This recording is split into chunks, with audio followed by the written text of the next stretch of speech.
avoid going 7-6. I've said for the past couple of weeks, the sky is not falling. Huh. If they lose today, the sky is falling. You bet the sky. I can touch it. I can touch the sky. The clouds are getting mighty close. And I only stand 6'1" and 3/4. I can 100% touch the sky. I'm not going to sit here and ignore what happened last week. I said it to you while we were sitting here rambling before the show started. They lost my trust last weekend because all year long, what has the narrative been? Yeah, they don't have that signature win versus a legit premier team in this league, but they beat the teams they're supposed to beat. Well, last Sunday, they did not do that. Not only did they not beat the team that they were supposed to beat, they lost to one of the most lifeless teams in the National Football League. Dallas had been outscored 68-20 going into last weekend. Their offense had been dormant. And our defense on the opening drive, if it wasn't for a Jalen Tolbert drop, they probably would have went and scored 7 on the opening drive, but they ended up, missing the field goal. So it ends up not being 3-0. That was the Quan Martin block. That was a Quan Martin block, excuse me. And they deserve credit for that. Special teams made plays until they had the big boo-boo. Until they started screwing things up.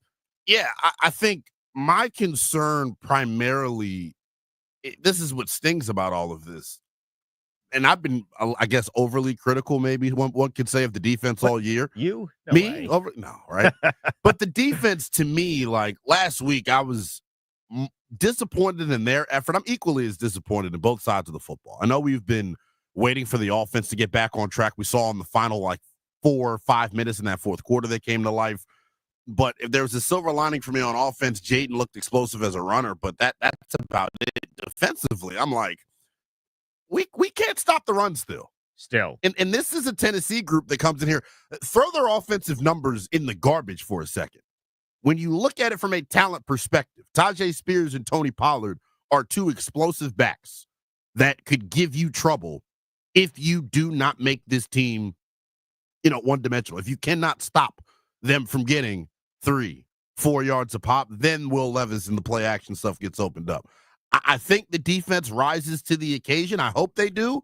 But I told you how I'm feeling, man. I put a fork in them as far as being a playoff team on Friday morning. I think the playoffs, to me, maybe out of the discussion, and I know in the 12 o'clock hour we'll get a look at the playoff picture in the NFC, but it's not looking like a guarantee slam dunk the way it was even 14 days ago. No, it's definitely not a slam dunk. I have not placed a fork in them. The fork's on the table. They're on the table. I have not placed the fork in them yet, because if they win this one going into a bye with a win and then taking on New Orleans, I think you're still sitting at a pretty good spot, but they have to be better.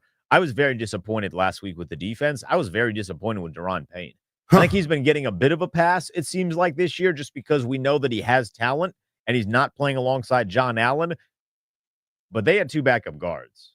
And a rookie center. Rookie center. Come on.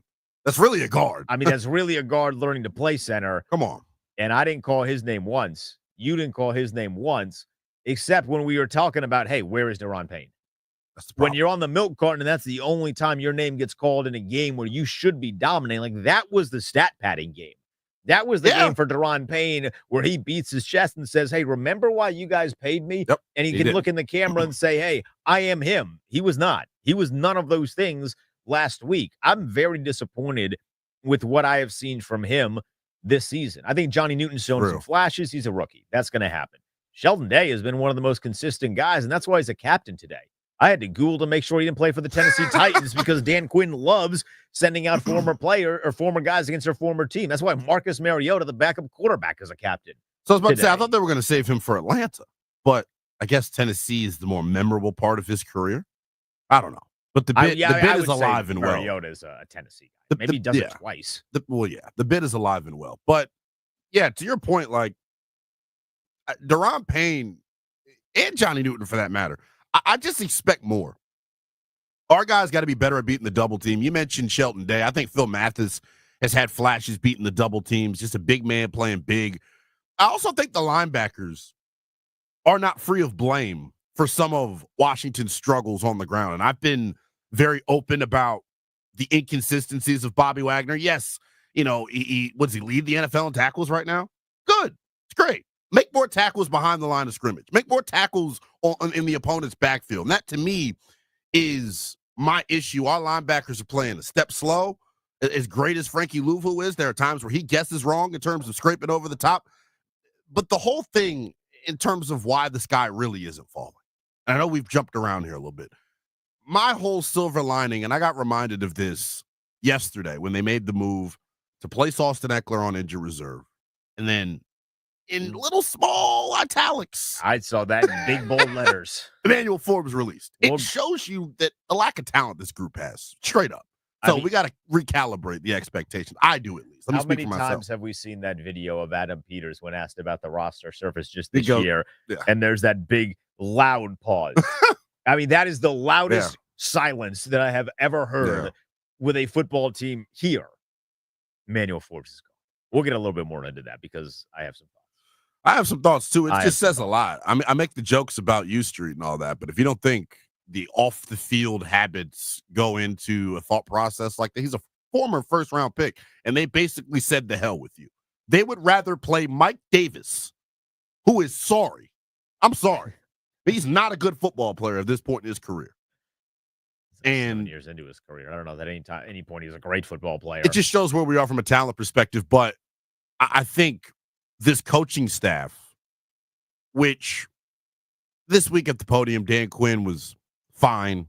I always nitpick at little things. There were a couple of comments that go, that's our job. I mean, you've lost a little bit of the honeymoon phase with Quinn in terms of his podium stuff. But I think as a whole, though, for them to get this team out to 7-2, knowing the talent deficiencies they had littered across this roster, I think it's yeoman's work. They deserve a ton of credit for making this team as competitive as they have been on a week-in, week-out basis. But I'm at the point right now where I think reality is set in, and I think they may have peaked. And we have seen the best of what this team is going to look like offensively. Maybe not defensively. I think there's another level they can tap into there. And with Marshawn Lattimore, I think you can still ascend offensively. And by the way, let me just clarify. When I say that they're out of the honeymoon phase with Dan Quinn with the podium stuff, that's not giving up on Dan Quinn. No, not that's at just all. This is the reality, Podium the stuff. ins and the outs of what it is in the NFL season. And some of the stuff that was really working when you're winning does not work in terms of the cliches when you're losing.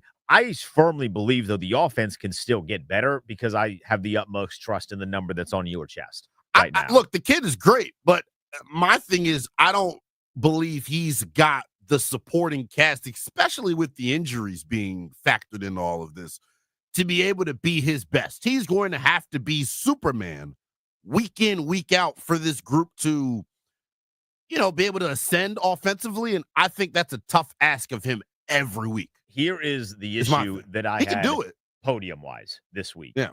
They asked Jayden Daniels, they asked Cliff Kingsbury similar question about getting Terry McLaurin the ball. Jayden Daniels said that the defense dictates where the ball goes. Cliff Kingsbury said we need to get Terry the ball more. So mixed messaging. Yes. But Cliff Kingsbury is the guy that can very much decide whether or not Terry gets the football by using different sort of things offensively and moving Terry McLaurin around and not just sticking him on the left side. Yeah. Like the reason that we were so fond of Cliff early and the reason that Chicago is now rumored to be interested in Cliff Kingsbury, which admittedly in December, it looks very hilarious compared to where it was in October, right? When we thought Cliff was gone. Yeah. You should be the one that is designing things for Terry McLaurin to get open. And that would make the defense and their life a lot more difficult. If you look at great wide receivers, like I'm going to take Cooper Kupp as a really good example here.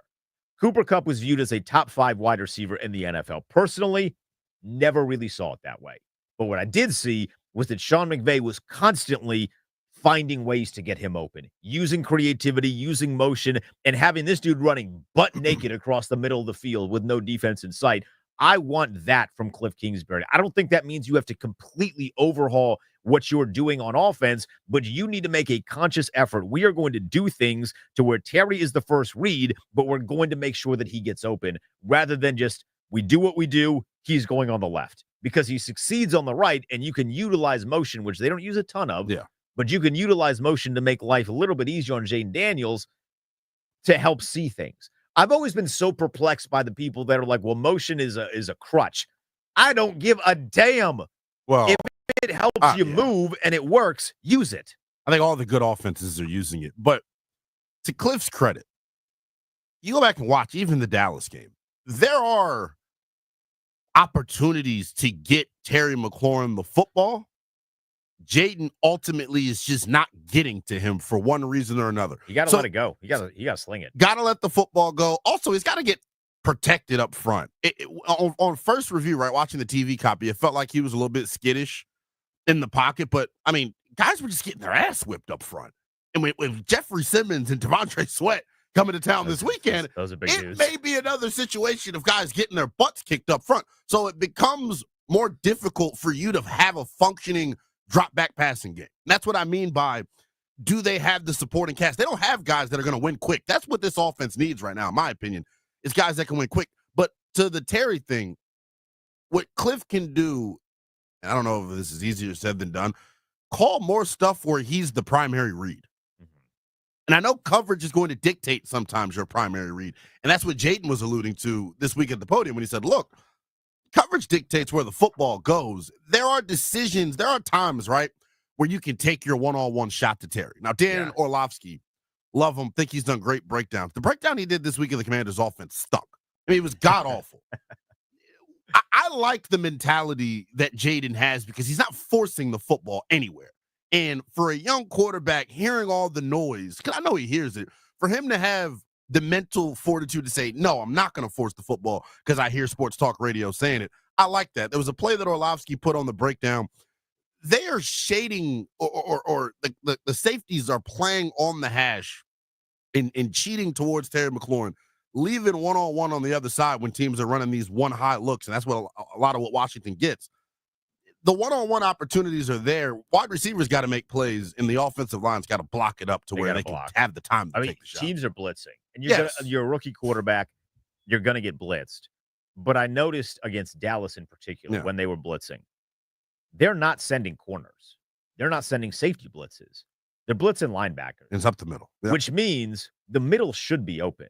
You need to design ways to get guys into the middle very quickly to where Jayden can see them and then give them the football. Because if you get a lot of these guys, maybe not Zach Ertz, but a lot of the other guys in space over the middle, they are fast enough and they are athletic enough to make plays. Like if you get De'Ami Brown over the middle and he has a step on the defense, that's at least 12, 15 yards, maybe a lot more than that. Noah Brown's very similar. Zacchaeus is similar if Zacchaeus catches the football, right? Like if you can get these guys out in space in the middle of the field, they're going to do some damage to the defense. I want to see Jayden attack that because it felt like against Dallas, at least in the first half, they were only throwing outside the numbers, which might be a little bit easier for him, more comfortable for him. But I'm kind of done with the deep comebacks to Noah Brown on every third down. Yeah, and I think you hit it on the head. We got to have a real conversation of, hey, look, it's tough for Jayden when he's seeing interior pressure and the middle of the picture field gets muddied and clouded. Like, he doesn't trust it. He doesn't let it go. Sling it. He got the arm strength. He's got it. And we're going to see as it gets colder how much he really has the arm strength. Because I think it's a good arm. I want to see how good it is in the cold, though, because that's a real thing playing here in our nation's capital. But I think all in all, he's healthy, first and foremost. I think they just got to execute overall offensively. But it ain't easy because the Tennessee Titans, as we know, are top 5 in a number of different statistical categories on defense. So it's their job not to let you execute. So it's going to be a back and forth affair this afternoon, man. It's going to be an ugly one. Today will be the first for Jayden Daniels. I'll explain what it is the first of when we get back and why he needs to be able to overcome it for Washington to get their 8th win of the season. You're listening to the Burgundy and Gold pregame show with Denton Linnell Willingham on 106.7 The Fan. We're on Team 980 for another 15 minutes, but you can also watch us on YouTube at 106.7 The Fan's YouTube page. Don't go anywhere.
It's a Burgundy and Gold pregame show. Denton Day and Linnell Willingham were on 106.7 The Fan. We're on the team 980, but if you're on 980, you better switch over to 106.7 The Fan if you want to keep the football coming.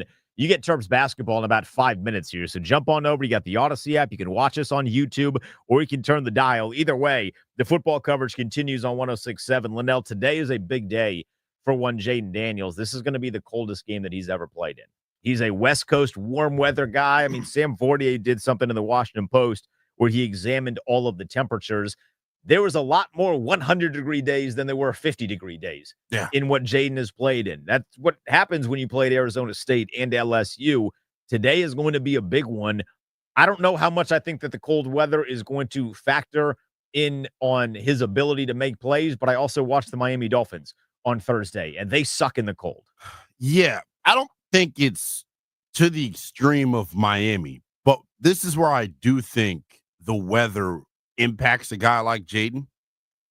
When it becomes windy and you've got to cut the football through the wind, we've seen it with Tua Tagovailoa. His arm strength simply is not the same in windy conditions, and I don't believe that to be the case with Jayden Daniels. I think he's a much more effortless thrower of the football than Tua is, but you don't know what you don't know. So I am curious to see how it impacts him. Today, the wind is not really expected to be a factor, so there's 5 to 10 mile an hour winds with gusts of 13.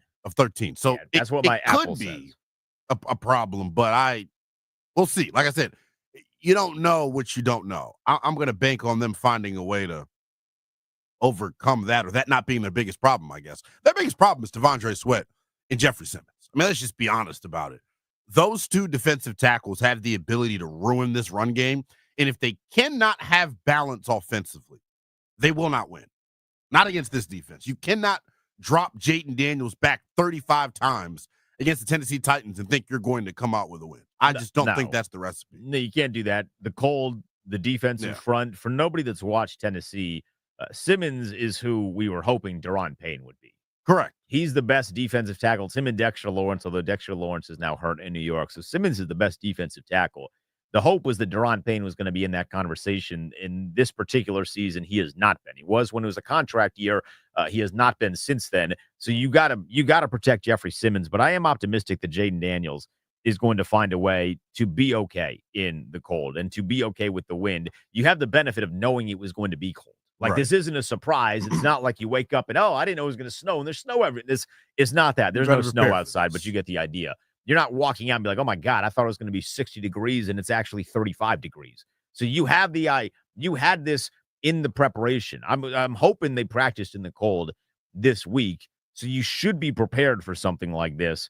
I just want to see him do it. I think once he throws that first touchdown pass in the cold or that first big bomb down the field, then you're going to see a little bit of weight off the shoulders, in the bag a little bit. Let's get this offense moving. It was a little chilly for the Hail Maryland, right? That was a little bit of chill in that game. It was I thought it was the Hail Jayden. Hail Jayden, Hail Maryland. You're a Maryland guy. I can't help it. Thank you. But no, I think you're right. You know, ultimately, I got to see it.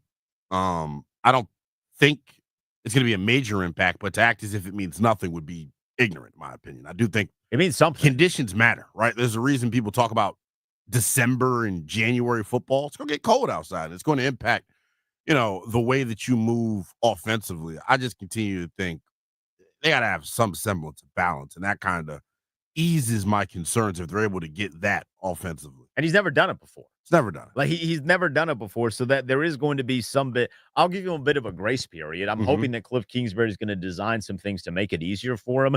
That does not mean just hit a bunch of screens. They had so many screens last week. There were so many screens last week, and so many of those screens didn't necessarily work in their favor. Guys aren't blocking. Defense just blowing it up. I hope that Cliff does something to get Jayden, his feet a little wet, if you will, get him into a rhythm. So by the time you're a quarter in, you're not really worried about the cold anymore because you're so fired up with what you're doing on offense. You know what I think that solution is? And we saw it last week. He needs to be ran. They need to run him. Yes. Point blank. Point blank. I think they need to utilize his legs. I think they need to whether that be designed or the scrambling. I'd prefer to be more scrambling. Yeah, but I to think be teams honest. are just preventing that. So you But got to give it the read design option stuff, it was working against Dallas. The designed Yes. runs were working against the Dallas Cowboys, and then they just kind of like stopped doing them. Like you had a 2-point conversion where they couldn't just stop the design run, and you had So, Jayden Daniels. You went had a away 4th from and 2 where they couldn't stop the design run, and you have Jayden Daniels. I want to see them continue to be aggressive in that. Like if they go a 4th and 2 in that midpoint where it's like, oh, maybe you should, maybe you shouldn't, and they don't, I'm going to be very upset. Real quick, if you're listening on the Team 980, you're going to lose us in a couple of seconds for Maryland football, so switch over now to 106.7 The Fan to join us for the continuation of Burning Gold pregame. All right, if you're still with us for the important thing today, no disrespect to Maryland basketball, but we got to win. We got a must-win game for the Commanders. They have to get it done. You're not going to see Marshawn Lattimore today. I'm a little bummed at that, Linnell. I wanted to see Marshawn Lattimore. It's not official. Maybe I should wait until it's officially official, but I can't imagine that a guy that's doubtful is going to make the jump, even with the Emmanuel Forbes situation with them letting him go. He's been a healthy scratch multiple times, and it didn't impact Marshawn Lattimore playing in a game. I want to see him. I don't think we're going to see him until New Orleans, in which he's probably going to be captain. Well, he's definitely going to be a captain. He's definitely Dan Quinn is going to send him out to be a captain. It's not even a question. I just think what he allows them to do is play 8 guys in the box and make them stop the run, which is what I think their primary issue is right now.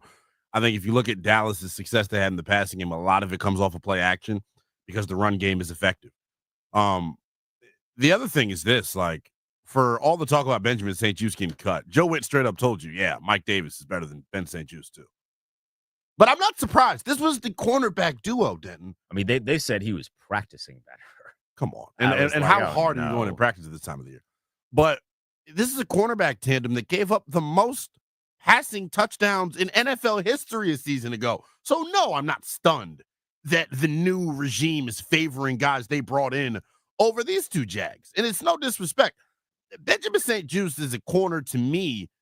One, I think it's the young stuff that hurts him. He reads the press clippings. He hears what people are saying about him. Jakey Rondo lives free in his head. There are a lot of people saying a lot of things about him. You know, so he's got to not pay attention to that, because I think corner is a position that is, dependent upon confidence more than others. That's in why the National Football League doesn't have a job right now. Exactly, because he's not confident. And he also, never mind, but not good. He's just not good. But yeah, like the cornerback situation, you need him, especially you look at the schedule coming up. Today, it's a good receiving core, but I don't know if Will Levis can get them the football. If they can get the play action game going because the run game, then I worry this week. Out of the bye, New Orleans has got a pretty decent receiving core. They've got guys that make plays. Philadelphia, Atlanta, like, you need Marshawn Lattimore back in the lineup. It's very clear what you don't have at corner, and I think, he gives you that. I also just don't want people to think that he's going to come in and everything's going to change right away. There are growing pains that will happen, but there are. Before we get to Kevin Sheehan, he's going to join us in a couple of moments. I want to hit our Baldino's Lock and Key player to lock in on. Baldino's Lock and Key is your one-stop shop for auto keys and fobs. Visit baldinos.com. My player to lock in on today, Linnell, is going to be Dante Fowler Jr. He's been the best pass rusher. The pass rush last week against Dallas was nowhere to be found. They must have stayed in Ashburn at the practice facility. But I look at Will Levis. He's been sacked 35 times in 8 games. That's an average of 7 sacks per game against Will Levis. That's insane. That's insane. That's a lot. That is insane. That math is also not correct. But it's 4 sacks. It's 4 sacks. That math is still way off. But that's still it's still 4 sacks per game against Will Levis. You have to find ways to create pressure on him, whether that be blitzing, setting an extra man, or just guys winning their matchup. You need to take him down at least 3 or 4 times. He's going to hold the ball long. He doesn't see the field exceptionally well. You need to make his life difficult by getting after him. So Dante Fowler's my player to lock in on. I agree with your premise. Both of these offenses are going to have struggle points. And if the defense, I think it comes down to which defense is able to make a big-time play or force a turnover. Fowler with the pass rush could definitely be that guy. I'm going to go cheat a little bit. I'm going to look at the interior 3 of the Commanders' offensive line. Nick Allegretti, Tyler Biadasz, Sam Cosmi, going up against Devondre Sweat and Jeffrey Simmons in the dynamic pass rush group that they have.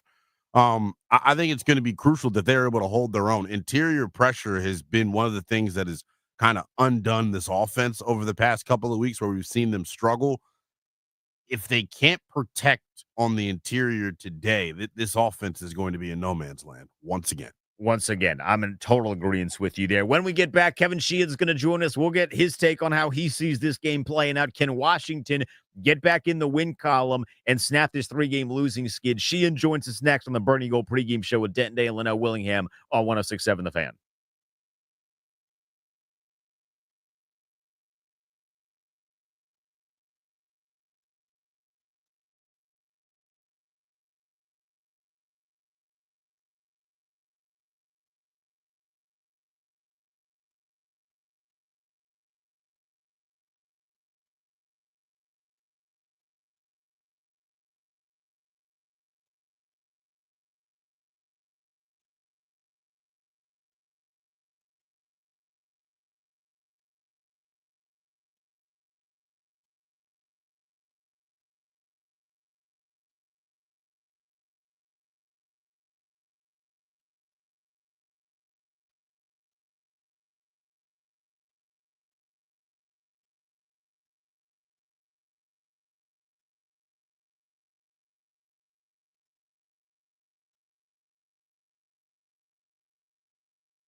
Burgundy Gold pregame show, Denton Day and Linnell Willingham on 106.7 The Fan. We're also on YouTube. You can see our beautiful faces. I did my makeup this morning. I think Linnell did as well. So go watch us there, interact with us in the comments. We got the official inactives for Washington. Jeff Driscoll, he's the emergency third quarterback.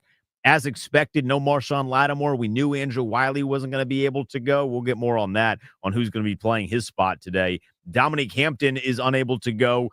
And then the big surprise, Linnell, Phil Mathis. Inactive, not on the injury report this entire week, but he's not going today. Stunning. Not great. He's quite literally, at times, you make the argument, he's been the best interior defensive lineman at times in terms of overall consistency. And he is not. That's another Ron Rivera guy. He's not playing? That's not good. I hope it's not some sort of disciplinary thing, because that would disappoint me and make me really question the infrastructure that they, pride themselves on. But for him not to have an injury designation all week and him to pop up on the report Sunday, I was outside last night. I ain't see him. Yeah, no, I'm joking. Not good. Let's get to Kevin Sheehan. He's on the phone lines. He joins us now. You can hear the Kevin Sheehan Show, 10 a.m. to 1 p.m. Eastern Time every Monday through Friday on the Team 980. Kevin, what is your reaction to no Phil Mathis today? They love Sheldon Day, maybe. He's the captain today. The way he's played. But I agree with Linnell. He's actually had some really good moments this year, probably more good moments than the two starters that started off the season. And it's something we don't probably know about. Maybe it popped up yesterday. But, Sheldon Day, even in limited snaps, has been very highly evaluated by PFF in the games that he's played in. I think he may have been the highest evaluated PFF defensive player last week in the game. They didn't have great defensive performances by anybody necessarily, but he was one of them. Yeah, the loss of Phil Mathis to me is huge, Kevin, but I am in a point right now with this team and calm me down, walk me off the ledge. They lost my trust last week in that game at home against Dallas. They needed that relative to their life in the NFC East and potentially winning this division. To lose to a lifeless team at home in the fashion that they did, where do you kind of stand right now with this team? What is your gut feel on how the finish is? Yeah, look, I mean, recent impressions are lasting and so sort of impactful to all of us that watch every single game. Like, the truth of the matter is, as Ron Rivera would say, is that it's the only bad loss of the season. No losses are good ones, but it's the only performance in which you're like, what happened there? Because I didn't view Pittsburgh or Philly in that same way. So that was concerning, and it was concerning everywhere, but primarily, I think, in the trenches where Dallas really owned the line of scrimmage, and they're playing another team today that's capable of being dominant at the line of scrimmage. And so that's where you need to see an answer today. I didn't think Jayden played poorly last week. I think he was basically everything they had offensively. And they go into this one probably needing him to carry them a bit, in terms of yards produced and scores produced, especially if Brian Robinson Jr. isn't up completely healthy. They're not an easy team to run on to begin with. But I think we need to see today an answer up front, both sides of the ball. They got run on last week by a team that couldn't run against anybody coming in. And I thought that they got whipped up front for the majority of the game on the other side of the ball as well. So let's hope to see an answer there. And if we get that answer, I think the rest of it will take care of itself. Do you think we see a conscious effort to get Terry McLaurin the football more today? They have told us a number of times that he goes where the defense dictates he goes. That's the offense. It's 1, 2, 3, and if one isn't there and that's Terry, you move on to 2. We've talked about this going back to the beginning of the season. Terry isn't Jamar Chase or Justin Jefferson. He's not just throw it up and let him go make plays for 60 minutes. He's really good. And the problem with this team is not having a true number 2 makes it easier to bracket, to shade, to double in Terry's direction. Don't force the ball to Terry if that's not where the read goes. Make them pay for doubling and paying attention to Terry by making other people productive. And that isn't necessarily what they've done a great job of in the last few weeks either. Yeah, I agree with you. I think Cliff deserves a ton of credit for the way that he had this offense performing through the first 9 weeks. I think we've seen it here over the past couple of games, Kevin. They're kind of regressing to the mean in terms of this just isn't a very talented unit on the offensive side of the football, a talented roster. Nonetheless, I think that was highlighted yesterday with the release of Emmanuel Forbes. But with Brian Robinson up today, I think they have an opportunity to get things back on track offensively. But I still continue to believe, Kevin, if they're going to hit their stride once again, Jayden Daniels has to be a part of this running game one way or another. How much do you expect them to try to do that here today? Because I think last week he showed he was the most healthy he was in a little while. Yeah, and well, not only that, they weren't playing Pittsburgh and Philly, right? Right. Who played quarterback in Washington's zone read, games. So he didn't have as many opportunities as he had last week. But I'm with you. I think he's got to be a part of the running game. It worries me a little bit against these teams that are big and physical Like and Tennessee. fast defensively. Look, they held Joe Mixon last week to 22 yards on 14 carries. I mean, So how much, will be there in the running game? Well, Levis isn't a zone read quarterback, so maybe they'll have to deal with an 11 on 11 running game situation for the first time since maybe they faced the Patriots and Drake May had a big game running the football against them. But I think you're right. I think if they're going to run the football, the quarterback's got to be a part of it today.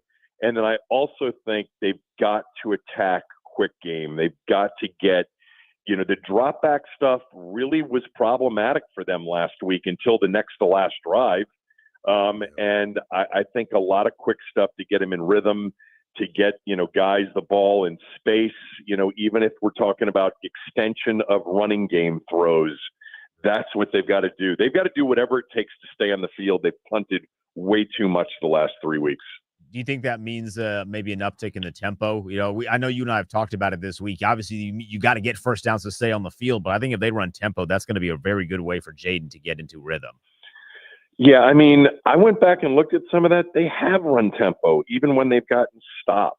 They were more in that 2-minute offense at the end, and maybe Dallas was a little bit in their 2-minute defense as well, or their 2-score defense as well at the end. But yeah, I mean, we've seen tempo. We've seen no huddle pretty much, 60% of the time, whether it equates to a snap with 17 seconds left on the play clock or 7 seconds on the play clock. Depends on, what they've got called and what they see defensively. But whatever works, I think it's opponent dependent, and you got to be careful too, because defensively last week, it wasn't like they were getting off the field in 3 and outs consistently either. So there's a bit of complementary football there. The best thing for them to get back to is figuring out how to move the chains. Once you get one first down, your chances increase like exponentially of a successful drive. And they've got to get that first down against guys, a very good defensive team today. They are excellent defensively. They have been all year. The reason they're 3-8 is they turn the ball over too much. They commit too many penalties. They have terrible special teams in their kick coverage units and in their return units. So you've got to win that aspect of the game as well. Kevin, what's your final prediction here, my friend? Do they get off the schneid this week? Desperate's usually dangerous in the NFL, and I think Washington's the desperate team today. Tennessee got a big division win last week. They're on the road. I think Washington wins the game, but I don't think it's easy. Something like 24-19. Kevin, appreciate the time as always. Hopefully we have a victory Monday for what feels like the first time in a month. Enjoy this one. It would make the next 2 weeks awfully long if they don't win. Well, buckle up for a long couple of 2 weeks, Kevin. Yeah, that is Kevin Sheehan. You can hear him tomorrow morning, 10 a.m. Eastern time on the Team 980. When we get back, the Junk's going to swing by our studios. We'll get their thoughts on the game. Plus, we need bold predictions. If you got them, send them to us at The Denton Day, at NELL_BTP. If you're watching on YouTube, utilize that comment section. Give us your boldest predictions, the best ones we're going to dive into when we get back. Don't go anywhere. It's your Bernie Gold pregame show with Denton Day, Leno Willingham on 106.7 The Fan.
All right, we've gotten word on Phil Mathis, Linnell. Healthy scratch. So what's up, man? Yikes. What was Not he, was good. he out last night? I saw they elevated Carl Davis. I have no clue who Carl Davis is, by the way. Could not tell you. Couldn't tell you his last team. Couldn't tell you his college. I can tell you they like him. They activated him. I hope Big Phil didn't do anything. I'm not even going to speculate. I'm just saying he's been Davis playing played really for well. a lot of teams. Oh, he has? Played for Dallas last year. Oh, well, That was a little bit there. tells you a little bit. He's been around, but the Phil Mathis thing is surprising. We've already seen a bunch of Ron guys hit the old unemployment line in the NFL. Jamin. Phil don't have to worry about that. Phil's Phil playing well. doesn't, but it is surprising that he's a healthy scratch. There must be something going on there, either that or Dan Quinn and Adam Peters just have a deep, unmitigated hatred for Ron Rivera guys. Well, I mean, which very much could be the case. All right, we're going to get to bold predictions in a second, but we got to give some love to the Junkies who came by and gave us their thoughts on the game. All right, boys, another week, another Commanders loss. Though the last week's loss was different than the first two. We understood them losing to the Steelers, losing to the Eagles, but losing to Dallas at home as 10.5-point favorites, unacceptable. Here's the big question. Can they turn it around and right the ship this week against a Titans team that is just 3-8? Yeah, this almost seems like a replay of the Dallas game. I mean, Dallas came in here last week with 3 wins. The Titans are coming in with a 3-8 record. Both teams have gotten outscored by a lot of points. The Titans are minus 88 in scoring differential. The Cowboys are minus 98.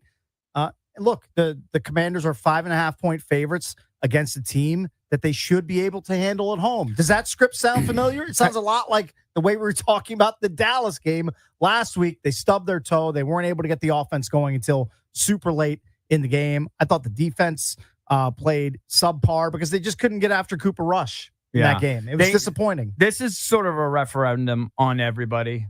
For me personally, not Jayden, because I think he's a stud. But I think the coaching staff in particular need to get these guys going. Defensively, Joe Witt and those guys, they need to pressure Will Levis. I think if you pressure him, get him off his spot, he's going to chuck you the ball a few times, maybe fumble it, make some bad decisions. And then offensively, I mean, Cliff needs to find his bag. I'm sorry. I hate to be so cliche in general. I'm not an X and O's guys. I don't know what he needs to scheme up, but he needs to get the ball, obviously, to his best players more often. I think Terry obviously needs to be targeted 8 to 10 times like every other superstar is, or every other best player on their team is. And I think Jayden needs to take the ball in his hands more. Terry McLaurin's part of the story, but the running game has to get back on track too. They're not going to have Brian Robinson. They're not going to have Austin Eckler. They signed Chris Rodriguez. Can they get the running game going beyond Jayden Daniels? I want to see Jayden Daniels run the football, but can they get the running game going? Because that was such a big part of the offensive success the first half of the season. So to me, that's a huge question coming up on Sunday. Well, I think you mentioned that the way they supercharge their rushing attack without Eckler and B-Rob, if those guys don't go, is Jayden just has to play a bigger role. You saw that rushing attack element back in the Dallas game where he rushed for 74 yards. He found the end zone. I think that this staff is just going to have him perform some more of that magic. I think he needs to be at a minimum 50 to 60 rushing yards in this game with those losses in the backfield. I don't know what the number is in terms of total yards, but I think you got to drop him back more and give him that opportunity to take off if he doesn't find anything. I want more intermediate routes. I've been saying it all week. I don't like this like handoff, screen, handoff, screen, take a shot. Handoff, screen, handoff. No, let's do some intermediate stuff. Let's use him like a normal quarterback and allow him to scan the field. I think he's super talented. I trust him to protect the football. He had a couple turnovers last week that, whatever. By and large, he's been spectacular at protecting the ball, and I want to put this game in Jayden Daniels' hands. Now, on the other side, on the defensive side of the ball, I do have a specific number in mind. 3 sacks, to me, is the minimum against Will Levis, because in his last 3 games, he's taken 8 sacks, 5 sacks, and 7 sacks. He has another 8-sack performance. That was back in September. Like, he's easy to rattle, to get to. This defense has to do that. They can't just let him sit back like they did with Cooper Rush in the game against the Dallas Cowboys. Cannot allow that to happen. They dared Cooper Rush to beat him, and he did. Yeah. Last week was supposed to be the get right game. This week is another opportunity to get right game. I don't know if they're going to completely turn it around and have an offensive explosion. I think it's probably going to be a tight game. Tennessee has a pretty good defense. You just saw them knock off the Texans. Will Levis has been playing better. All that said, I think the coaching staff gets together. They get a win. I'll go Commanders 23-20. I have Tennessee pulling off the upset. I think they come into Northwest Stadium and they win. Let's go 27-23. Oh, also, Washington has kicker woes. Austin Seibert on the IR. Zane Gonzalez steps in. The skid continues into the bye week. Titans win. Catastrophic if that happens. I think somehow this team pulls this out. I'm used to the swoon, but I don't think they're this bad. I think they make right. They get right against the Titans. I'll take them. Titans are still, even though they rank high defensively in yardage, they're still giving up 26, 27 points a game. So I'll take the Commanders 27, Tennessee 24. That's how we see it. Back to you, boys. All right, that's from the Junkies there. We asked for some bold predictions on social media, Linnell, and we got a bunch of them. My guy, Yankee Skin, says the Commanders win 31-3. Jayden has 4 total touchdowns. Ow, I would be on cloud 9. That would cause me to take the proverbial fork out of them that I put in. If they that win like that, fork that, would be thrown out the window. If they win like that, I'm back on. If they win, I'm leaning. I'm leaning. It's all it takes. It's all it takes is a win. But the 3-game losing streak and then losing to Dallas at home, you got me on the edge. James thinks it's going to be a big-time beatdown. 5 sacks, 150 yards rushing. Terry has 120 yards and 2 touchdowns, and the Commanders win 38-16. That's pretty bold. You all are drunk.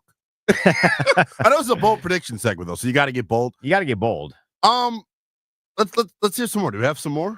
Teddy says Terry gets 10 receptions. If Terry gets 10 receptions, this team is crushing. Yeah, I mean, hopefully they start crushing. Because it could be 10 receptions for 29 yards because they threw him 6 screens. If he has 10 receptions for 29 yards, I might be in literal tears on the stream. My guy, Witcher Dan, says that Jayden's going to have a 50-plus yard rushing touchdown in the game while also rushing for 100 yards total. The Commanders run for over 200 yards against one of the top run defenses in the league, and they win 24-20. That sounds realistically bold. I like that one. That's my favorite one thus far. I mean, I think running for 200 yards against Tennessee that's bold. That's about as bold as they come, unless you're just running exclusively off tackle and just away from Simmons and Tavondre Sweat. Lucky those for are us, very they large him, humans. He plays some N2s. They're going to move Jeffrey Simmons everywhere. They're putting him everywhere. That's what I worry about. What's your bold prediction? Are we allowed to give a Tennessee bold prediction? I mean, there is no rules here. No, I actually do think. I think my bold prediction for today is going to be that Washington scores 25 plus points is my bold prediction. Okay. I don't know if that's bold. They've done that almost every game, but I like it. It took them a while last week. Now, if you want to make that in the first half, defense. I'd be really on with that one. Can I actually pivot? This is bad radio. Because I'm thinking dude, I'm going to be real. I don't think they're going to win today. We'll see it in my prediction later in the show. Spoiler alert. So my bold prediction is going to be that the Tennessee Titans hold the Washington Commanders under 275 yards of offense. Oh, those next 2 weeks going to be very tough for those of us in this industry. My bold prediction is that following off of yesterday, because I am a college football guy, Mikey Sanders still gets an interception. It's been a great day, a great couple 24 hours for Michigan. Sorry, Terry. But I think Mikey Sanders still gets an interception off of Will Levis. Will Levis is going to turn the football over. You just have to capitalize on the turnovers. I actually think Washington's defense has done a halfway decent job in recent weeks of forcing turnovers. Not a great job, but a halfway decent job of forcing turnovers. Yeah. They just need to capitalize on it because it feels like, especially against that Pittsburgh game, they forced turnovers and did nothing with the turnovers. You got to capitalize, but I do think Mikey Sanders still comes down with an interception on Will Levis. When we get back, Danny Rouhier going to join us. He's the one half of Grant and Danny, 2 p.m. to 6:30 p.m. Monday through Friday on 106.7 The Fan. We will get his take on this matchup. Plus, we will look at the postseason. It's December now, folks. We get to do some postseason scenarios. We'll do that in about 25 minutes. Don't go anywhere. You're listening to Burgundy Gold pregame show with Denton Day and Linnell Willingham.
Under an hour away from kickoff between the Commanders and Titans, the Commanders looking to snap a 3-game skid, get back in the win column, and get their 8th win of the season. If you're just joining us, no Marshawn Lattimore today. That was expected. No Phil Mathis today. That was not expected. He's a healthy scratch. Not a great look for Big Phil, especially when you can take into consideration where's this team's biggest weakness is running the football, and he was pretty good at playing the run. Let's head out to the phone lines. Our guy, Danny Rouhier, good enough to join us. He is one half of Grant and Danny. You can hear them 2 p.m. to 6:30 p.m. every Monday through Friday. Danny, appreciate you jumping on, man. Yeah, Gut man. feel here. How do you feel an hour away from kickoff? You know that feeling when you've eaten too much and your stomach is both like queasy and you're like, it's like all the way up to your throat kind of. And like, you just feel like you can't sit, you can't stand, you can't go to the bathroom yet. You just have to kind of sit in your own uncomfortableness. You just got to suffer. Like that. This is a gross game. This is a cold weather game. Jayden Daniels, a California kid who played in the SEC and out west, hasn't dealt with that many like this. I think it's a factor until it isn't. He'll get used to it. He'll be fine. Not worried about him long term, but he hasn't done many of these just yet. It's a chilly day. The personnel things that you guys just referenced. The fact that Tennessee's defense is good. And I believe Kingsbury's offense, the answer key is now available for anybody online who wants to download it and pay the $5.99 subscription fee. The fact that they don't really have answers in terms of talent. I'm legitimately concerned about this one. Listen, this Tennessee team, they are frisky. They're not good. I mean, they came off their best game of the season, obviously, beating Houston last week. They're not good, but I don't know how good Washington is right now this minute. So, yeah, I don't feel great. Danny, what did last week do for you in terms of your trust level of this Washington Commanders football team? Because I said it, all year long, there have been the narrative of, hey, they don't have that signature win, but they curb stomped the bad teams, losing to a putrid Dallas team at home last weekend. How do you now view this team as we sit here, ahead of 5 games left? I don't mean to be hyperbolic at all, but I would sort of say that it ruined everything. I hear you. It robbed me of all my belief and trust and took hope and put it in a sniper scope and destroyed it. It was awful. That game, losing the way that they did, where they were clearly the second best team, it wasn't a fluky thing. They didn't do what Chicago did, right, where they were better all day and then it was a Hail Mary that beat them or something fluky. They were the worst team from the opening whistle to the final whistle. And that was clear to anybody that watched that game. So that ruined my trust. We basically are now having a different conversation. It went from, if things go well for true, guys, we could host a playoff game. We could win a division, I tell you. And then go to the NFC title game. And everything could be grand. We'll flat parades again. It went from that to, well, they're actually ahead of schedule, if you think about it. Like last year they won 4 games, and they've already beaten their win total, and they don't have a first-round draft pick on their team over the last 6 years that's still on the roster. And Ron Rivera and all the Martys are pretty terrible. And no Mathis, and Lattimore's hamstring will never heal. So I guess it was more a move for next year. Like that's the island. It changed dramatically. We went from looking at the top of the peak to going, I think we can get over that little hill that's on the road on the way to the mountain. You know what I mean? It changed the way that I felt about a lot of different things. You hate to overreact to it to an individual sample, but what I always talk about on our show is every new piece of data forces you to kind of go back and reevaluate and look at what you saw before, right? So remember their first week against Tampa, where they didn't look like they'd do very much, and they didn't score a ton of points against the Giants. But then when you had these offensive outbursts, where they're scoring 38 a game over 3 weeks, you go, actually, wait a minute, let's go back and look at the Giants. They moved the ball really well. They just sort of self-sabotage in the red zone. This offense is awesome. We learned that, right? Well, then you get more and more data where you go watch the Pittsburgh game, the Baltimore game, and you watch them lose to Dallas, and you kind of go, oh, this isn't just, they're playing good defenses. No. This is now kind of a worsening. This is now kind of solving of an offense that kind of goes along with Cliff Kingsbury's historical pattern. So, Danny, you mentioned the fact that your trust was blown up by a 50 caliber bullet, and now it's all over the place. Is there anything the team can do to help you put those pieces back together starting today?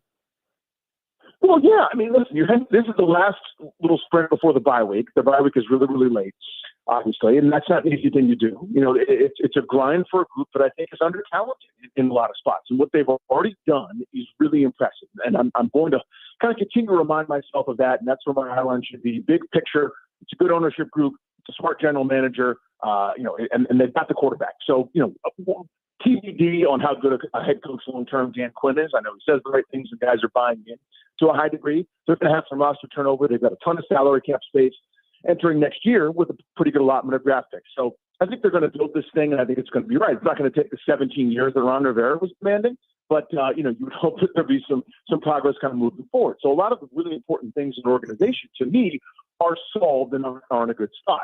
But in terms of this year, if they beat the brakes off of a bad Tennessee team, who's going to be picking top 5 or 6.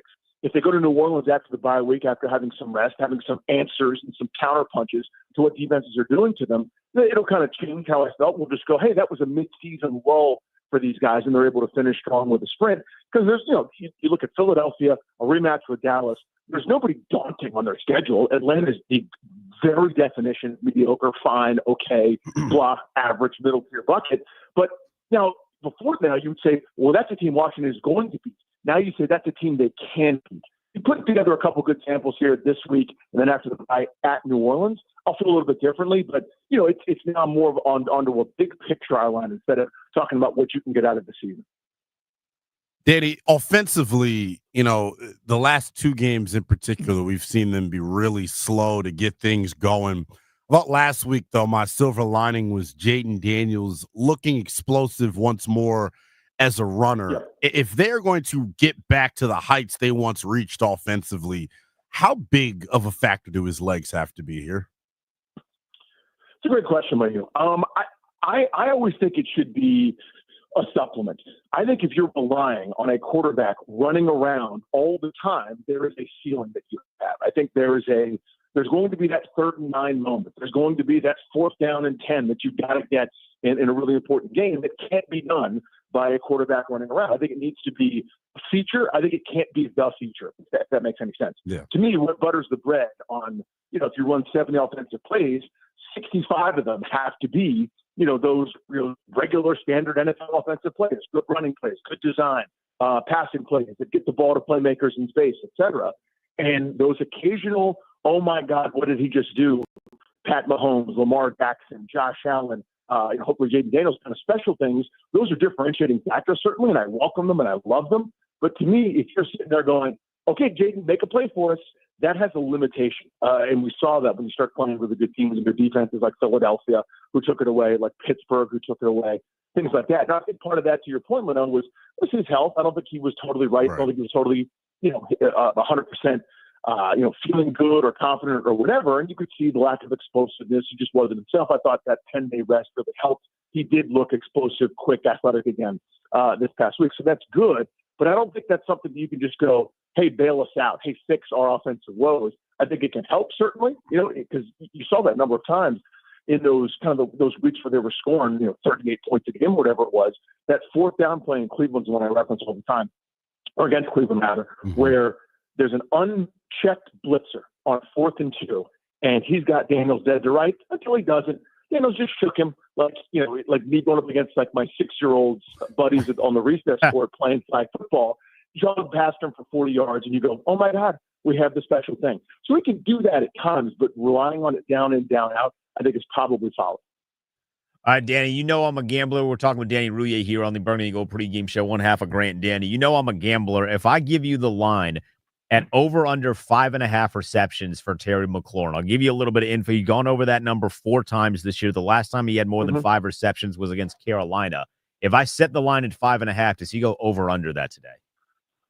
I think it's under, even though they know that's where the ball needs to go. And every time we've had one of those where he had, a couple weeks ago we didn't care because he had 2 touchdown catches, but those were his 2 catches. Then he has the 1 catch against Philadelphia. And every time it comes up, Cliff sort of designed something where it's either like a gimmick, a bubble screen or like a little pop pass or something to get him the ball early. But that's what the defense knows. The defensive coordinators get paid a lot of money. Everybody figured out really quickly that your second best receiver got cut by a competitive team. You don't have anything opposite Terry McLaurin. So we'll shade coverage that way. We'll bracket, we'll bump, we'll do all sorts of things to disrupt him. And I love Terry McLaurin. This is not me criticizing him, but he's not one of those elite separators. He's not one of those, Tyreek Hill type guys that's going to run free. He's not a physical monster like an A.J. Brown, who if he glances at you, you bounce off and now there's 10 yards of separation. He's a contested catch guy. He's a tough player. I love him to death. He's our dude. But he's not a dude you can just force feed to me, right? Because he's just going to be separating time after time after time like a CeeDee Lamb. So part of that is defenses are taking it away. The other part is the nature of the player of McLaurin himself. So to me, this is one of those pretty simple answer keys where I'll take my chances with Jayden Daniels dropping back to pass, throwing Olamide Zaccheaus, a late third-round pick, and McCaffrey, and Jaume Brown doing whatever Jaume Brown does, once every 5 weeks. So that's what I'm doing if I'm a defensive coordinator. So it makes sense to me. So I will say that. All right, Danny. The moment of truth is finally here. I put a fork in their playoff lives on Friday morning. What do you say for today's outcome, Danny? Do you think they get off the schneid against a physical, tough Tennessee team? I think the schneid continues, but I do think they win this football game because Will Levis loves making mistakes like I love eating carbohydrates. Like he's going to throw up on himself, and we just have to hold the napkin. Like let him make a terrible mistake. He loves it. He's going to do something catastrophic. They always do. That's how they've lost, by the way, most of the time. It hasn't really been because they've gotten blown out. It hasn't really been because their defense is bad. It's been because that dude loves making terrible, horrendous mistakes. But I do think this is going to be an ugly game. I think we'll be left with more questions than answers afterwards about what's solved, what's not. We won, but it's how the sentence is kind of going to go. I think it's going to be like an 18-16 game with weird missed extra points here or there, like a 2-point conversion that doesn't go. But Will Levis is going to vomit on himself, and that's how they win. Danny, I hope that is the way that this goes. I need to win more than you need carbohydrates right now. It seems like. Danny, appreciate the time as always, my friend. Enjoy this one. Hopefully, you guys have a victory Monday tomorrow. Appreciate you, boys. Thanks, That is Danny Rouhier, one half of Grant and Danny, 2 p.m. to 6:30 p.m. every Monday through Friday on 106.7 The Fan. So everyone's predicted a win for the Commanders so far, with the exception of Cakes of the Junkies. Linnell, you've already kind of said that you might be leaning the other way. We'll get to our predictions coming up in about 45 minutes, but we are officially in the month of December now, which means I feel like you can look at the playoff race and start to look at some scenarios. If you're a fan of the Commanders, who do you also need to be a fan of today to help bolster the Commanders' opportunity to make the postseason? We'll give you the latest on everything around the NFL and what you should be rooting for the sake of the Commanders' playoff hopes when we get back. It's your Burgundy Gold pregame show with Dent Day, Linnell Willingham on 106.7 The Fan.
It's your Burgundy Gold pregame show.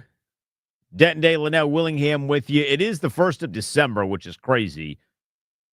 Hope everybody had a great Thanksgiving. I hope you had a great It Thanksgiving. feels like the Realize 1st of I haven't December. said that to you today, so hopefully you Well, did. happy Thanksgiving. Well, we did see each other Friday. That's true. We did see each other So, Friday. I your kinda jacket, forgot. by the way, someone in the comments said it. I mean, wow.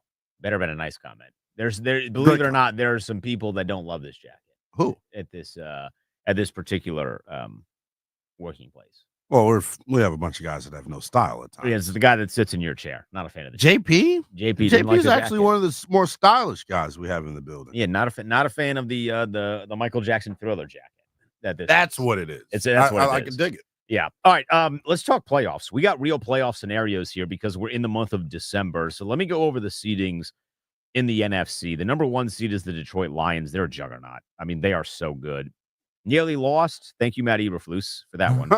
Yeah. But they are they look like a mighty fine team in the NFC. Number 2 right now is the Philadelphia Eagles at 9-2. We've seen them up close and personal. They're good. Next. You got Seattle Seahawks, who currently occupy the lead in the NFC West. So if the season ended today, they would win the NFC West. They're the 3 seed at 6-5. So it's a big fall off between the 2 and the 3 seed. Atlanta is 6-5. They are the current leader in the NFC South. Now that NFC North has been great because the 5 seed is the Vikings, who are 5-2. The 6 seed is the Packers, who are 9-3. And then you get to the 7 seed, Linnell, which is the Commanders at 7-5. Below them is Arizona at 6-5, Tampa Bay at 5-6, Los Angeles at 5-6, and then the San Francisco 49ers at 5-6. I'm going to cap it there. I don't believe that Dallas is going to make some sort of miraculous run and get in, though they are currently 5-7.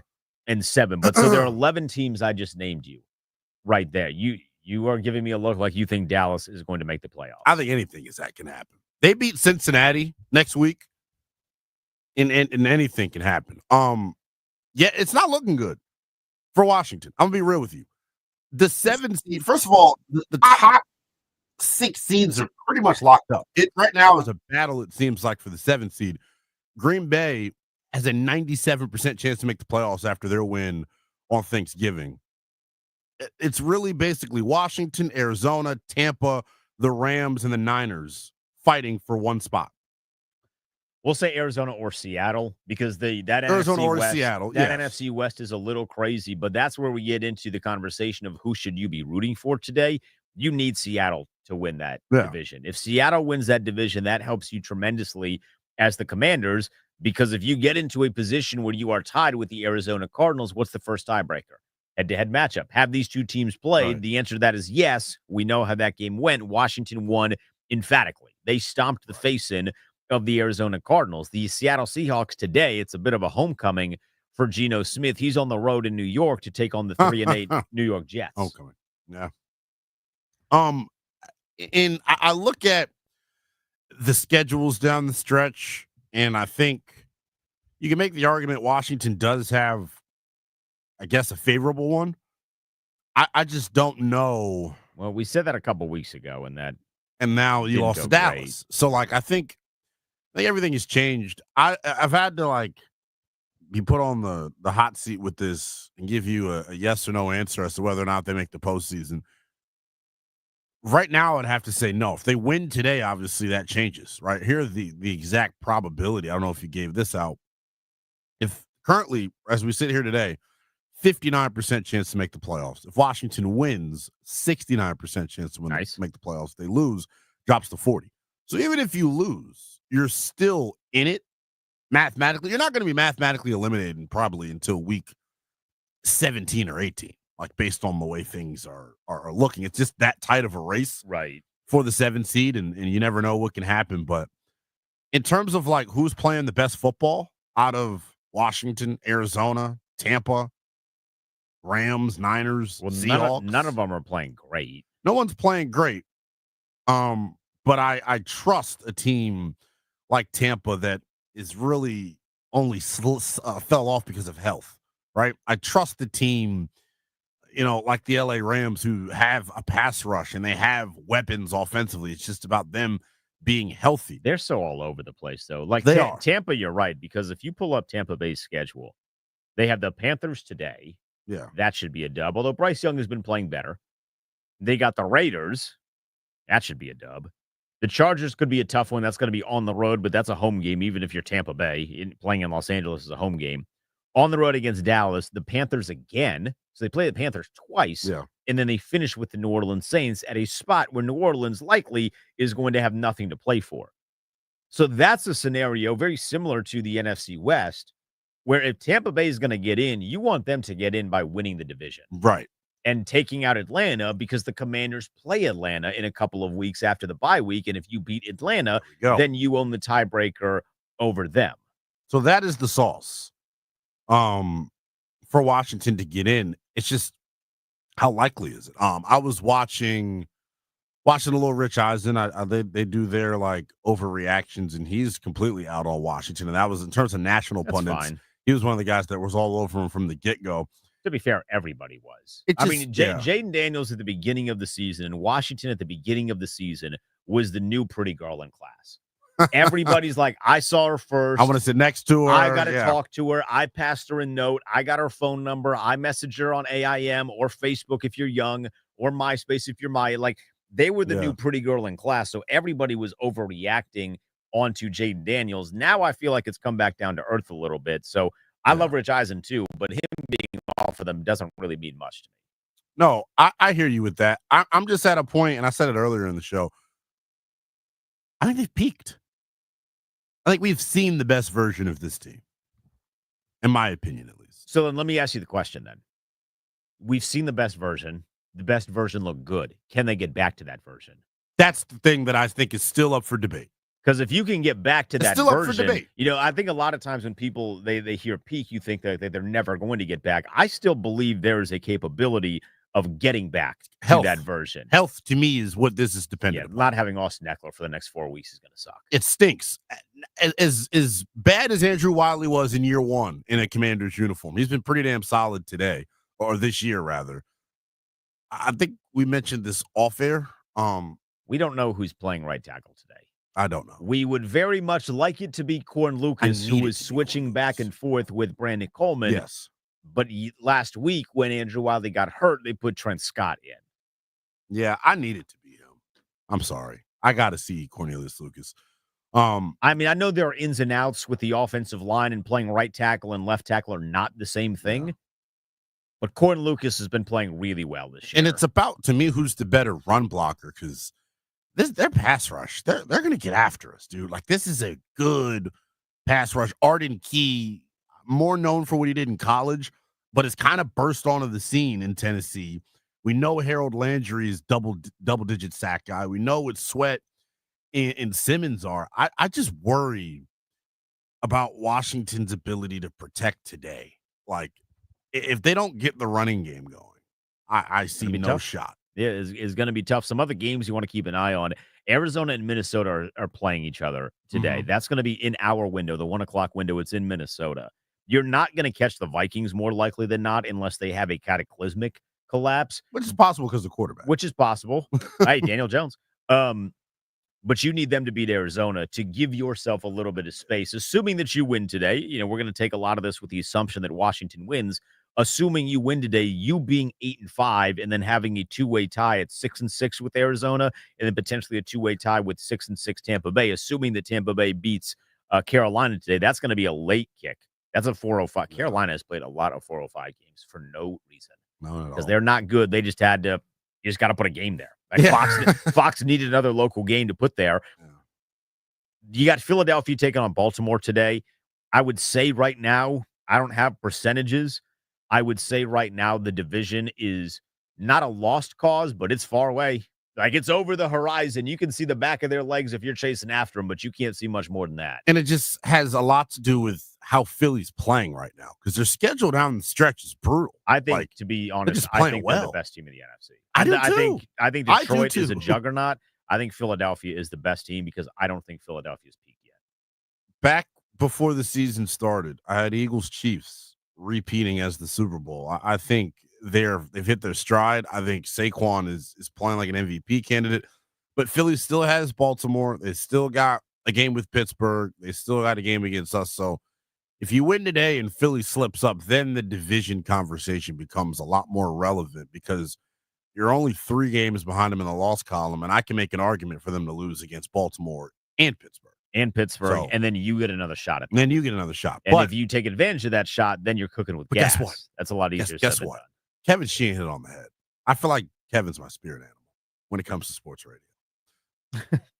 They got their ass whipped last week in the trenches. They did. Offensive line, defensive line. Wasn't even close. Dallas had been putrid running the football. They come in here and Rico Dowdle runs off the right guard all afternoon long. The only time Dallas got stopped last week was them stopping themselves. What did we do to stop the Cowboys? They had drops and penalties. That is what slowed a lot of their drives down and missed field goals. So this defense, a group that it's ironic, right? Like it felt like the defense was just starting to turn things around. They played well against Philly. They played well against Pittsburgh. And then a Dallas team that had scored 20 points combined coming in, you let them walk it up and down the field. Yeah, it was unfortunate looking back at that Philadelphia game because the wool was put over our eyes. Yeah. We thought the defense was playing well, but it was really just that Philadelphia had 4 days to prepare. But then I could also say, well, the offense only had 4 days to prepare, so then they, with extended time, would be great against Dallas, and then they weren't. So somehow you're on the wrong end of both of those scenarios, which is not great. It ain't a fluke. Very unfortunate. One other game that I do want to mention, just in terms of keeping your eye on some of those teams that are in playoff contention, you got the Rams and the Saints. The Rams at 5-6. They're on the road against New Orleans. That's a late kick at 4-7. I believe that one is Fox's game of the week. So that'll be just about everywhere where Fox is in your home. That could be a game where if New Orleans wins, they then enter this conversation at 5-7, knowing that you're going to play them off of the bye week in 2 weeks. We're now the hunted. Everyone's gunning for this. Everybody is gunning. That's for the only spot. available seed in the NFC picture. Because you're not at this point. Arizona, Tampa, Los Angeles, San Francisco, you name it. They're not catching Green Bay. No, I mean Green Bay is going to. I pulled their schedule up. They got They just play the Dolphins. They got the Lions, so that's going to be a tough one. Then they got Seattle, which is going to be a tough one. But then they get New Orleans, Minnesota, Chicago. You think that they're going to take at least 2 of those games? they which may gets run them the to damn. 11. I can see a 11 scenario wins. where they run the table. I can't. If they run the table, they'd likely jump Detroit, and they're the 1 seed. Or they jump Detroit for that division, and Philadelphia ends up being the 1 seed. If they run this thing, because they did play Detroit tough, they lost to them 24-14. They've been in some close ones. I mean, they were close against Chicago, block field goal. They beat up a bad San Francisco team, and then Miami can't play in the cold. Which is unfortunate because this is the NFL. If anyone forgot. Yeah, I don't know how they can't play in the cold. Cam Newton eviscerated Tua Friday on first take. It was amazing. He should. Like the game last year in the postseason was one thing, but on Thanksgiving, I mean, it's November. Barely cold outside. Yeah, it's November. You should be able to play in the cold. All right. When we get back, we'll look into our windows of opportunity. What does Washington need to do to make sure that this conversation next week is much better in their favor and they're sitting with 8 wins? I guess I should say 2 weeks because we got a bye week next week. But you get the idea. What does Washington need to do to jump and get their 8th win of the season? Our windows of opportunity, our keys to the game when we get back. It's Denton Day. It's Lyle Willingham. It's your Burgundy and Gold pregame show on 106.7 The Fan.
Last week, Linnell, Jay-Z was in attendance at the game for Dallas. You know, he was there with, I don't know, that weird dude, Michael Rubin.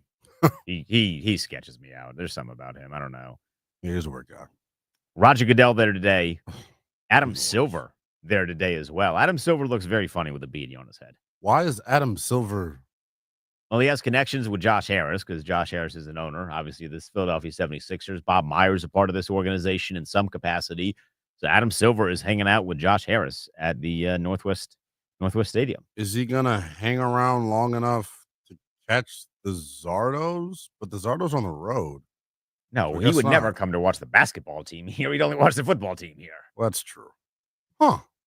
I don't like that. You know, I don't like it because they played like Jay-Z was in attendance last week. It's like they just knew the Rock Boy was in the building tonight. I mean, it's just crazy. They played bad. Wait, wouldn't they want to play good for Jay-Z? It made them nervous.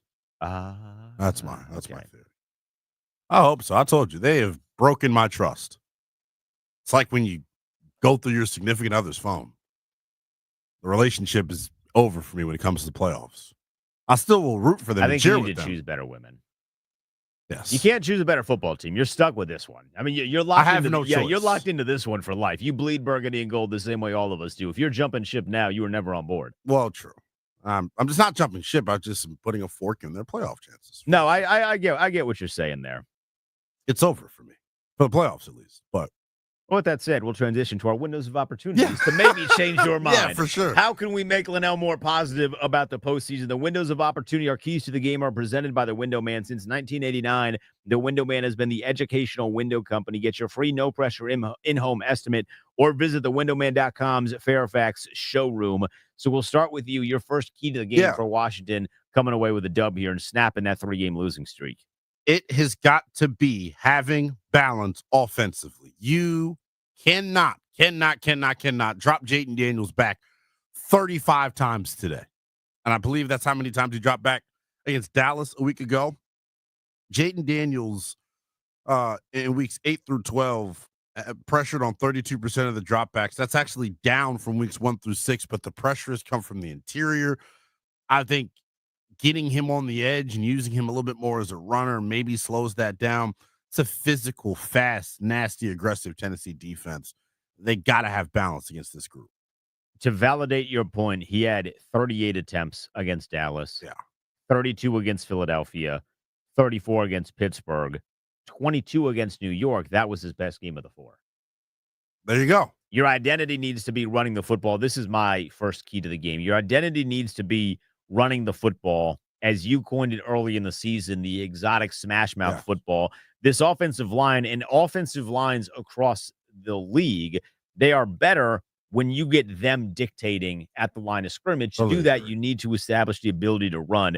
You got to remember that Jayden Daniels is still a rookie quarterback. The best way to move this offense is to be a run-first team that can then supplement with the talents of Jayden Daniels, his ability to throw, his ability to process, his ability to utilize his legs and take himself and put him in that run game as well. So I think they need to stay committed to the run. Brian Robinson is going to be good to go. There were some questions about that earlier in the week.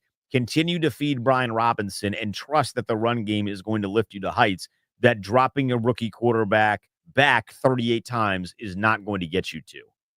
Yeah, I agree. Like they got to find a way. And the only way that I would be okay with the attempts being high is if they make a concerted effort to get the ball out of his hands quick. I think that is a big part of this too. It feels like the quick game has become a little bit less effective over the past month or so. Second key, I would go to the defense and say, look, this Tennessee offense turns the football over more than just about any team in the National Football League. You have got to find a way to turn them over. And if you can do that, I think it gives you a lot better of an opportunity. But this offensive line, to me, of Tennessee is the type of group that gives Washington trouble. They got beat up in the trenches the past couple of weeks. Sunday against Dallas was unacceptable because you're going against backups, but like Peter Skoronski is pretty darn good. J.C. Latham can play. Like they got some guys. It's just about who is going to be the tougher, more physical team today. It's going to be a nasty, dirty football game. I can already anticipate it. This is going to be smash mouth. Yeah, for sure. My second key, though, is that I want Jayden Daniels to attack the middle of the field. Yeah. It feels like the middle of the field is open, and before he got hurt, we saw on a weekly basis he was getting better. He was doing some things that you said the previous week, we want to see him do this more. And one of those things was attacking the middle of the field. When he got hurt, it almost feels like that was set back a little bit. I want him to be comfortable enough into the pocket and comfortable enough with the flow of the offense that he does not mind attacking the middle of the field, because there are going to be opportunities there, whether it be to Zach Ertz, John Bates, don't fumble, son, Zacchaeus, whoever it is. If you're attacking the middle of the field, you do have guys who in space can make plays. Yes. And if you get them in positions to do so, they will. So I want to see that. I think the RPO is at its best when you can give it to the running back, when you can take it yourself, or when you can pop them over the middle of the field for what I like to call the Logan Paulson routes and pick up 15, 16 yards, keep the chains moving, get a first down, do this thing again. So I want to see them attack the middle of the field more frequently and feel good about it. JP Finley, breaking news. Oh, God. Big Luke warming up next to Sam Cosmi. There we go. That's what I wanted to see. I can't stand anymore, Trent Scott. Thank you, Jesus. He's done miracles on me. Oh, they might win. Thank you. I thought they were going to do the Trent Scott bit again. Thankfully, they are intelligent. That may be the game that, changer. I mean, if you were going to, if you're going to have these two guys rotating at left tackle, you might as well just move the other one to right tackle now that Wiley's out. Because my whole thing is, and I remember you and I had this conversation early in the season on the potential of moving Corden Lucas to right tackle, but Andrew Wiley had been playing well. So now that he's not playing, this should, it seemed so obvious last week. I'm glad they're taking this into account now. That helps them with, by the way, with your key to the game, your window of opportunity presented by the window man of winning the line of scrimmage. Yeah. Get a bigger, more physically imposing guy in there. Like Trent Scott, I keep telling people, you can see Trent Scott at like your local home goods store. You would think he was a bodyguard or a bouncer, not a right tackle. So that's huge. I just hope we can keep 8 healthy for 4 quarters. Because the moment he goes out of the game, everything changes. Yeah, with no Austin Eckler. I mean, Austin Eckler, even when Austin Eckler was healthy, the run game is so substantially different. It's different without style. Brian Robinson. Yeah. But now with Austin Eckler not healthy, McNichols is a fun running back 3. I don't love him as a running back 2. I certainly don't love him as a running back 1. Well, Dan Quinn loves him as a special teams ace, so that's why he doesn't get more carries. Seriously, though, Trent Scott not starting is massive to me. I really thought it was just this thing they had, and they wanted him to be the first tackle off the bench, period. I love this. I love this. I love this. I love this because this is the tackle tandem we've been screaming for since week 1. Since week 1. Coleman and Lucas out there together. Coleman and Lucas. Let's see what it does for them today. Coleman and Lucas sounds like a law firm. Yes, it does. And if they keep Jayden Daniels upright and no sacks, somebody make that graphic. The Coleman and Lucas law firm protecting your quarterback. I love that. I mean, that is free game for someone to take advantage of. They're not starting. They're starting Lucas, but for whatever reason, Phil Mathis is AWOL this week. I don't know why. I do not know why. That is where my next key to the game is, though. Yeah. You have to get pressure on Will Levis. And that maybe not be a Phil Mathis thing. He's much more of a run stopper, or should be a run stopper. Admittedly, no one has really stopped the run for Washington this year. But you have to get pressure on Will Levis. He holds the ball too long. He's a young quarterback, and he's not exceptionally good. Don't make him good. Don't allow him to sit back there. Most of these quarterbacks, if you give them all of the time in the world, they will take advantage of that. I'd prefer to not give Will Levis a career game. I hope that what he did against Houston last week was as good as he is going to play this entire season. You have to get after Will Levis. You need to sack him at least 3 or 4 times. If you're going upwards of 4 times, you're winning this football game because they can't get anything going. So you got to get pressure on Will Levis. That's Fowler. That's Farrell. That's Armstrong. That's Luvu. Whoever. If you want to blitz Quan Martin. You got to get pressure on Will Levis, though. Have to. And I think if you do get the pressure, he's going to give it to you. He turns the football over. He makes boneheaded mistakes. That's the silver lining in this game for me. I do see a scenario in which they confuse the hell out of Will Levis and they press up at the line of scrimmage and they don't give clean releases. I like our secondary versus their receiving core outside of Calvin Ridley. It feels like it's just Calvin Ridley. But damn, you got to make them one-dimensional to get to that stuff. That to me is my third key. Stopping the run. Can you make them one-dimensional? Can you force Will Levis to throw the football like you've alluded to here? That to me becomes the most important thing, because we've actually seen, moments this year where Tennessee has had a couple of offensive explosions. They are few and far between, but they are capable of putting up points if you cannot force them into the mistakes that they seemingly walk into. This team put up 31 points on the Miami Dolphins. Put up 32 last week against Houston. So it's not like they're just completely dormant. Their offense is just bad. I need that new Will Levis meme. Yeah. I need the new Will Levis meme. For the first 6 weeks of the season, every single time he stepped on the field, there was something. Hands on the head, a ridiculous pass behind his back, throwing it between his legs. Like, he was creating new memes on a weekly basis. You need to see something like that. If he gives you a new meme today, you're going to be sitting in an all right position if you're the Commanders. He better give us a new meme. They can't lose this football game. I mean, This is a must-win football game in every sense of the word. So was last week. We're going to be getting Vietnam flashbacks at Jim Zorn, but not only that, Linnell, and you know this, but for those that maybe don't, Dan Quinn's first year in Atlanta, he started 6-1. They finished the season 8-8. Now, they went to the Super Bowl in the second year. That is a very key caveat there. I will completely take a collapse to get to the bowl next year. Yeah, that one you can I will sign take me up for that with flying colors. Yeah, I will not think twice about that one. But it is something to take into consideration in that the fast start has now slowed down substantially. It wasn't a nice and easy slowdown. It was slamming on the brakes, going 80 on the freeway. Yeah, pretty much. And it feels like just the cocktail of defenses that they've had to go up against here in the past month is like, it's vicious. Pittsburgh, when they were at their absolute best. Philly, when they were peaking. Well, Dallas was a layup and you vomited. And then this Tennessee team, who is on a heater right now defensively. They've been on a heater all year. You couldn't have built a more daunting task of defenses in a 1 month stretch than what Washington's had to deal with. Hopefully today goes better than the last couple of weeks have. I just have an eerie feeling that it may not, and we will get to that coming up here shortly in our predictions here. We will give you our predictions on the other side. We're about 10 minutes away from kickoff here between the Commanders and the Titans. The Commanders looking to snap a 3-game skid and get to 8-5 on the season. Will they do it? You'll hear our takes on that when we get back here. Our final predictions of the game when we return. It's your Burgundy and Gold pregame show with Denton Day and Linnell Willingham.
It's a Burgundy Gold pregame show. A couple minutes before kickoff at Northwest Stadium, the Titans and the Commanders, they're 6.5-point favorites. The Commanders are. They're sporting the black uniforms that I love. I know a lot of people don't like them, the old schools, but I wish love they were them. our regular home uniform. They need to win more in them. But, Yeah. man, those uniforms are fire. I don't care what anybody says. Best in the league for my money. I'd put it up there. Them and the I do like the black Cardinals uniforms. I do too. I like all black uniforms. I haven't seen a bad one. Texans in their little red. I like the Texans red too. All right, you have teased us for too long, Linnell. Does Washington get this win? And give us a footnote as well as to how this game plays out. So it's at NELL_BTP. If you're watching on YouTube, you see that. If you listen regularly, you know that. Direct your angry tweets there. Do not call us yet. We'll be interactive during the show because we are the best. But I put a fork in them Black Friday in terms of their playoff opportunities, their playoff chances. I think the playoffs, to me, are out of the question at this point. They have lost my trust after losing to a god-awful Dallas team last weekend at home in the fashion that they did. But this has more to do about what Tennessee does well. Even if they would have beat Dallas, I would have been concerned about this Tennessee game. I think the interior of Tennessee's defensive front, their entire defensive line for that matter, is better than what we have up front. I think the tape is out. Interior pressure, bust this offense up. They're going to try to do that. How successful will they be is to be determined. Let's see if Cliff and company have an answer to the interior pressure. I'm going to pick Tennessee. I am. I'm going to pick Tennessee. I don't trust this defense against the Titans either. A little bit disappointed in how they played against Dallas. I think it's going to be a higher scoring game maybe for the Titans than people probably would have anticipated. Beware of this. I'm going to take Tennessee 24-14. Ooh, I think Washington scores twice in this one. It's going to be a tough one. I like Tennessee in a 10-point victory. If they only score twice, there's going to be some very mean things said about an offensive coordinator tonight and tomorrow morning. You and I are on different sides of this one. I do think Washington wins. I think they get back in the win column. I understand where you're coming from with a lot of things, but I think that this is where they kind of get back right. Maybe not to the point where they're scoring 40 points a game. That one might be out of the question for a little bit, but I do think that Washington gets this done. I think Jayden has a strong performance, and I do think they make a conscious effort to make the adjustments that were necessary for them to win, which means getting Terry McLaurin the ball, which means moving, which means attacking the middle of the field. Defensively, you are what you are. At this point, there's not a whole lot that you can do to fix that, especially when you are now healthy scratching guys. That just is what it is. You just have to be better offensively. I think they will be, but I do think this game is going to be close. I'm going to go 28-24. Mm-hmm. Tennessee covers. I got my money on them covering a 6.5. Tennessee covers, but Washington gets back in the win column, and they go into the bye week with a little bit of momentum, maybe a lot of bit of momentum, depending on how Jayden looks in this one. But we will be able to breathe easy at the end of this one, and they'll be sitting there with 8 wins. Yeah, I can see the scenario in which it happens, right? Defense forces some turnovers. Offense gets a couple big plays. I just have a ton of respect for what Denard Wilson has done on that side of the football with the Titans. They don't even have L'Jarius Sneed today, but their rookie, Jarvis Brownlee out of Louisville, has been a badass all year long. They provide. You can't get clamped by a rookie again. You can't. Like the Quinyon Mitchell, Cooper DeJean thing. Quinyon Mitchell's a great player. No. He's a great player. But you can't get clamped by a rookie again. That goes for Terry, Noah, Ozzie, Luke. 12-1, by the way. Touchdown. 12-1. What is it's in the best. I know that it's in. I put Ben Sinnott in there 22-1 too. So a rookie is scoring today for the Commanders. I don't know which one, but one of them is scoring. So my other qualm, and we haven't talked about the Tennessee offensive time, Tajay Spears back after missing time with a concussion. Him and Pollard together, man. They're a badass group. They're a badass group. Tandem, and we struggle against explosive backs. We struggle against non-explosive backs. They struggle against running backs. Period. When we get back, we will have kicked off from Northwest Stadium, and the game will be underway. Can the Commanders get to their 8th win? You find out when we get back as a Burgundy and Gold game day continues. Don't go anywhere. You're listening to 106.7 The Fan with Denton Dale and Linnell Willingham.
Game underway from Northwest Field.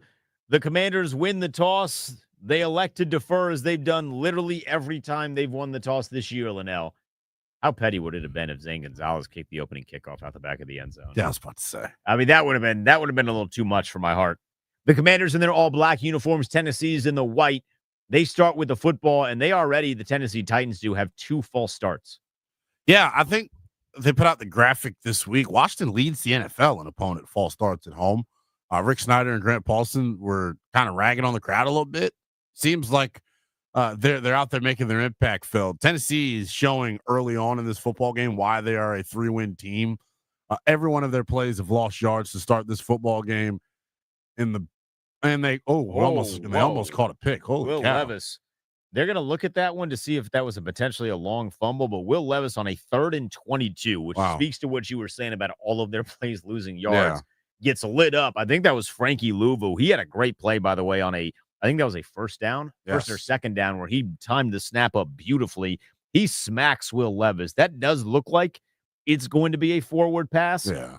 If not, let me see this replay one more time. Yeah, it's the hands going forward, it looked like. But Right, good start for the Washington defense. 3 plays, negative 12 yards for the Tennessee Titans. And it felt like. Can I order this for the rest of the game? I love it. The crowd clearly making their impact felt and messing up the timing of Tennessee's offense from a cadence standpoint. Left tackle jump, right tackle jump, 2 dudes that are furthest away from the center. So maybe a silent count gets employed here sooner rather than later if you are the Tennessee Titans. But this is the type of start you needed offensively. I mentioned it. They got their ass kicked up front last weekend against Dallas, against backup guards and a first-time center. They started 4 rookies started last week for the Dallas Cowboys up front along their offensive line. And it just was a group that was getting movement, and there was only one real running play on this drive. And Louvu timed it out perfectly. They stuffed it up. I would say the screenplay on 2nd and 19, they run a screenplay. It was sniffed out by everybody. Yeah. That, to me, spoke on the preparation that they've had and everybody being aware. That was a really great play. Obviously, the Louvu jumping of the snap is going to be looked at as a more impactful play just because of the way that he did it. He nearly took the handoff for Pollard. But getting everybody on the same page and being able to sniff out screens, they hadn't done that this year. I thought that was a huge play. And Washington, because they forced them to punt, they get the ball at a very good starting field position at their own 40-yard line on a 1st and 10. Wait a second. They're throwing a Terry McLaurin on the first play of the game. I think Cliff, where Terry was lined up to, by the way? The right side. I think Cliff Kingsbury's been listening. He got the burner account fired up. Yeah, I was about to say, look, this is what. Oh, they just went to the middle of the field on the second play. I should have been texting Cliff this whole time. It's a good start for this group offensively. This is the key, though. When they're able to have positive yards on 1st and 2nd down, it allows the tempo to become much more effective. And I think that's what we're seeing here on these first 2 plays. They're in a 2nd and 1 situation now, but this is the start that you needed if you were Washington. Like, they look sharp here coming out of the gates, and it's a damn good start for them. Jayden's getting the ball out of his hands, and Brian Robinson, home run hitter. That's a touchdown. Love it. Oh, baby. There we go. I thought this guy couldn't hit home runs first carry of the game. Oh, it's beautiful. Hot damn. Hot damn. Where has this offense been for weeks? I don't know, but give it to me, please. 8th tud of the season for B-Rob. Love to see it. They run one of their staple runs that they've run all year. I almost said that Jayden should have kept that one because there was pulls. no one there. But Brian Robinson takes that, 45 yards to the house. So much 40 for yards. a lack of breakaway speed. He looked pretty fast there.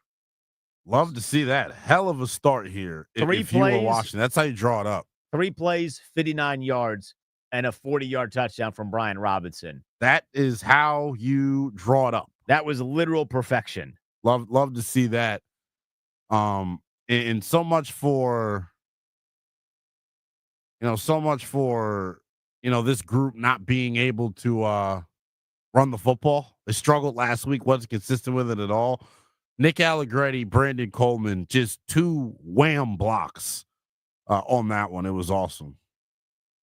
I'm pulling up some numbers now just because I'm curious. Jayden had a great day running the football. last week. The team rushed for 145 yards. He had 70 of them. Well, Brian Robinson basically ran for a large portion of the running back yardage last week in one play. You love it. Yeah, I'm cheesing right now because that's awesome. Like a lot went right there. And I think the block by Allegretti and Coleman was huge. He had an alley that was amazing. Loved that. That was as perfect can get. And now the defense going to be back on the field, but they're playing with a lead. Obviously, this goes without saying, but the more you play with the lead, that's going to limit their ability to run the football, and it's going to force Will Levis to throw. If you're forcing Will Levis to throw, odds are you're going to be in a pretty good spot. Yeah, you're back. You stuck the fork in him. I'm about to say, I'm giddy over here right now. You got that fork ready to pull that bad boy right out of him. It's just really, I keep talking about it, though. I love it. I love that. I love that there was the pulling from Allegretti and Coleman. Like, they had a lot of success with that early on in the year. This is. Do they run that play if Trent Scott's the right tackle? My guess is no. No. Well, if they do, it's not as successful. Corton Lucas being the right tackle. Yeah, let him anchor there. It was awesome. Massive decision, and it pays off. Yeah. So they went first play, a throw to Terry for 10 yards to the right. Second play, a throw to Noah Brown. I would classify that as the middle of the field. It was kind of like the short middle of the field, the right side middle of the field, but I would say that's the middle of the field. And then they run with Brian Robinson 40 yards and a touchdown. Literally every single thing that those of us in front of microphones said they need to be better at, Cliff Kingsbury did it in 3 plays. Love it. And it clearly, he listens, right? Yeah, and all these coaches say we don't pay attention to the media. Damn well Cliff was listening. 100%, because first play, he gets it to Terry, and I'll be honest, Terry had to climb the ladder for that one. He did. I think the wind took it a little bit. I don't think he was expected to climb the ladder. I think the wind took it. Yeah, for sure. Hopefully that's what happens. So what happens here on defense? They blitzed Will Levis a little bit, not a lot of it. They were showing pressure, but they weren't on that final play, that third down. They rushed 4.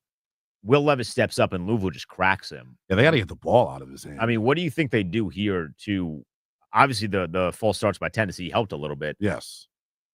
They got to, if you're Tennessee, you got to get the ball out of Will Levis's hands, but for Washington, right? Like making them one dimensional was the first thing. Do not let Tajay Spears and Tony Pollard get going on the ground. That to me is like most important. And if that means selling out to stop the run and leaving yourself a little bit vulnerable on the back end, I am okay with it. You just handle your business. How I look at it, man. You are better than this offense. You are. You should. Can you execute, though? That's my big. The execution is going to be huge. They're going to start at the 30-yard line on a 26-yard return from Chestnut. I don't know why that made me laugh. But damn, that's it just was funny. That was funny. Once again, and I know I've already said it 5 times, Nick Allegretti, Brandon Coleman, the reason that touchdown happens. I mean, wham blocks. Wham block. Coming over from the left side of the formation. That's how you do it. Really just dominating that particular play. Who was the left side defensive end? Is that Dante Fowler? For them to get to the edge that easily, that's my problem with this group. And there goes Big Sheldon Day trotting across the field. He had a long distance. He's captain. He's captain this week. He had a long distance. He played for Tennessee at one point, didn't he? I don't think he did. Is that why he's captain? No, I don't think he did. I looked it up. I don't think that he played for Tennessee because I was confused. Dan Quinn loves going captains against their former teams. I don't think he played. And it Tennessee. Is Joe Witt Jr. said it on Friday. Here they go. We can't stop the run because they're running off tackle. We can't set the edge. I mean, Fowler, it looked like, had a chance. He's too small of a defensive end to be a guy that sets the edge in the run game. He just is. He's a much better pin your ears back in after the quarterback kind of guy. I would like to see a replay of that one though, because it felt like somebody was in good position and then they just were not in good position. Didn't make the play. Naturally, though, we got CBS and their like D team. Yeah. So we're not getting a replay. We're not getting a replay. We know how this game got goes. One camera angle of the replay on that third down where it could have maybe been a fumble for Will Levis. Yeah, we know how this goes with CBS. What the heck was that? Bad, bro. I mean, Will Levis faking a pitch, doing the hokey pokey in the backfield, and comes away with nothing. It's going to be 2nd down and 10. Washington leading this one by a score of 7-0 with 10:30 to go in quarter number 1. We'll let you know what the defense can do. Tennessee is moving the football. They got their first down of the game. They got the ball 2nd and 10 at their own 41-yard line. Don't go anywhere. You're listening to a Burgundy and Gold Game Day live with Denton Day and Linnell Willingham. We are presented by Rude. Is your cooling system letting you down? Score a touchdown with Rude and experience peak performance. Dominate the season with unmatched cooling power and visit RUUD.com. If it ain't Rude, it ain't right.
Death, taxes, and Frankie Louvu dominating in the first half of football games. The most consistent things in life. Yes. On a 3rd and 4, What a start, though. Tennessee drops Will Levis back. Washington blitzes. He throws over the middle of the field only for it to be batted down by Frankie Louvu. He has been on fire in recent weeks in the start of games. He's already jumped one snap that led to a loss in the run game, and now he's batting balls down at the line of scrimmage. He has been excellent for Washington. Yes, he has. And the speed and physicality that he plays with, I know it's a reason, and you mentioned this last week, and I agree totally. There's a reason of this free agent crop. He was the guy that got the big long-term contract because they want him to be a part of this thing. I love what Jayden just did, by the way. Holy cow. Stepping up Interior in the pressure, pocket, step up, love that. sliding in the pocket, not sliding when he tucks the ball and runs. But because of Frankie Louvu, as we had mentioned, it forces a Tennessee punt. Washington gets the ball back at the 20-yard line due to a touchback, and then, as you said, on a second and 6, Jayden slides for 5 yards to make it a 3rd and 1. That's a great play by Jayden. Yeah, love to see that from him. There was pressure that came there. I didn't see which back it was. Really good blitz pickup. And now they're in a 3rd and 1 situation, but more on Louvu. Like, I think the entire defense, like the physicality they came out with, like, that's what you love to see. You can't really draw it up any better than that. They were pretty dominant from the get-go on that side of the football, and now here offensively, cooking with gas right now. I mean, they're moving the football on a 3rd and 1. Terry runs a quick slant. Jayden finds him. That's over the middle of the field, although he did throw it outside the hash marks. But that picks up 9 yards and moves the chains. That's the second time Terry's caught a pass today in the first quarter, which the past couple of weeks, if you've been paying attention, has not been the norm. That's huge for the Commanders' offense, and they line Jayden up under center on the next play. Yeah, love to see it. This is them doing whatever they need to do to stay ahead of the sticks. Love the play design there. They motion Luke McCaffrey across on some jet action, get the linebackers flowing, then they sneak a screen in behind with Zach Ertz. And a sensational block, by the way, by Brian Robinson. Yes. Who was on the receiving end of the play fake and immediately saw the blitz coming, picks it up, keeps Jayden alive, and then Zach Ertz gets drilled by Jeffrey Simmons. I mean, that's a big dude when he's moving with steam. But he picks up about 6 yards. Now you got a 2nd and 4. And this is the difference right now offensively that we haven't seen from this group. They are living ahead of the chains, and I think that is huge for this group. I really do believe that is a big thing for this bunch. If they can stay ahead of the chains and keep that play calling menu as open as possible on 3rd down, it's huge. And for all the struggles, right? They're what? 12 of 30 or 12 of 36, 12 of a lot on 3rd down the past couple of weeks. They're still 8th in the NFL with their 3rd down percentage. It just shows you how hot they started out of the gate on that down. But that's the key to me. There's a sense of balance here. There's a sense of control right now offensively. They're not behind the sticks. There hasn't been a negative play yet at this point. No. That's what had killed this group. Knocking on wood, there were offsetting penalties on a 2nd and 4 that had seen Jayden pick up the first down. It was holding on Washington. I believe it was on Corn Lucas. It was illegal hands to the face on Tennessee. So they're going to redo a 2nd and 4. It was a designed QB sneak or QB draw from Jayden. And he picked up the first down. He did get hit a little bit towards the end, but still no negative plays. You're just redoing a 2nd and 4 up 7-0 here. Yeah, he took a shot to the back there, but like we said it in the pregame, if they're going to get back to what they were doing offensively, he's got to be a part of this rushing attack. I firmly believe that. And I understand there's the hesitancy to run him because of the rib injury that he suffered, but I mean, we're like 6 weeks away from that now at this point. Like, if you're still, and there have been people that have called into, I'm sure, your show on the Kevin Sheehan show that are still suggesting the rib injury is bothering Jayden. I would encourage you to watch the games. I'd encourage you to watch the games. He looks fine to me. They got a big 3rd and 1 here around midfield. I would consider this to be 2-down territory. When you got number 5, never mind. Oh, my goodness. Brian Robinson is running roughshod right now. Brian Robinson might go over 100 yards in the first quarter. Yeah, they do not have an answer. I mean, he picks up the first down on that 3rd and 1. The hole was, it was a gaping hole. Yeah. I mean, this offensive line against a really good defensive front, at least in the first quarter. I mean, they're blocking it up well, though, man. Holy smokes. They're blocking it up really well right now. I mean, Sweat and Simmons, a non-factor on that play for Brian Robinson to pick up the first down. He nearly broke it for a touchdown. Could you imagine if this guy had 2 touchdowns in the first half on 2 massive runs when we haven't called him a home run hitter, so to speak? Yeah, it's been impressive to watch, and I think his runs, man, have been impactful, and he's breaking tackles too. The yards after contact has been cool. He has 4 carries for 63 yards and a touchdown. That one on 3rd down went for 16 yards. And the offensive line is doing a really good job creating holes for him, man. They're getting up on the second level. They're double teaming, is hitting. And once again, 2nd and 5. They have been excellent on 1st and 2nd down today to start this game. They're staying in the pocket. Yes. In the pocket in terms of the flow of the offense, always making positive plays, even if it is a small chunk, but always making positive plays. Is that another catch for Terry? That is another 3 catch for Terry already. McLaurin. It's And that gives Washington another first down. That's just a little button hook route that you run in Pee Wee flag football, and Washington able to make something out of it. Yeah, and they're getting the football out of Jayden's hands. He's being decisive with it, really not letting Tennessee's defensive front, which we know is a pretty good group, not really letting them be a factor with how quickly they're getting the football out of his hands. This has been super impressive to start for Washington. This is what we have seen in this first quarter, and there's still a lot of football left. But what we've seen in this first quarter is Washington getting back to the offense that made them so good.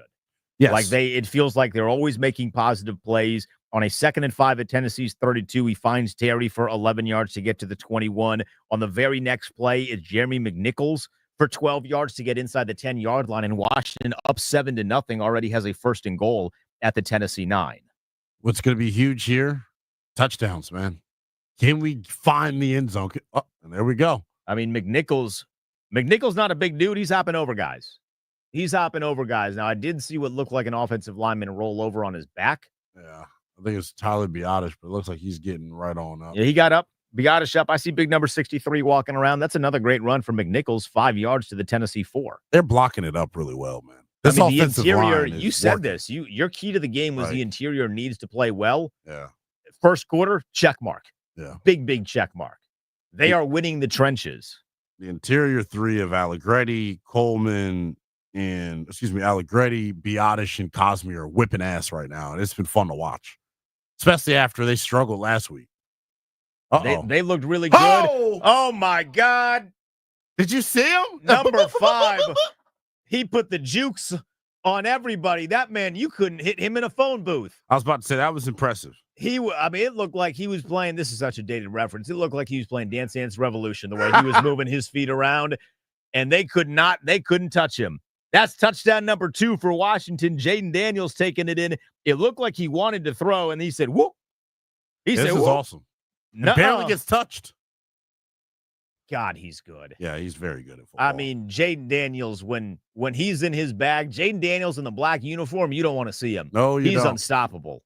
Love it. And look, he didn't go to the heat wrap. No, he didn't have he doesn't have the coat on all day. I think he can play pretty all right in the cold. I just have to admit. They're up 14-0. They're up 14-0. Washington is with 2:23 to go. They've scored on both of their possessions, and Jayden Daniels. Did you see him? Oh my goodness, jiggy? He's dancing. That's what I like to see. He's dancing on the defense. I thought the first drive was perfect, Linnell. They went ahead and they put together a long, sustained 11-play, 80-yard drive, resulting in a touchdown. This is a sensational start after we had criticized Cliff Kingsbury's offense for the past couple of weeks. 100%. And I see someone, B-Town Bones 21, Linnell apology tour win. It's a 3-win Tennessee team. Let's pump the brakes. But they're playing well, and I give credit where credit is due. This is the type of start that you needed. When you lose poorly and play poorly at home against a bad team, this is the type of performance that gets people to remove forks from you. I mean, Dan Quinn has said this year adversity is going to come. It's about how you handle it. Yeah. Understanding that Tennessee is a 3-win team. Noted. This is a great way of handling adversity when you have lost 3 in a row. 100%. You are imposing your will against a team on the defensive line that has been really, really good, and you're dominating them on the interior. Yeah, and I think it's been a while since we've seen that group impose their will on the team. I really go back to the New York game. It's really the last time we saw this Commanders offensive line fire off the football in a violent manner and really get movement in the running game. They're doing a nice job. It's not even always about movement. Brian Robinson's the type of back that has such good vision. All you need to do is cover your guy up, and it allows him to put that foot in the ground and be decisive and find green grass. He's running really well. There's one thing, it's being blocked up well. That's key.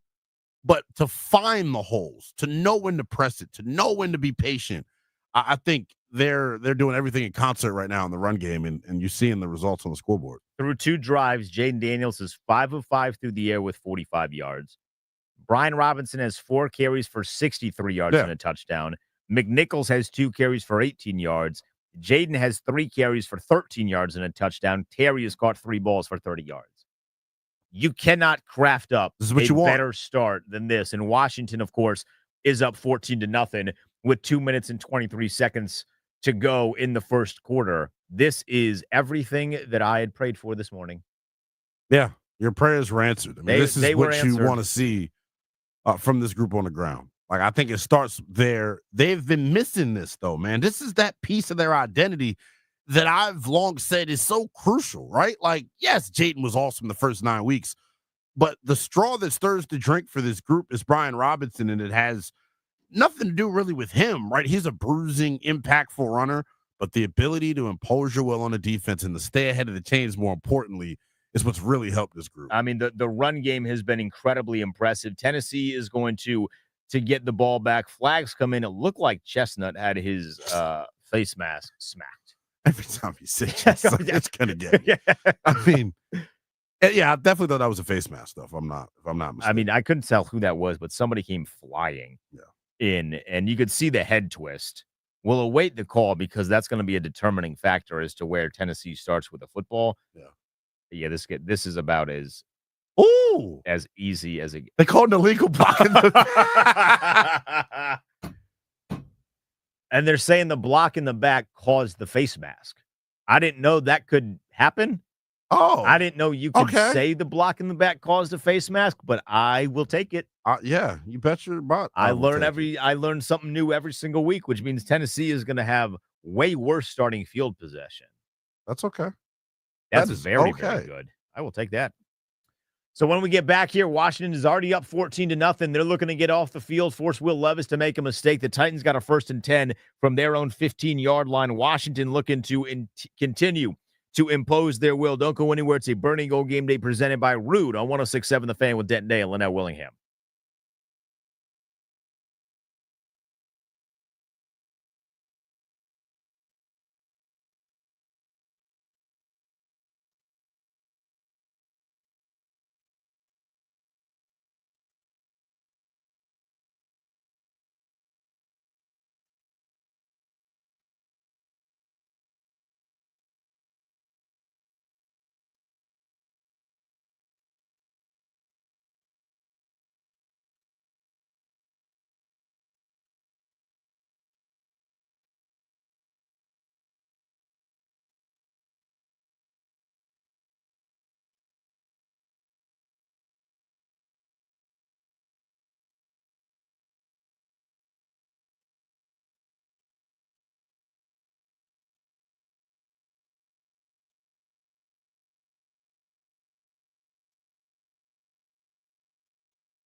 2nd and goal.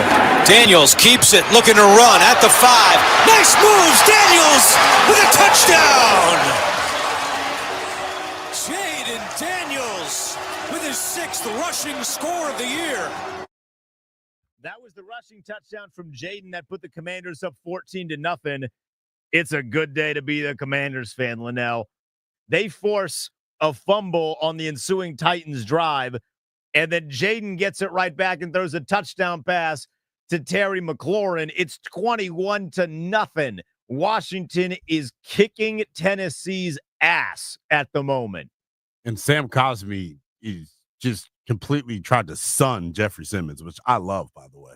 He's sunning him on the field legally and illegally. Yeah, we talked about that interior 3 and what they're doing. But on that touchdown, as you mentioned, Terry lined up on the right side of the formation. He sneaks through the zone, kind of gets lost. It's a coverage bust from Tennessee. I give all the credit in the world to Jayden Daniels, keeping his eyes down the field. Credit to the offensive line, giving him the protection to be able to hold on to it a little bit longer.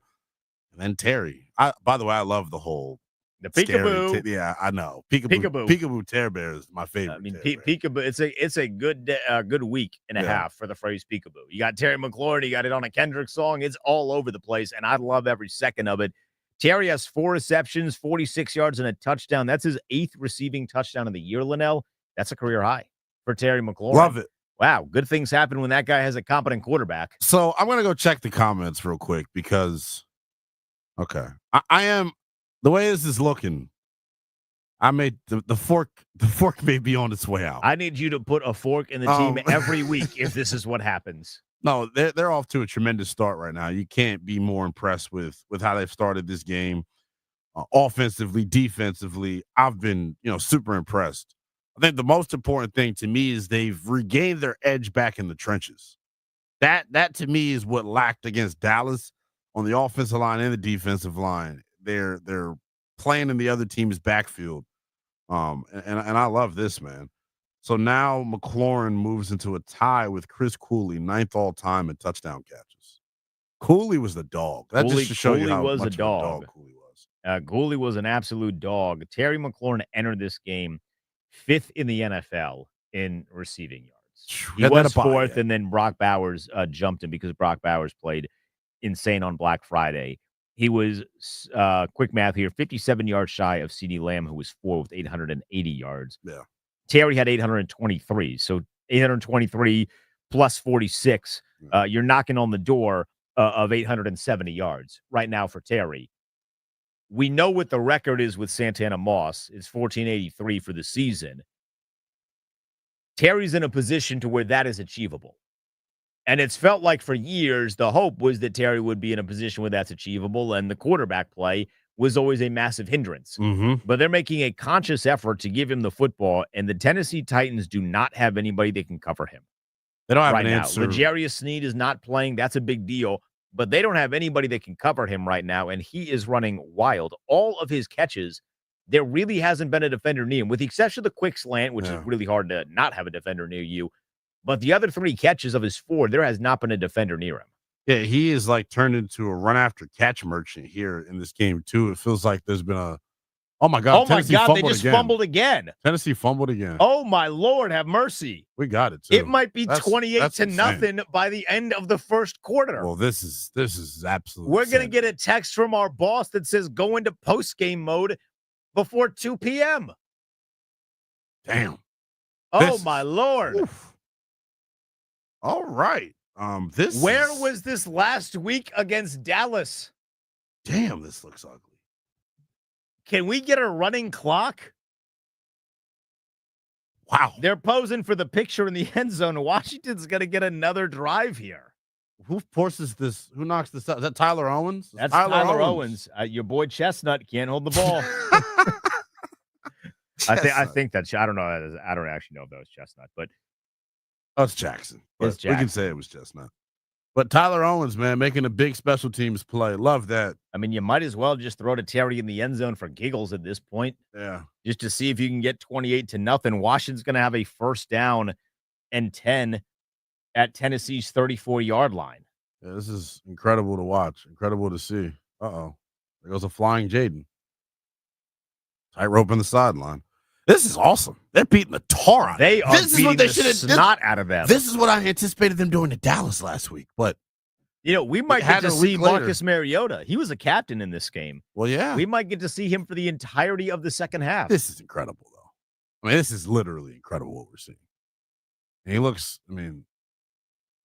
Poor number 69. He's nice, but he wasn't nice on this play. He's running after Jayden. He doesn't have a chance. Jayden just turned down water. By the way, that's just a dog. I'm going to go out on a Need limb here, water. Linnell. Forgive me if this is getting ahead of my skis. I think he's fine in the cold. I'm about to say, yeah. I think Jayden Daniels can play in the cold. Hot take alert. And I just got a temps to drop notification on the old computer in here, so that just is. It's only 44 though, so to act like it's really cold was a hyperbole anyway. But I get it. I don't even know what to think. Right now. Normally we do a quarter check after the first quarter. I'm on like cloud 96 at this point. They're up 21-0 at the end of quarter number 1. They have been legitimately, Linnell, flawless.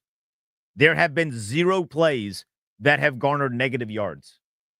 I think their lowest gain finest. on a play was, I think Brian Robinson had like a 4-yard run. Yeah, And that's the shortest gain. This has been pure domination to start. This is the type of game you need, though, when you lay an egg at home in a gotta-have-it situation the way you did last week. This shows, to me, a lot about this coaching staff, shows a lot about the leadership they have in their locker room. For them to be able to regroup like this against a Tennessee team that, they're 3-8, but I continue to say it. I mean, you saw what they did last week against Houston. Their defense is not some pushover group. They got playmakers, but when you jump out on them like this, it's an impossible task for them. Sometimes you got to pop out and show them. Yeah. They are beating their ass. Simmons was trying to fight Cosme. He's showing fight in some regard. Unfortunately for the Titans, it's not in the field to play when it matters. Yeah. They can't stop Jayden. Terry has a touchdown catch already. The team ran for 109 yards in the first quarter. Jayden had 20. B-Rob had 71. McNichols had 18. They're averaging just shy of 10 yards a carry. 12 carries, 109 yards. That's 9 yards a pop. I'll be real. This feels insane in the membrane in terms of what's going on. This feels like watching a varsity team play a freshman team. Yeah, it looks like 2 completely different professional outfits right now. And I give credit to Washington. For as critical as I get of this group, when they deserve the praise, you got to give it to them. Tennessee has punked a couple of teams this year in terms of what they're able to do up front on both sides of the football. Washington's having none of it. I love the fact that Sam Cosme's fighting. I love everything we've seen to this point, man. They're bullying them. It's 21-0. The second quarter about to get underway. We'll let you know what this offense can do when we get back. It's a Burgundy Gold game day presented by Rude. Is your cooling system letting you down? Score a touchdown with Rude and experience peak performance and unmatched cooling power. Visit ruud.com. If it ain't Rude, it ain't right.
Daniels has time. Surveys the scene. Looking for McLaurin. He's got him. Touchdown. And the Commanders are pouring it on. It's 20-0. That was the third touchdown of the game. Jayden to Terry McLaurin. In a matter of moments, the team might have the fourth touchdown of the game. They're at the 5-yard line thanks to a couple of penalties from Tennessee. They started this drive at the 34 after the Titans fumbled the kickoff. After that touchdown that you had just heard, looking to go up 28-0. They marched the ball down the field. Jayden had a run of 7 yards. You did have your first negative play with a sack to Jayden, or I guess a loss of 2 because he was a runner. But a holding penalty on a 3rd and 3 gave him a new set of downs. Then a roughing the passer on a 3rd and 12. I mean, Tennessee was about to get off the field with just a field goal attempt, and Arden Key hit Jayden in the head. That gave Washington another new set of downs. And now, Linnell, they have a 2nd and goal from the 1-yard line, up 21-0, looking to make it 28-0. Yeah, and they are imposing their will right now up front, man. It's the return of exotic smash mouth football, 12 personnel, 13 personnel. B-Rob right now, though, is running like a back possessed. He is running angry, and Tennessee is feeling it. They had over 100 yards rushing in the first quarter, if I'm not mistaken. They've continued it on this drive. We talked about it in the pregame, that magic number for Jayden Daniels, 25 to 27 attempts. He's well on his way to that right now. On this drive, 6 runs to just 1 pass. So, like, they know what their identity is. Don't ask Jayden to be Superman, and then, boom, another Terry McLaurin touchdown. Oh, my God. Terry's on fire. That's number 2. Peekaboo, baby. He's having a day. I was just about to give you a stat from the Elias Sports Bureau that Washington's 21-point differential in the first quarter was their most in a single quarter since posting a 21-plus point differential against Dallas in the fourth quarter, week 12 in 2020. I have no idea when the last time Washington's been up 4 scores. Yeah, I mean, maybe the Carolina game, but this is a dominating performance. They legitimately cannot cover Terry McLaurin. That's touchdown number 2 for him, and it's 27-0 pending the extra point. Yeah. Kind of wish I did Luke there, but it's fine. I'll take the touchdown. I mean, for the love of God, I've been betting the Luke McCaffrey touchdown thing for like 7 weeks. If you're up 28-0, can you throw to Luke McCaffrey, please? Yeah. Like, force feed it if you have to. They're playing like a group, though, that has refound their identity. As great as the numbers look, and I don't know how many incompletions Jayden has at this point.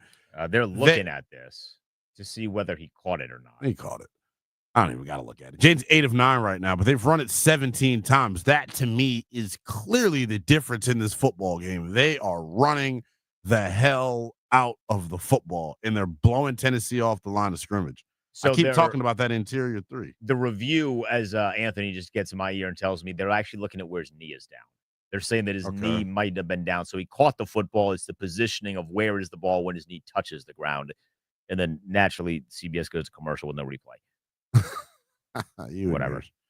You and your CBS gripe, brother. I mean, but no, man, this is real deal. This is this is what a team is supposed to do when you lay an egg at home, the way that they did last week. I didn't see this going this way. I'll be real with you. I picked against them all week. I put a fork in them on Friday, but this is the type of performance that gets someone to remove a fork. I don't care that it's Tennessee. It's the way that you're doing it. You look like a flawless football team right now through 17 minutes. I mean, they have 2 plays that were not vastly positive.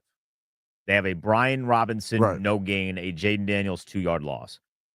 Outside of that, ruling is upheld, by the way. All of the plays have been positive, and the only ones that weren't were the 2 I mentioned, and then called back because of a penalty. Reset, go again. Something positive happens. So that ruling's going to be upheld. It's going to be 27-0 for Washington. When do they pull Jayden? How much longer do you need to keep him in here?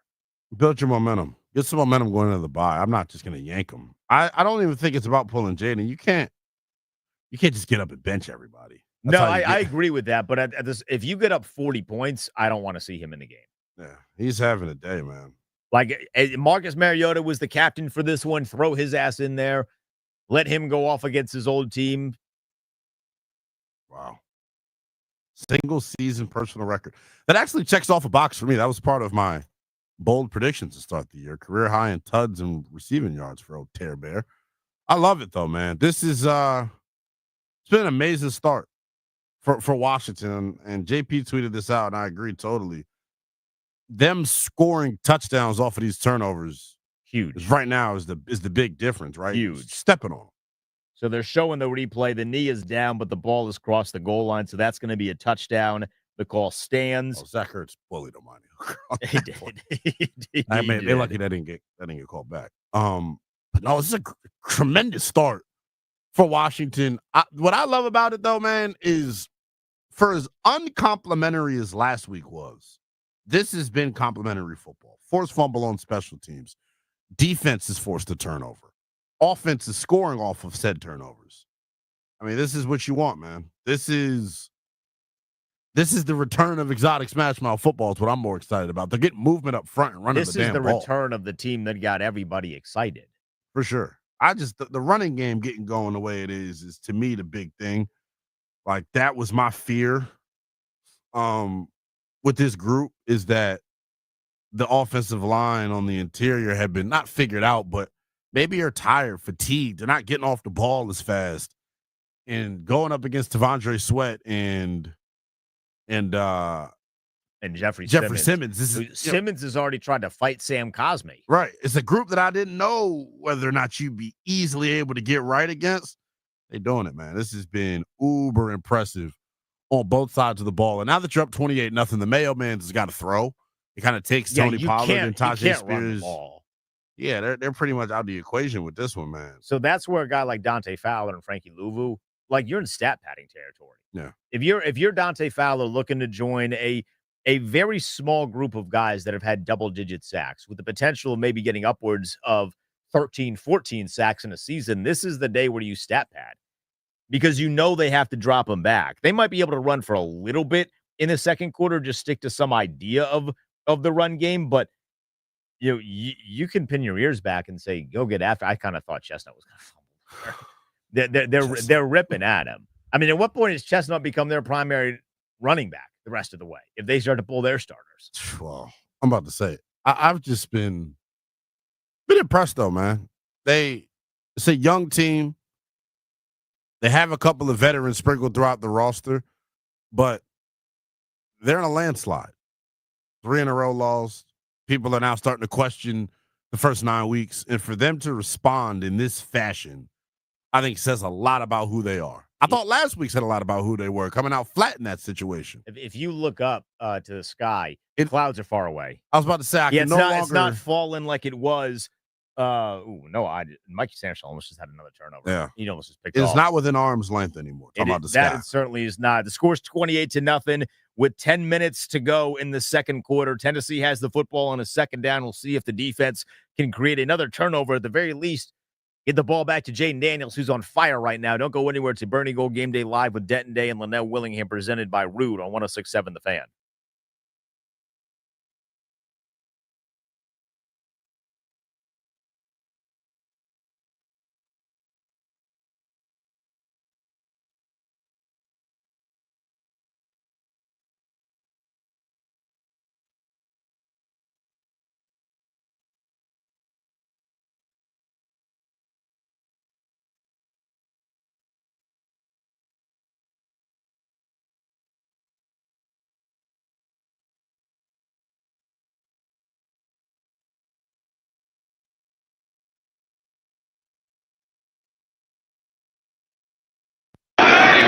Third and goal.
3rd and goal. Daniels on the slant, caught, touchdown, McLaurin, his 2nd of the half.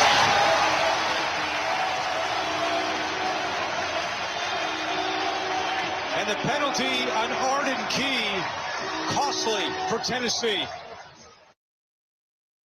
That was Terry's 2nd touchdown reception of the day. It was the 4th touchdown for the Commanders. There's still 8 minutes to go in the first half. They're up 28-0.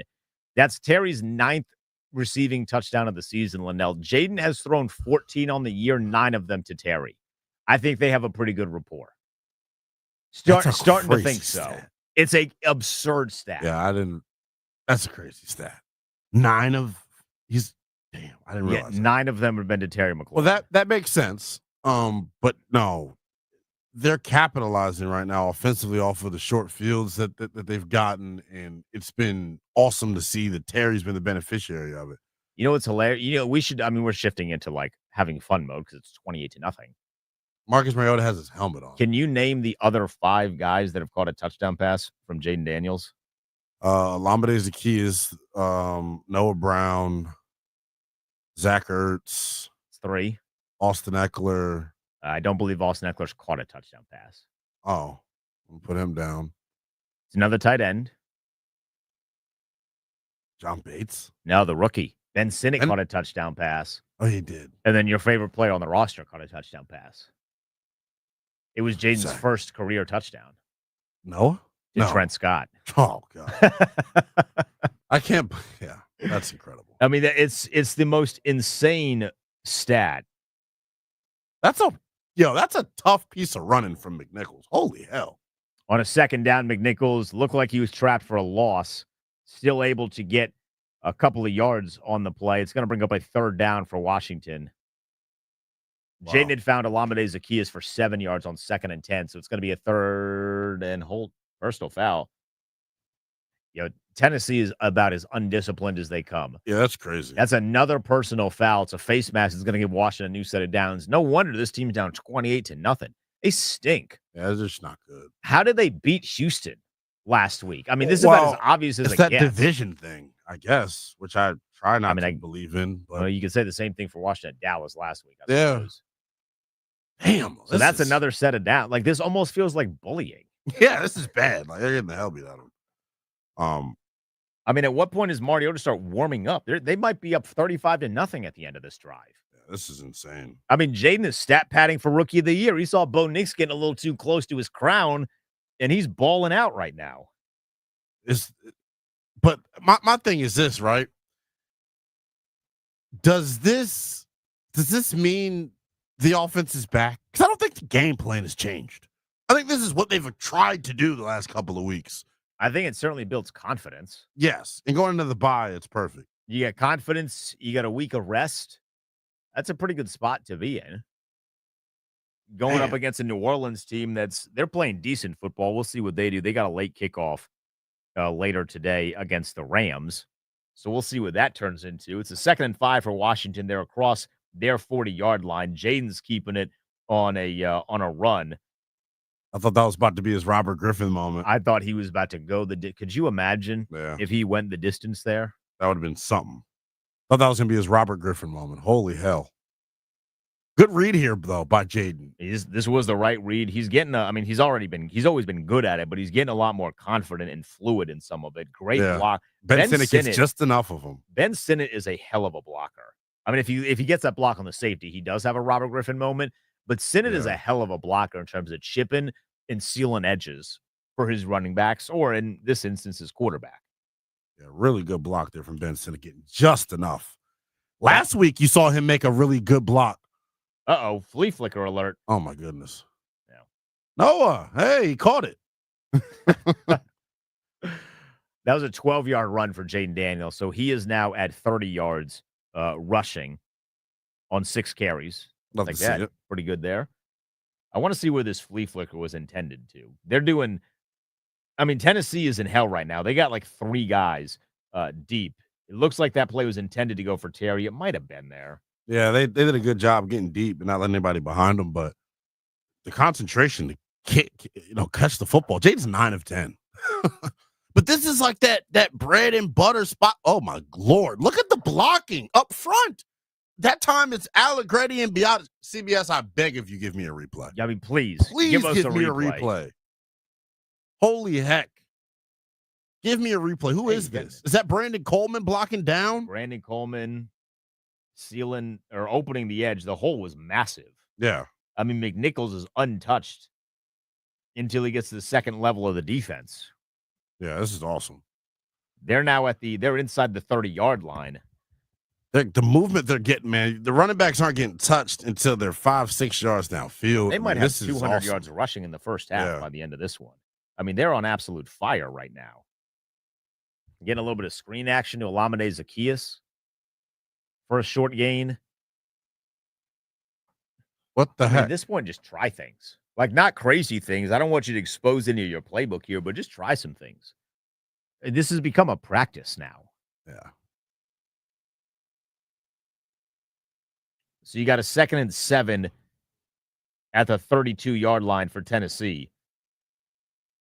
He just threw a laser. He's throwing a laser to Noah Brown. I mean, if he doesn't put it maybe on a rope, he might have scored on that. But they're in the bag. Yeah, Jaden's patting his chest. He's saying, you should have scored there. That's on me. When your quarterback is smiling the way that Jayden is smiling right now, oh God, if he doesn't put that on a laser, Noah Brown walks into the end zone. That was a perfect read by Jayden. He just put a little too much. He put a little too much of on Linnell. Mustard! I figured that was coming. Wow. McNichols is running hard, too. It almost That's feels what like you're hurt that your evaluation is wrong. It's not that I'm hurt. No, not at all. Multitasking, but it's to the point where it's like, all right, now what? Like, that's kind of how it feels with this group. Like, this is impressive in terms of what they've been able to do. They listened. The noise about them not being able to run the ball and that being a big issue with what was wrong with the offense is so accurate that, like, I better not see them ever abandon it again. I mean, they should never abandon the run. They are on absolute fire at this point. They just threw a screenplay to Terry McLaurin. There's a flag on the play. They get a hold on OZ, but yeah, it might be a hold in there. Yeah. That would be the first, like, it's an eligible man downfield. So that one's going to come back. It's going to be now a 2nd and 14. The woes of the RPO scheme coming to bite you. Yeah, it's what happens when your offensive line is too good. Yeah. They're getting down the field too quickly. So that's going to bring up a 2nd and 14. The score is 28-0 if you're just joining us with 3 minutes and 26 seconds left to go. I do want to remind everybody we're commercial free for the entirety of halftime, the only live and interactive show in town during Commanders games. We're taking your calls at 800-636-1067, 800-636-1067. A lot of positive phone calls today, Linnell, just based on the way this is going. It should be, man. This has been one of their more complete efforts of the season. Best they've looked since the game against Carolina. And not a good – it looked like Devondre Sweat, man. Just tore his pec. Holy cow. Yeah, Devondre Sweat's messed up. Jeffrey Simmons is mad at everybody. Yeah. He's and complaining. Going at it all game. It looked like he threw Allegretti to the ground. Jayden Daniels just got sacked. It's the first sack of the afternoon for Washington after that ineligible man downfield penalty on Corn Lucas. So that's going to be a big-time 3rd down. I swear he was looking for Luke McCaffrey on that play. I can't tell myself that. Well, that's a 3rd and 20. Jeez. Yeah, we'll see what the mentality is here. They're maybe in Zane Gonzalez range. If they can get a few yards. Yeah, they should be. They're at the 30-yard line here. Yeah, so they're well within range. So I expect this to be something simple. I think the wind's at his back as well. Does Jayden in the offense come out of the locker room or no? They just had to burn a timeout for substitution purposes. I hate when the refs do that. Yeah. Or they took the delay of game. Why would you not burn the timeout? I think Tennessee may have had too many on the field, too. That would help. I mean, Tennessee is incredibly undisciplined. Uh-oh, Dan Quinn was mad. I think he's mad at the officials. So we talked about that bleep, man. I'm a professional lip reader, by the way. That was now the ref's trying to calm him down. But no, are we in a situation? Do you want to see them still in the second half? If they score the a injury touchdown thing's here, real. if they score a touchdown here, no. I mean, you're up 35-0. What is the point of having your quarterback come out there? You have a backup for a reason. I mean, that's where you get into like De'Ami Brown, Luke McCaffrey, those sorts of guys getting target. Yeah, they had Tennessee. Yeah, that's what DQ was talking about. So that's going to make it a 3rd and 15, which is much more reasonable than a 3rd and 20. Yeah, I still think the mentality is the same here. Get half of it, make it do what it do. Honestly, I'm throwing down the field. I don't even care. Up 28-0. I'm putting Luke McCaffrey on the field, and I'm throwing the ball to Luke McCaffrey. Yeah, that's wow. I'm a little bit surprised. I'll be honest with you. I didn't think this they was would not the expectation. I didn't think they were going to curb stomp them. I mean, I figured, all right, they'll bounce back because I still think they're never going to get blown out. You thought they were going to score 14 points. They did that in 3 minutes. I thought they were, I thought they would have a rough day offensively, based off of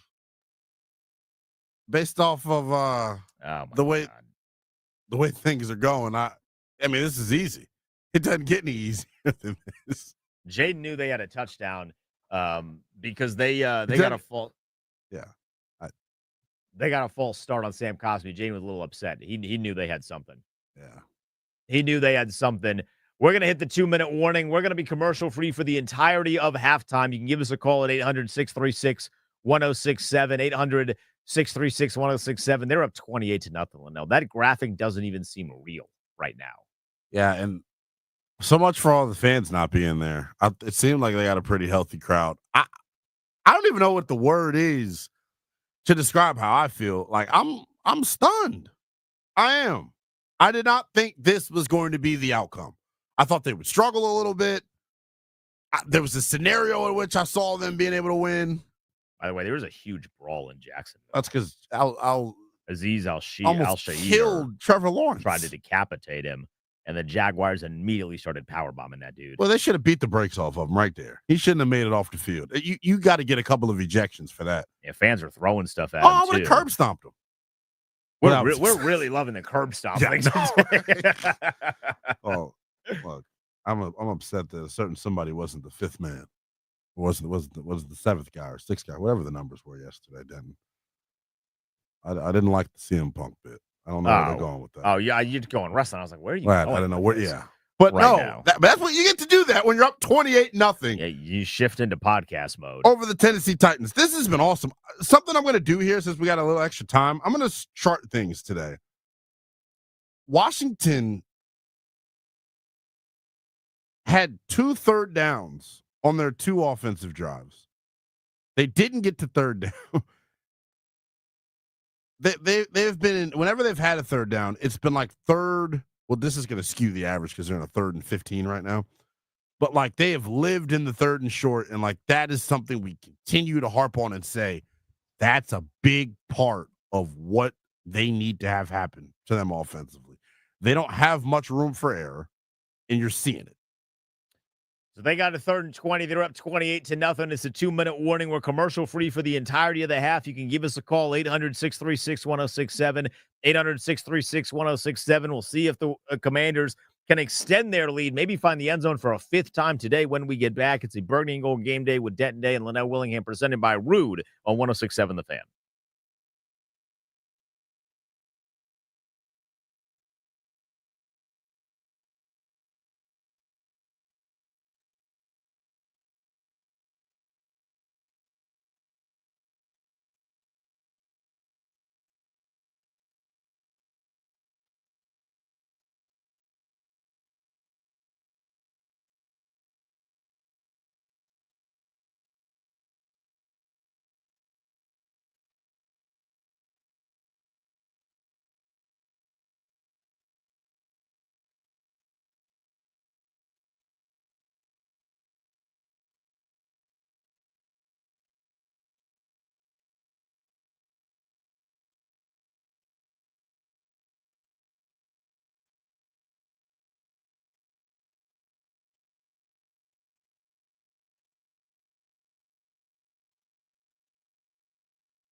Zane Gonzalez missed a field goal, so it's still 28-0. The Commanders on a 3rd and 20 ran a draw with Brian Robinson and picked up about 2 yards. I mean, you're up 28-0, I guess. You don't got to be aggressive. I wish Dan Quinn was a little petty, though. I would have taken a shot to the end zone. Yeah, classy Dan Quinn. Washington misses the field goal, so Tennessee's got the football back. Puts an end to a 12-play, 60-yard drive that ate up 7 minutes of clock. Will Levis almost gave that thing right back. Really? Oh, my God. Yeah, he's bad. He was looking, I think that was for Westbrook and Keena, and he throws it well behind him and high. Wow. And, I mean, how did we not pick that? Come on, Bobby. I mean, Bobby. This was earlier in the season. Bobby probably caught it. If he tipped that just a little higher, Jeremy Chin catches that. Yeah. 5 for 19, 16 yards is Will Levis. Holy cow. I think I thought Calvin Ridley was going to catch 3 passes today. Is just laughable. I mean, Tennessee is a tough watch today. Oh, my God. They're horrible. They are awful. Yeah, He hits Westbrook and Keena in the hands, and he bats that thing down like he's playing volleyball. He spiked it over the net. They're terrible. Dan Quinn was trying to be nice by not attacking down the field on a 3rd and 20, and they're going to give them the football right back. Is that Westbrook and Keena? Am I getting that right? Yeah, that's Westbrook and Keena. Wow. I mean, they got a 3rd and 10. I'm not trying to discredit anything Washington's doing, but you're seeing why Tennessee's 3-8. They're bad. Their quarterback is so bad that it hurts their defense. Like, that's a real thing here. Oh my God, the kitchen sink thrown at him. Oh, somehow Calvin. it was his best throw. It's not. Chigakonkwo's been That's the man. Chigakonkwo. That's the Maryland Terrapin getting in. We are going to be commercial free for the entirety of halftime. 800-636-1067, 800-636-1067. We'll get positive. Yeah. Jeremy Chin actually played really good coverage. He was in phase. That's a hell of a throw by Will. Yeah, Levis. and Willie Gave, the DB's coach, went and dapped him up immediately because the coverage was that good. He was in his hip pocket. Sometimes you just got to tip your hat to the quarterback. Tennessee's got 2 first downs. 2. All game, bro. And then Will Levis gets sacked when they rush for Frankie. Frankie Louvu stunting. Was that a sack? It was a sack. It's down behind the line of scrimmage, and he literally just ran a stunt on the outside and basically followed him across the line of scrimmage. Like, look at this. Wow. Yeet. I'm going to get you. I'm going to get you. Wow. So we're in a situation now. Washington may have 2 double-digit sack guys in Louvu and Fowler. Yeah, I mean, Frankie had, 8 entering the game? I think it was 8 or 7 or 8. So that's a huge thing, too. Like, that's big-time stuff, boy. Yeah, I'm Frankie excited, had though. 7 sacks, so that's going to be his 8th sack of the season. So yeah, they better get double-digit. It's impressive, sack though. Numbers for 2 separate guys. Think about this, right? They're going to get double-digit sack numbers. Chase and Montez never had it together in their couple of years that they played here. With all the hype, remember we were talking about the sack bros, and they're going to break the sack record here, and blah, blah. Can we talk about Frankie Louvu and company potentially break? Oh, my gosh, that was an egregious hold. I mean, Montez only has 4.5 on the season. They're going to call that holding. Yeah, that was egregious. Chigakonkwo has every catch that Will Levis has thrown. I would throw to him more. I mean, turn that dude into Terry McLaurin. Well, I'm talking from a mindset standpoint. Yeah. Just throw to him on every single play. You're literally Westbrook and Keeney dropped a pass that hit him right in the hand. He's literally trying to self-sabotage. This is going to bring up a 3rd and 21 for. That's an egregious hold. That's bad. He literally is hugging him. Hey, stops his quarterback from getting hit, though. Honestly, you could call a holding on another guy, too. Someone on the interior it looked like it was Sheldon Day up by the neck. There's still a minute to go in the first half. Washington's up 28-0. 3rd and 21 for Tennessee. Get after him. I would have never. I mean, you heard my pick. I didn't think this had the capability of getting this bad. Oh, my God. My gosh.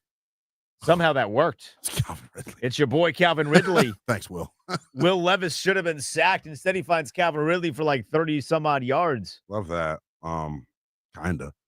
Yeah, for your personal parlay. For my personal preferences. But this game is it's at the point right now, though, where I wonder how much consideration they give to pulling their guys. I mean, they weren't even set.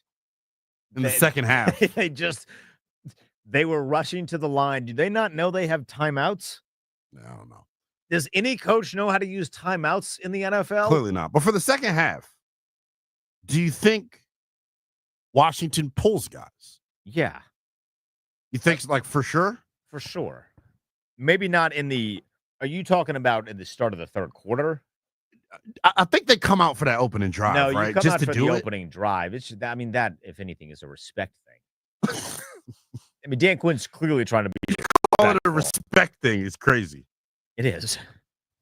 man. I mean they'd win a halfback draw on a 3rd and 20. They could have found Terry for 17. And if they wanted to, yeah, you're right. It is a respect thing at this point. It's a respect thing, but once you get to that second drive in the third quarter, depending on how the first one goes, there's no need to put Jayden in. I agree. Especially if you're at the point where it's 28-0 now. It could be 35-0 after that first drive. There's no point in putting him in there. Wow. I mean, maybe Tennessee scores here. Maybe I'm not giving them enough credit, but I mean, Washington is basically playing blitz a lot in prevent, and it's allowing Tennessee to march down the field. Yeah, I can't believe we're beating them this bad. I mean, they look terrible right now. This has just been an absolute blowtorch of a game. Yeah, Like, I love it. they haven't been remotely challenged yet. Washington is manhandling them up front. I think now, I guess, is where I would want to shift our focus is like overarching takeaways from this beatdown. I like what they're doing up front. When they just line up is the takeaway. Yeah. Because I haven't learned anything about the defense. They suck on offense. Well, yeah. I haven't learned anything about the defense. Nothing.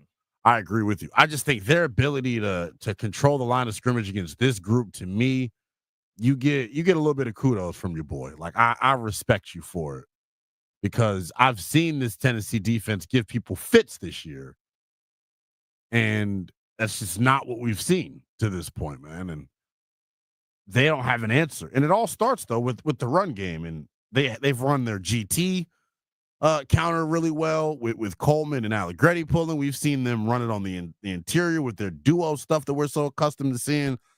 So it just feels like everything is working right now for Washington offensively, and Jayden's gotten involved with his leg. So a lot of stuff you can take away from this game, I would say, man, for sure.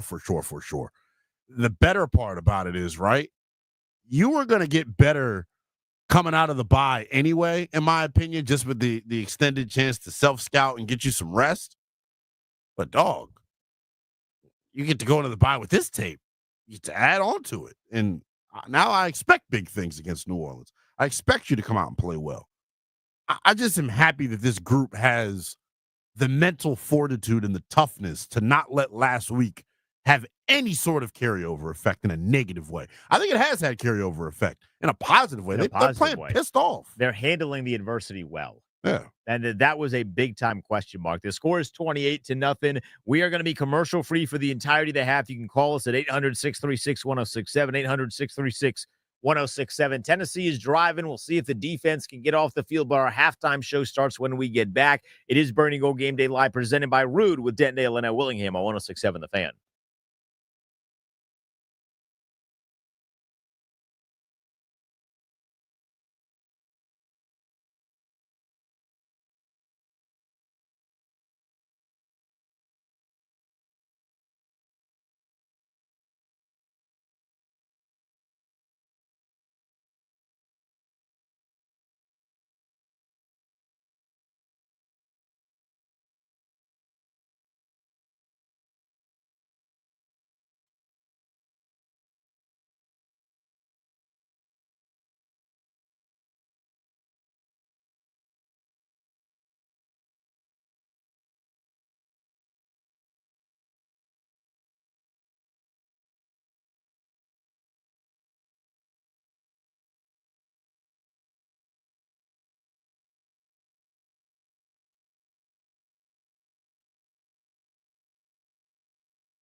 Well, Tennessee finally scored.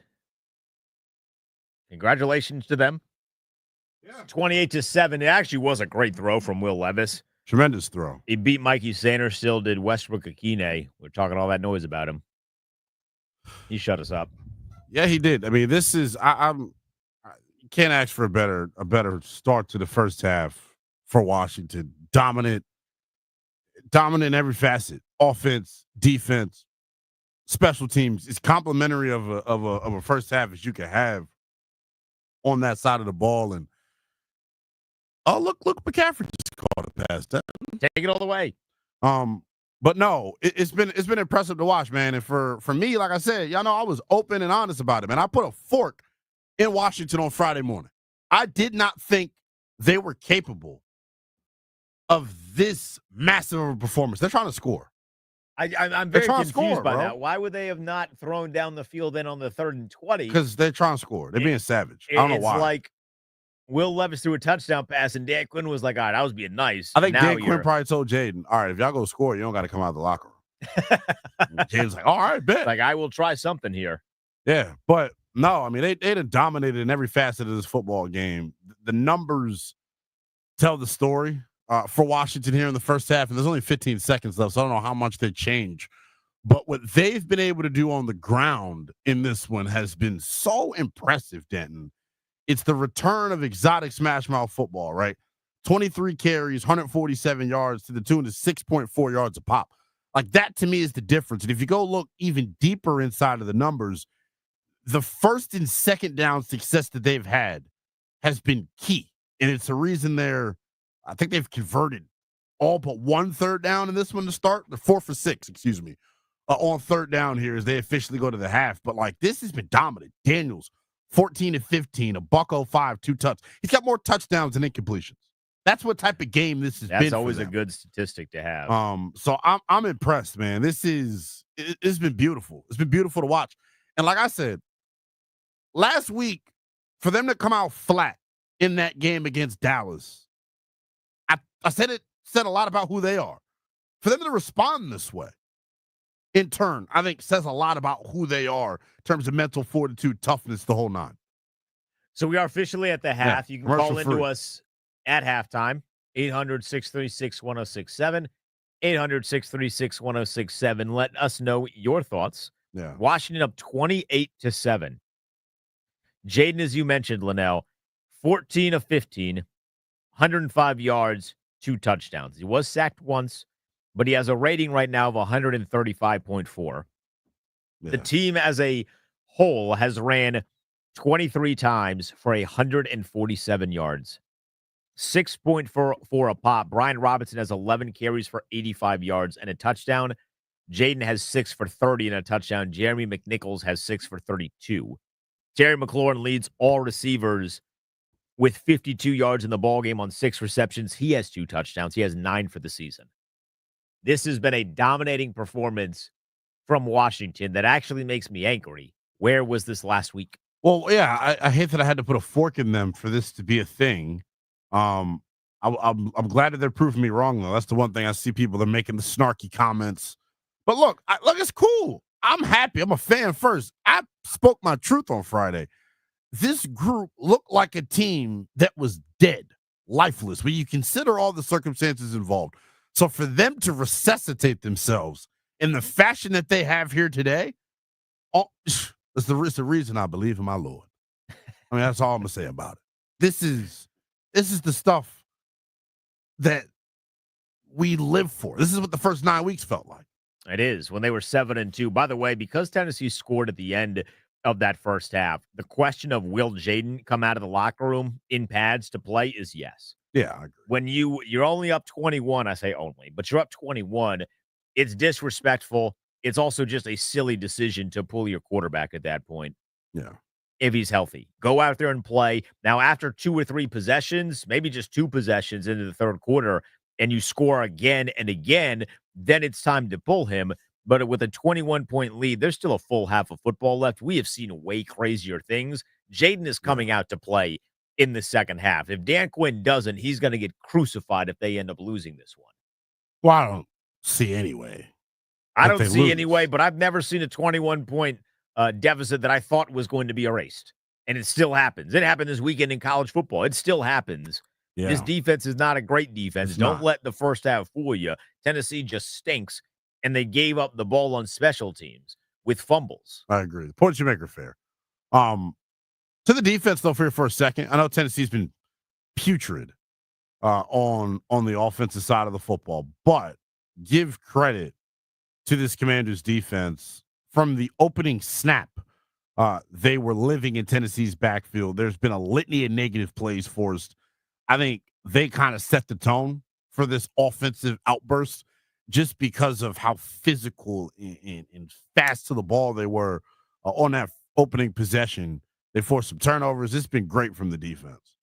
And we're still awaiting that one big Will Levis turnover. You know what's going to happen. Yeah. He threw a couple of near interceptions. He's just at times a little late, a little behind, sometimes a little high, not in the good sense. But the ball is traveling high. That's going to result eventually in the ball falling into somebody's hands. They've already forced one turnover on defense. Mikey Sanders still had a great strip that was recovered by Washington. And then there was a fumble on a kick return after the first Terry McLaurin touchdown that then resulted in the second Terry McLaurin touchdown.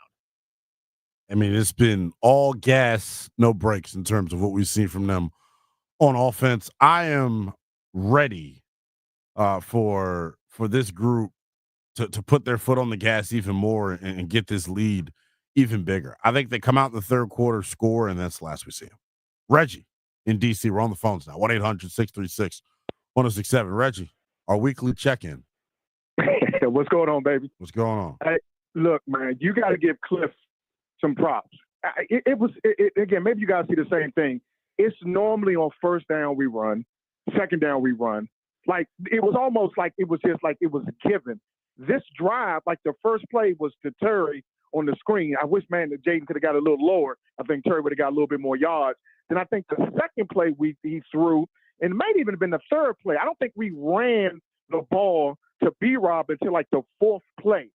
So, and then of course Terry was on the right side when he did the first play. So I think we got to give Cliff definitely some credit with some of the adjustments that he made, and I think it appears that. And again, I don't think that Jayden has not had like full control of the offense, but you just kind of see, at least from my eyes, it's almost appear like, okay, let's get this kid a little bit more on the plate. Let's open it up a little bit, because I don't know about you guys, I can't think of an opening drive where we threw the ball as much as we did on this first opening drive, because normally we're trying to establish the run, and then once Jayden got going with the passing. And one thing we got to say this, man, I don't know if we can find a backup similar to B-Rob, but we are a different offense when that cat is in the backfield. For sure. I mean, you got to be kidding me. So I like what I'm seeing. Everybody was like, the Titans, they pulled off a big win last week. This is the number 2 ranked. I am everybody. Yeah, and we look like a team that I think whatever message Dan said over the week got through to this team. For sure. And man, we got to bye next week. We get healthier. Lattimore coming back. It's going to be interesting, man. So again, let me let everybody else get in. But again, we look great, man, right now. Excellent. I agree with you, Reggie. Appreciate you as always. 1-800-636-1067. He did mention Marshawn Lattimore comes back. You do get a bye. Things, based on the way this is looking, trending in the right direction for sure for this group. I want to hit on something that Reggie said even more. We've kind of touched on it a little bit. I do think this coaching staff deserves a ton of credit. One, just for their ability to get this group to come out every week and give it their all and not get embarrassed or have any flat performances. Now, last week was the anomaly in there. But, it's easy for a group to be in a 3-game losing streak and put their heads down, peek at the standings, and go, all right, we're not supposed to be in the fight with these teams, yet here we are. Dan Quinn talked about them not pressing and playing loose and embracing the expectations that they have. I think the consistency in their approach is the big thing to me that I do appreciate, because it feels like they didn't do anything much differently this week. It was just the urgency level changed. I just don't want to see it dip again. No, I would like to, moving forward, not have to have a 3-game losing streak to force that change in urgency. I agree. Let's go to Flute in D.C. Hey, what's up, man? Thanks for taking my call.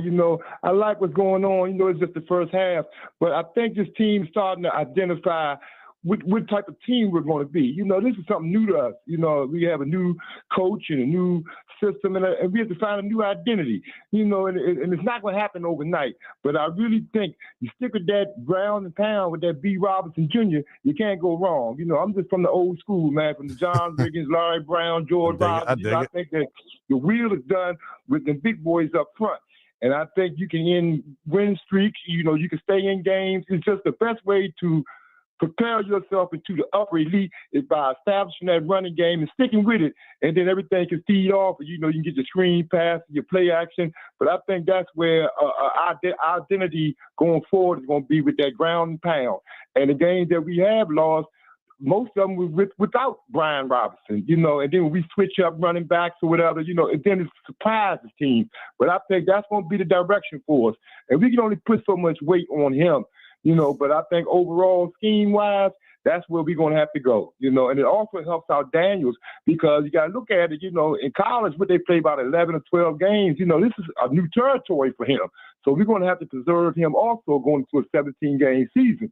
So, we're on the right track, and that a Dallas game and the ones before, every loss is tough, but every loss is also a learning experience. But I think if we stick with that ground game, it's going to motivate not only the offense, but the defense, too. And that's where I'm at. Thanks for taking my call, man. I'm loving what I'm seeing. Appreciate it. 1-800-636-1067. I love it. Everything you said, I agree with wholeheartedly. My question for you, Denton, coming out of the locker room, when you think about the way this team ran the ball in the first half, obviously Tennessee's going to make adjustments to stop the run. Correct. If things slow down and they don't finish this game strong, will it taint the picture that you have of them right now at the half? Like if they don't finish strong. And I'm asking Denton this hypothetical, not because I'm negative, but because this is the NFL and teams make adjustments. What do you mean by not finish strong? Like they only score 28 points and still win this thing, or they only score 35 points or 31 points? They only score 35 and win. Score 35 and win, and Jayden plays the entirety of it, or Marcus Mariota comes in? Jayden plays the entirety of it. I'd be a little upset, but I'd also ask how many points Tennessee has. Fair. So I think there's a couple different dynamics. Now, if it's a 35 to 28 win, then you're looking at this first half and saying, well, what happened in the second half? Did you go in there and just kind of lollygag around and you're sitting on your hands? Maybe you're checking Twitter. You're playing a game on your iPhone. Maybe if you on the Snapchat, you Snapchatting a couple of your baddies saying, hey, look at me. We're up 28-0. Right.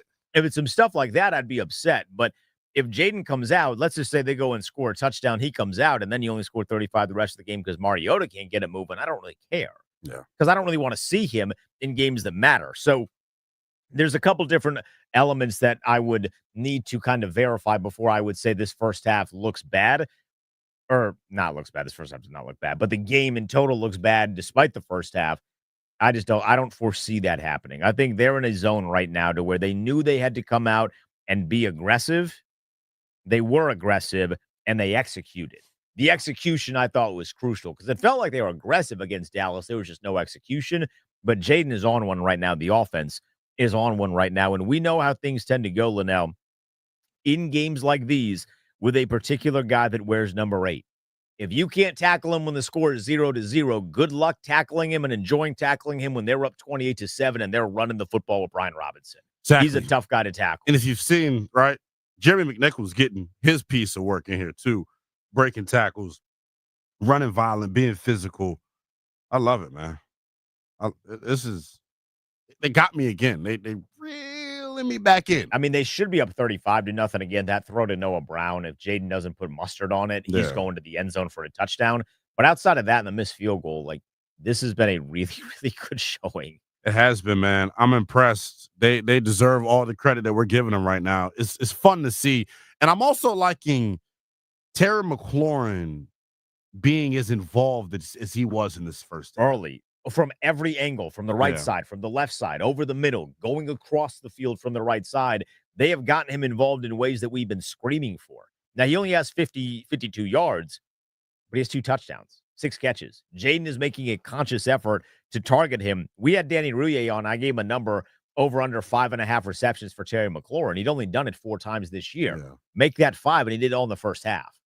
The offense is good when Terry McLaurin is involved. I know he's not like this Justin Jefferson, Jamar Chase kind of guy, but if he is involved in the offense, this offense is the best it's going to be. For sure. And if they're going to, I still agree with my statement like earlier. I think they have peaked this year offensively. But you have the great counter of can they return to their premier form? I think you're seeing it right here today that the answer is yes. This is their peak. And there ain't nothing wrong with this being their peak because guess what their peak was then? The best offense in football. The best. So me saying they peaked, it wasn't a disrespect them. It was saying, hey, I think they've kind of got the most out of the talent that they could, which is a credit to Cliff, which is why I was mad when people point fingers at him for why things have slowed down offensively. He deserves credit. First 9 weeks, they were legitimately greatest show on turf level offense. Yeah. Playing with numbers to back that up. With numbers to back it up. So I'm impressed that they've been able to bounce back the way that they have, man. And I hope it continues, and I hope they get out of this, cross their fingers, knock on wood. 5 legit drives in the first half. 4 of them were touchdowns. 1 of them was a missed field goal. So they had an opportunity for points in every single one of them, and they just had that missed field goal. They're getting the ball back when we return. The second half underway. Can they add to the lead? They're up 28-7 as we start quarter number 3. It's a Burgundy Gold Game Day Live with Denton Dale Willingham, presented by Rude. Is your cooling system letting you down? Score a touchdown with Rude and experience peak performance. Dominate the season with unmatched cooling power and visit RUUD.com. If it ain't Rude, it ain't right.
penalties. By the way, Tressway set a franchise record on that punt for most punting yards in franchise history. He passed Mike Bragg. There He we now go, has Tressy.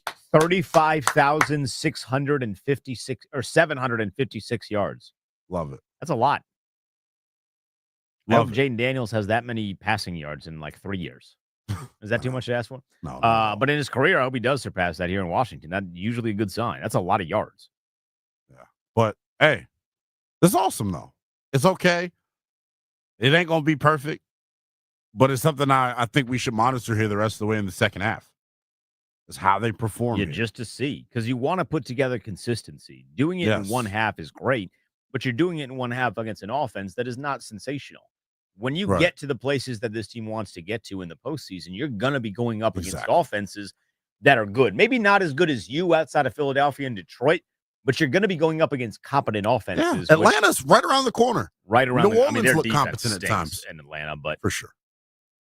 So the defense on the field for Will Levis, he threw a touchdown pass the last time he was on the field. So you got to respect it at the very least a little bit. We'll see what this defense can do. It's 28-7. Washington leads with 12:40 and counting in quarter number 3. They're trying to get off the field, get the ball back to the offense with no change in the scoreboard. It's a Burning Goal Game Day presented by Rude with Dentdale and Willingham on 106.7 The Fan.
Defense looks like they're getting off the field, Linnell. I was a little worried, I have to admit.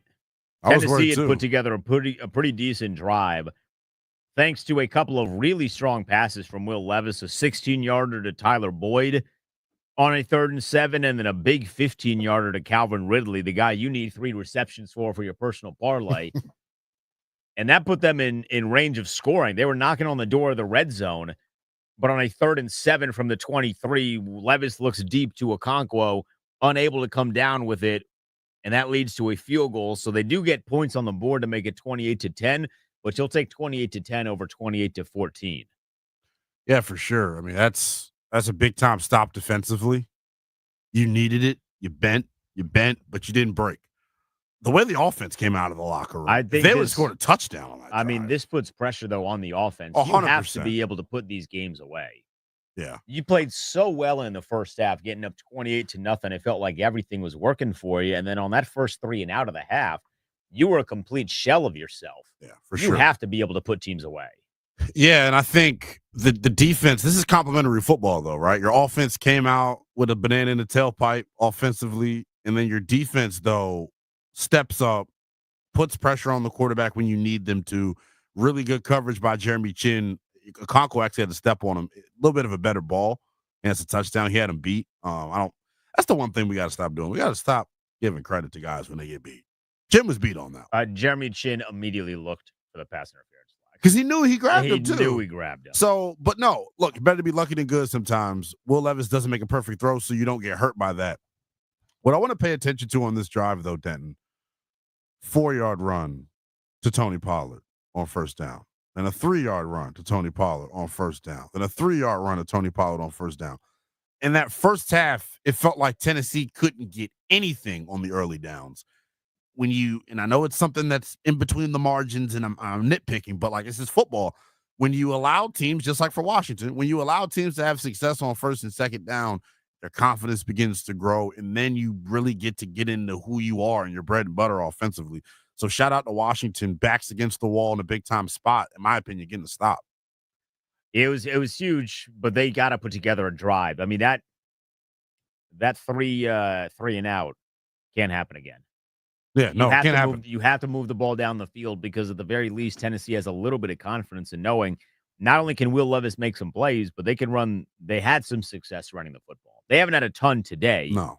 But they had some success running the football. The corner position is still not good on the team. That did not change in the first half. It's just that Will Levis was not standing up straight enough to be able to deliver it. He was sacked twice in the first half. There was a lot more pressure as well, and you had guys dropping passes. But Tennessee is still winning at the line of scrimmage on the outside in certain routes. You got to keep that in mind offensively. Put this thing away. Yeah, for sure. I agree 100%. And they're showing Terry stats. It feels like he has way more than that. But he's been so impactful, so those 52 yards seem minuscule. Like a lot. But he has the 2 touchdowns. Yeah, but to your point, like, this is a huge drive for this offense. The fact that Tennessee was even able to get points, then I agree. It does put a little bit of pressure on your group. But I don't think you deviate away from the plan, right? I'm going back to number 8. No, I'm sticking running to the football. I'm getting the GT stuff working. Stick to what got you here. Yeah. But that is not dropping Jayden back on 4 or 5-step drops. Bingo. Quick, run the football, get the ball out of his hands, attack the middle of the field, get separation at the line of scrimmage. It's the little things, but all those put together become big things. Yeah, I agree 100%. But however they get to it, I think the bigger, more important thing, like we said for Tennessee and why they were able to have success on that last drive, getting ahead of the sticks. If the run game is not working on first down, don't abandon it, but also don't be afraid to throw a wrinkle in there. I would love to see Jayden Daniels back with the football in his hands. So they get a 1st and 10. They're starting at their own 22-yard line. The coverage for Tennessee on the kickoffs has been pretty decent so far in the early portion of the half. Jayden looks down the field. Is that Noah Brown? Yeah. I don't see the ref signaling it, so they're going to say he did not catch that. That was De'Ami Brown. It's one of those. No, that was Noah He's Brown. hurt. Yeah. He's hurt on They the got sideline. the wind knocked out of him. It was a hell of a catch attempt. Really good ball here from Jayden, though. Like, that's a really good pass. His wrist, he landed on it awkwardly. But the difference, right? Cliff Kingsbury play action throw on first down to start. Right. When you feel like they're kind of on to you, from a rhythm standpoint with the run game on first down. It's a hell of a pass, but that is a tough throw to make. Yeah, but that's all he threw. He threw a dart. It's a real good pass. But then you worry about this, right? Noah Brown was on the injury report coming into this week. It does, by the way, look like you were right that he got the win. Got the win knocked out. So that's good if it's just that. But he was on the injury report leading up to this week. And if he goes down, you don't have that type of depth in your receiver core to be able to afford anybody going down. So No. I do have some concern with that. Respectfully, you don't have depth when he's healthy. Exactly. So when he goes down, you're in even more of a tough spot to be in. So it's going to bring up a 2nd and 10 for Washington. And now it looks like it's going to be 2 straight plays to start without Brian Robinson touching the football on this drive. An empty backfield. But I like this, though. Completion similar to a run. You hit Ben Simmons on some quick game stuff, and that should have got you about 4. Yeah, 3 or 4 there. So you get a 3rd and 7, which is more manageable than a 3rd and 10. For sure. This is a big drive. I mean, this is a big play, though. Because if not, you give the ball right back to Tennessee. No, it isn't. If you go chart this football game, Washington has not been in this 3rd and 7 spot a ton in this game. You now get to expose yourself to those Denard Wilson exotic pressures, and it looks like they're sending some here. Whoa. He mugged him. I mean, he's mugging Terry McLaurin. I love it when guys lose their mind like he wasn't mugging Terry McLaurin on a comeback route. Hand fight between Jarvis Brownlee and Terry McLaurin. Yeah, Brownlee's got Terry uses the swim, which is beautiful technique. Beautiful. And got him. And it caused Brownlee to grab when he hit the swim. He has his full arm wrapped around the chest of Terry. It's good coverage. That's veteran wide receiver. Not good coverage. Good route from Terry McLaurin. It's veteran wide receiver play. That gives Washington a new set of downs, and that's huge. God almighty. Tennessee's been penalized 12 times for 92 yards. It's been a huge factor in this football game. And now we see our first B-Rob carry of this drive. And Devondre Sweat is hurt. He's tore his pec. He's playing with a torn pec. You mentioned that when he got hurt in the first half, that it looked like he tore his pec. It literally looked like he tore his pec. The way that he just fell there grabbing, it looked like his left side. He's grabbing that shoulder again. He's banged up. But look, nonetheless, they got to stop. Run stop. They've played the run a lot better here in these first 2 possessions. I don't know what the adjustment was. As Washington gets right back on the football. It's huge, though. They got bailed out on the penalty on that last 3rd down. Something I've noticed too, Denton. They do. He loves to throw the outside. He loves the outside throws. Yeah. Sometimes I feel like that's a more comfortable throw for him, but in reality, it feels like a more difficult throw.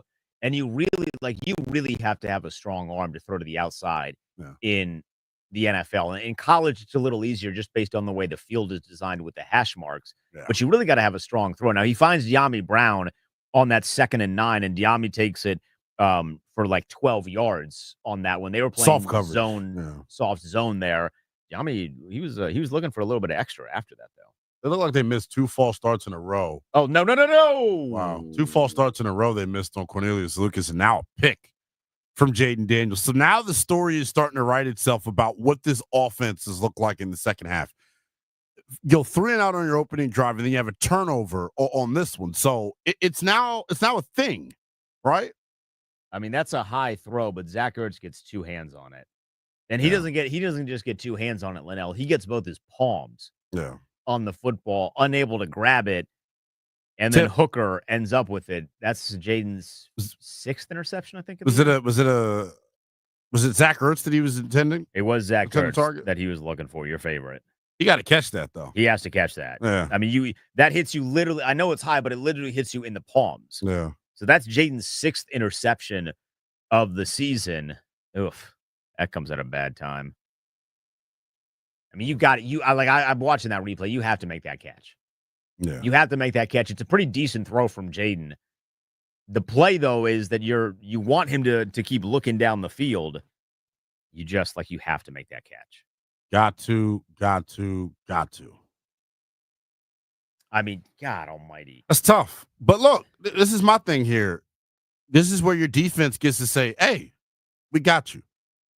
We got you, offense. You made a mistake. Please actually say that. Help. Let us help you out here. But like what I said at the end of the half, I mean, it's playing out. It's playing out. I didn't want it to. I'm just saying, like, I know teams make adjustments at halftime. Like, that is real. That's what good teams do. I'm not saying the Tennessee's a good team, but I know their coaching staff takes a lot of pride in their preparation and what they do. Ertz has to catch that football, though. Ertz has to catch that.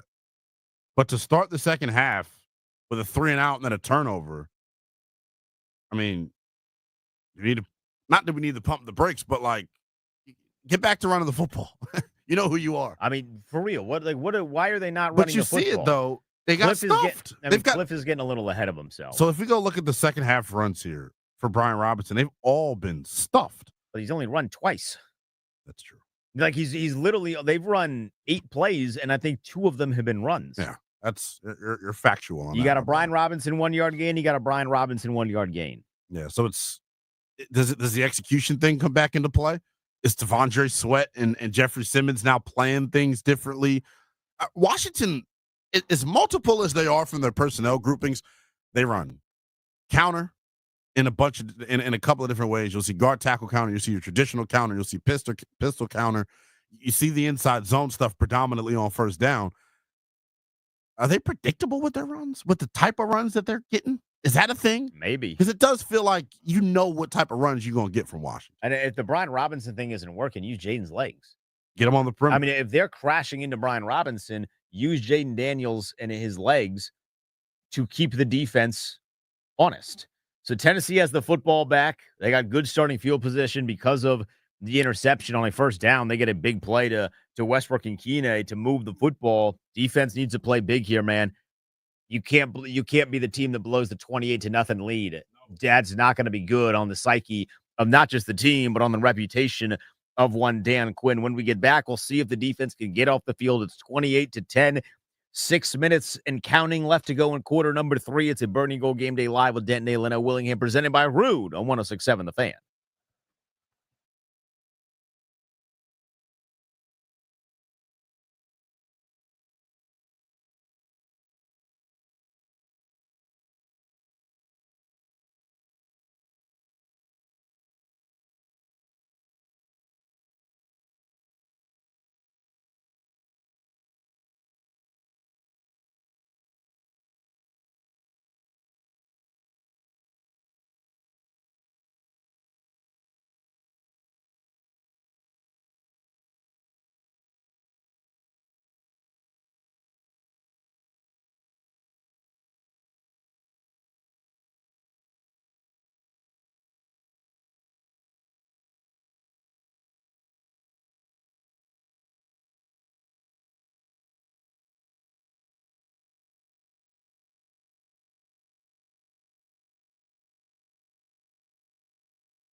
Well, thankfully, Tennessee is still not a good football team, Linnell. This was a reminder of that. They marched the ball down the field thanks in part to a 30-yard completion from Levis to Tony Pollard. And then once they got into the red zone, it felt like the Titans forgot how to play football. A couple bad plays back to back to back for Tennessee. I don't know that Dante Fowler is going to be credited with a sack on that third down. I think he should be. But it's a bad snap that Will Levis fumbles, and then he just kind of falls on it. I think that should count as a sack, which if it does would be Dante Fowler's. He would have 9.5 on the season, which would be huge. Would be huge, but like I'm more disappointed in how they got down there. They line up Tony Pollard in the slot on the right side of the formation on a 2nd and 10. And the linebackers, first of all, not enough pass rush. Will Levis had forever to throw the football, not enough pass rush. And then you see the linebackers not getting enough depth in their drop. I don't know if that was a play action play that caused them to step up, but both Luvu and Wagner not deep enough in their drop. And then Pollard is able to get in that soft spot, and Levis makes an absolute missile of a throw. And it ends up with a big play, but luckily they stabbed themselves in the foot on the ensuing 3 plays. So it doesn't hurt you. You got to have points on offense here because, as you aptly pointed out, it's now a 2-possession football game. You were up 28-0. The Titans have scored 13 unanswered, but put together 3 drives that have looked really, really strong. Washington had a drive going until the interception that Jayden Daniels threw to Zach Ertz off his fingertips, really the palm of his hand, and it falls into the arms of Armani Hooker. That's Jayden's 6th interception on the year, so this is a big drive for Washington. They do have the benefit of being able to utilize a little bit of clock. There's 3:40 remaining in quarter number 3, so time is definitely not on the side of Tennessee, but I would feel way more comfortable if they score a touchdown here. That's just me. I would too. It's the touchdown, and then the running game in those 2 drives has been non-existent here in this second half. So that to me is more so what I want to see is, can this big 3, as I dubbed them, Allegretti, Cosme, Biotish, can they get movement on the interior? Tavondre Sweat, we know, is dealing with an injury, clearly based off of his reaction after some of these plays. And then Jeffrey Simmons has made a couple of stops here too. You mentioned B-Rob only 2 carries in this second half. For 2 yards. Come on, Cliff. I mean, that got to be Cliff. Utilize the legs of Jayden Daniels. There we go. And there's Brian Robinson for more than 2 yards. Yeah, and they're using the wide receivers as lead blockers on some of these stuff too. 21 looks like he is hurting for Tennessee. McCreary is down. Yeah. It looks like he's holding his arm, shoulder potentially there. He helped make the tackle on Brian Robinson. That's a 4-yard gain for B-Rob. It looked like there was more there, but McCreary actually made a pretty decent play. He screaming in from the middle of the field. It's a good block here by Diama getting in the way. Yeah, he made a hell of a play, McCreary. Oh, he got a little bit of friendly fire on the back of the head. He made a hell of a play.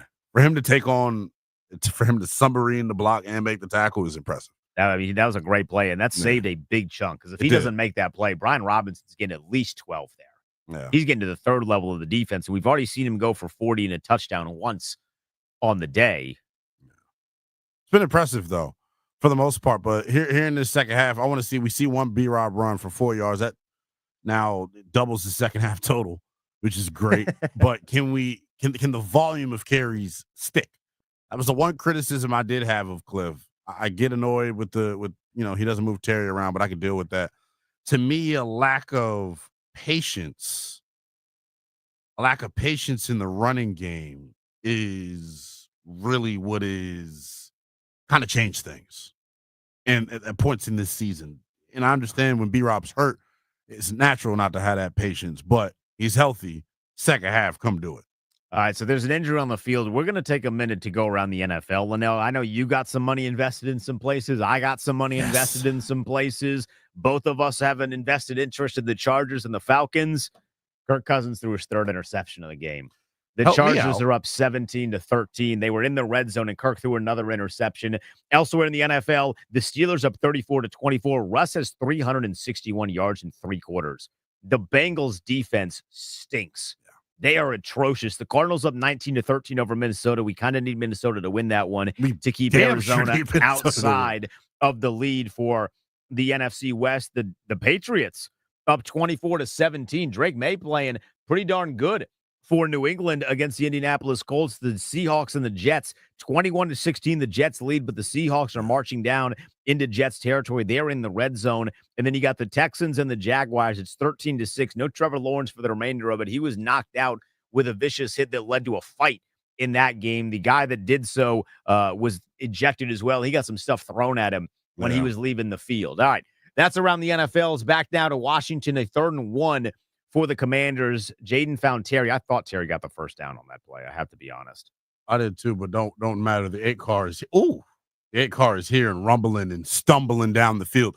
That's what I'm saying. He codenamed the closer, Brian Robinson. Put the chew clock on, click R3 on the PlayStation button, and go to your coach's toggles and chew clock. Give it to B-Rob and keep giving it to B-Rob. That's what I love to see, man. I mean, he is the one. Cincinnati is so bad on defense. Yeah, it's horrible. So bad.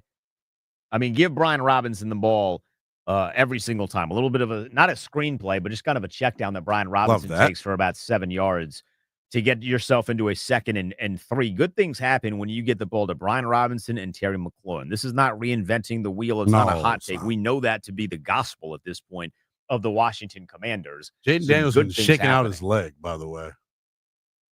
Zach Ertz, a little bit of redemption. Whoa. Did he break a tackle? Whoa. Zach Ertz broken tackle alert. There we go. Love to see it. Would have been nice if he got into the end zone, but I'll take a broken tackle from Zach Ertz. That might be his longest reception of the year. Yeah, they just lost him in the zone. I'll find a soft spot. Isn't that like the perfect spot for Zach Ertz to Yes. be the guy that kind of gets lost up the seam in the middle and have Jayden looking for him? That's again a 25 on the reception for Zach Ertz. Yeah, and I'm glad to see it. You know, you don't have to ask Jayden to do too much here down the stretch. And as you're kind of seeing, love this. Good. Hey, that's Brandon Coleman, ladies and gentlemen. When that big you-know-what is on the move, watch out. Hot damn. Yeah, I mean, he is rolling. You know who has a lot of tackles downfield? Who? Jeffrey Simmons. Yeah, he's hostile. I mean, that's because he's tired of fighting with Cosme. Cosme's whipping his ass. They are making him run. Like he pushed De'Ami Brown an extra 3 yards, so I appreciate him for it. Washington is now inside the red zone. They're at the 12-yard line with a 1st and 10. Is that McNichols? Yeah. That's McNichols picking up about 4 yards. No, that is Rodriguez. In a new number. Number 36 for Chris Rodriguez. I'm still looking for 23 out there, but I know that's a Marshawn Lattimore number now. Yeah.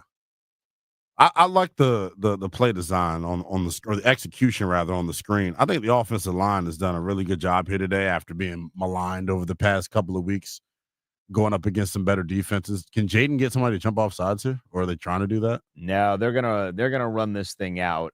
They're trying to get somebody to jump off, but they're not he's talking trash. He's talking big trash. He's having some fun out there. When Jayden's having fun, things are going well. He's cheesing and doing all that. Yeah, look. He knows Devondre Sweat. Yeah, 2 college guys that love that. But we've actually seen a couple of screens hit today.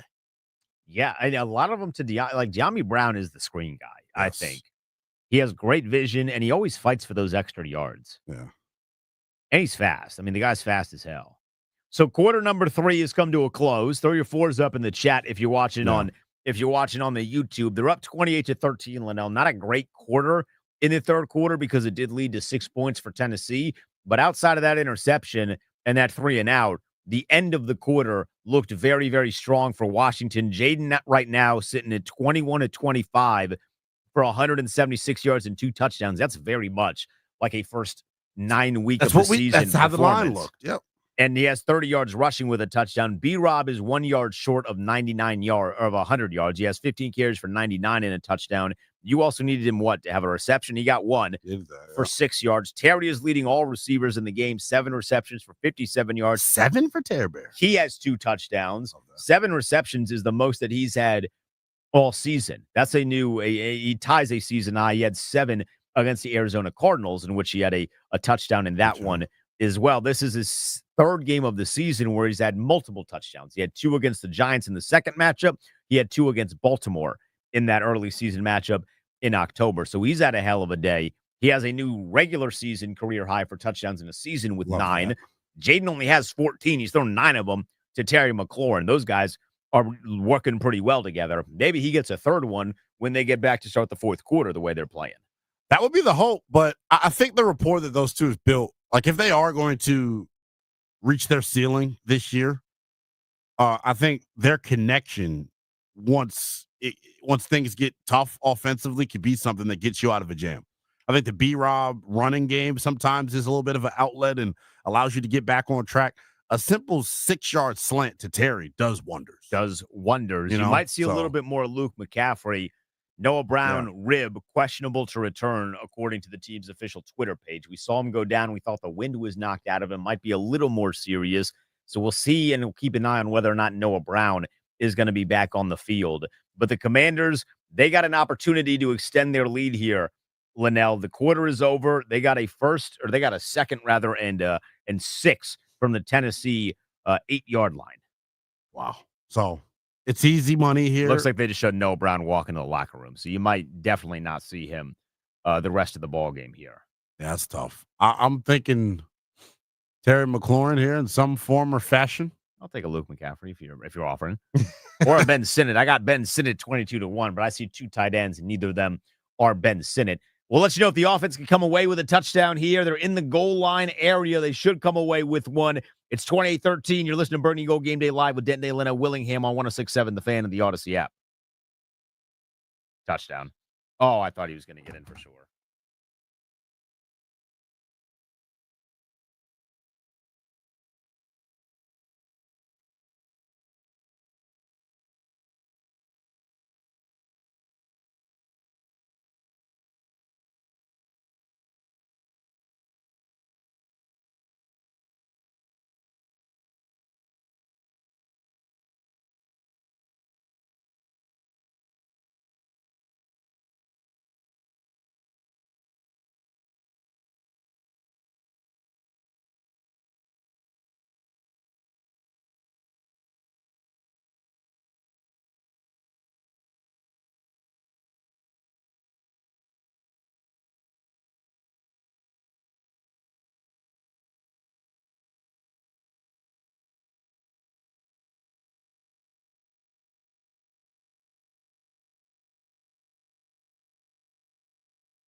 Daniels will keep it. Looking to throw. End zone. Touchdown. Zach Ertz. And that is the 50th career receiving touchdown for the veteran tight end Ertz. Not only touchdown number 50 for the year, it's redemption. Ball bounces off his hand in the third quarter, leads to a pick and 3 Tennessee points. Zach Ertz on the receiving end of a touchdown a couple of minutes later, and it's 35-13. They needed that one, Linnell. Needed that one in the worst way. I love how they got to it, though. It's awful play action. This is what happens when your run game has been as effective as Washington's has today. Ertz kind of just gets lost once again and shows soft hands for a touchdown. And you understand now, making the game 22, a difference between 22 points, Will Levis is going to be throwing the football. They should have had a touchdown. Benjamin St. Jude just got beat. Benjamin St. Jude got beat. Will Levis threw the ball. No hands on him. 10 yards further than it should have been. I mean, Calvin Ridley also got beat by the ball that he threw. I mean, he launched that thing. I got a rocket arm, apparently. You don't say. It's all the mayonnaise he eats. But no. Mayonnaise is gross. Yeah, it's good on cold cuts, though, with mustard. But I think the Commanders' defense is in the spot, as you mentioned, where they're one-dimensional. They got to throw the football. You still can't get beat deep, though. That's the one thing, if I had to complain about anything the Commanders' defense has done today, if the explosive plays have kind of been the only thing that's allowed Tennessee to move the football. They gave up the explosive to Pollard. They gave up the explosive to Nick Westbrook and Keeney. So want to get that under control a little bit. But other than that, man, this defense is playing at a level that we knew that they were capable of playing at. It's just nice to see them do it against a bad offense. They're letting the pass rushers go after Will Levis here. Exactly. He's had 2 passes. That first one on first down where he overthrew Calvin Ridley. The second one was high and incomplete on 2nd and 10, which brings up a 3rd and 10. And Washington's showing a whole lot of pressure. Tennessee looks like they're not going to get the snap off. I guess the refs just allow them to do it. Washington also doesn't bring any sort of pressure. Oh, I thought he was about to get picked off again. That should have been a touchdown. I mean, Will Levis misses a wide open Calvin Ridley that bounces off of his hands, and that's a 3-and-out for Tennessee. They've come back down to earth. They got 3 possessions of good quality football in them, and they have come back down to earth against this Washington defense. He is so wide open. He stops running. Yeah. That's actually on Calvin Ridley. I think he's trying to sit in that spot because Samra still is coming over the top about to KO him. It would have been a hospital ball. He should have just put it on him. That was the whole thing. Yeah, he should have put a little bit of that mustard that we've seen Jayden Daniels showcase. Exactly. He should have popped that on him. Yeah, did not do it. That time puts mayo on it because he likes mayonnaise. But yeah, you want the mayo mustard combo. Instead, you just got extra mayonnaise. Yeah, not good. Let me just tell you this. If you ever let me hear you ask for extra mayo on a sandwich, I would have words for you. Extra mayo? I don't like mayonnaise at all. Well, so I mean, me asking for mayonnaise on a sandwich, period, you should have words for me. Well, I did. Kidnapped. You saw I had my little mayonnaise spread. I had a mayonnaise mustard You wombo. did have a little mayo spread today. A little bit of pregame food action. I did. It's made the show go a lot smoother. I'm not If anybody angry. wants to cater, Yeah, we are open we're for open. business. We love you. There's 4 of us in here. All of us are big, hungry, growing young boys, men. We are open for business. But you had a nice sandwich spread. I did. But back to this Commanders defense, the explosives were the only thing that they've given up. Tennessee's missed some opportunities here. I'll be real with you. They missed Calvin Ridley for a touchdown twice on that drive on back-to-back plays. Yeah. I mean, 2 out of 3. Yeah.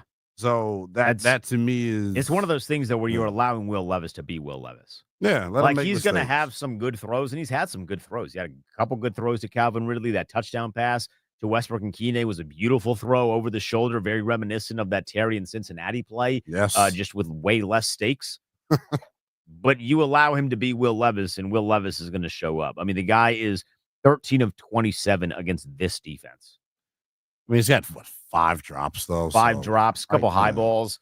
He hasn't been picked off, which at this point seems miraculous. It seems inevitable right now because the ball is falling. What do they say? Falling harmlessly to the turf on several different occasions. I mean, with the amount of tips Yeah. and high passes, the fact that he hasn't been picked off a single time, that seems like a statistical impossibility. Yeah. If we're being real about the situation, I agree with you. But like I said, I think it's inevitable. I think it happens sooner rather than later. I'm just impressed that, this defense hasn't taken their foot off the gas. Mm-hmm.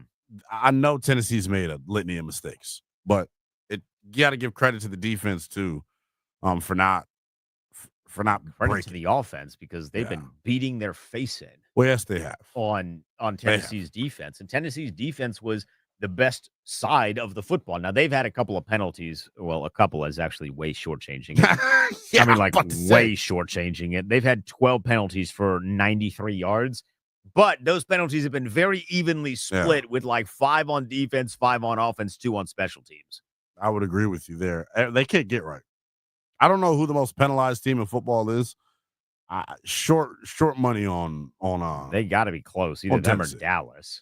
They're It's just bad. undisciplined is what it is. It's tough because it's crazy. This was my team all offseason, right? I was so in on the Titans this year. You thought they were the next Texans. Bro, I did. Little did I know we were the next Texans, but like I was so in on them. I thought the offensive mastermind that Callahan is working with a young QB like Levis, who's got physical tools. I thought it'd work out better than it has. Oh my gosh. Oh, Jayden on a first down looking for Diami, not Terry. I gotta feel the Ravens like are the most penalized. that's stunning. John Harbaugh, what are you doing? I gotta feel like if Washington scores here, this is the last drive we see Jayden. Yeah. Throw a little bit of Mariota in there just because it's against He his slowed former down when he team. looked. Yeah, I know he did. Keep running, Diami. It's a good ball. That's why you throw Terry out there in the deep shots. Jayden's got a missile. He has a rocket. He had great protection there, just stepped up, delivered that thing. Yeah. That brings up a 2nd and 10. You knew they were going to take at least a deep shot or two at some point. It doesn't look like Terry's in the game. You got a little bit of Chris Rodriguez action in there, too. Got Chris Rodriguez running hard as hell, man. Does he know it's a 22-point game?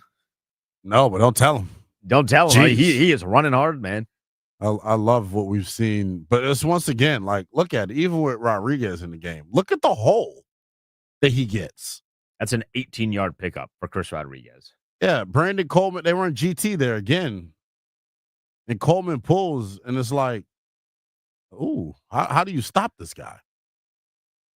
The offensive line of Washington, like, this was a great performance playing for their them. ass off, man. To the point where I'm about to start calling them the Big Five. I said Big Three at first. Good things happen when Corn Lucas plays over Trent Scott. I'm just saying. I'm not saying this is exclusively because Corn Lucas is in over Trent Scott, but what I am saying is that Corn Lucas is in and they are playing very well. Those two things are absolutely happening. There must be some sort of connection. Yeah. They got themselves a 2nd and 6 at their own 49-yard line. It's really the 50-yard line. They're going to get hopefully over 200 yards rushing as a team. It's what I would love today. to see. They're 10 yards short.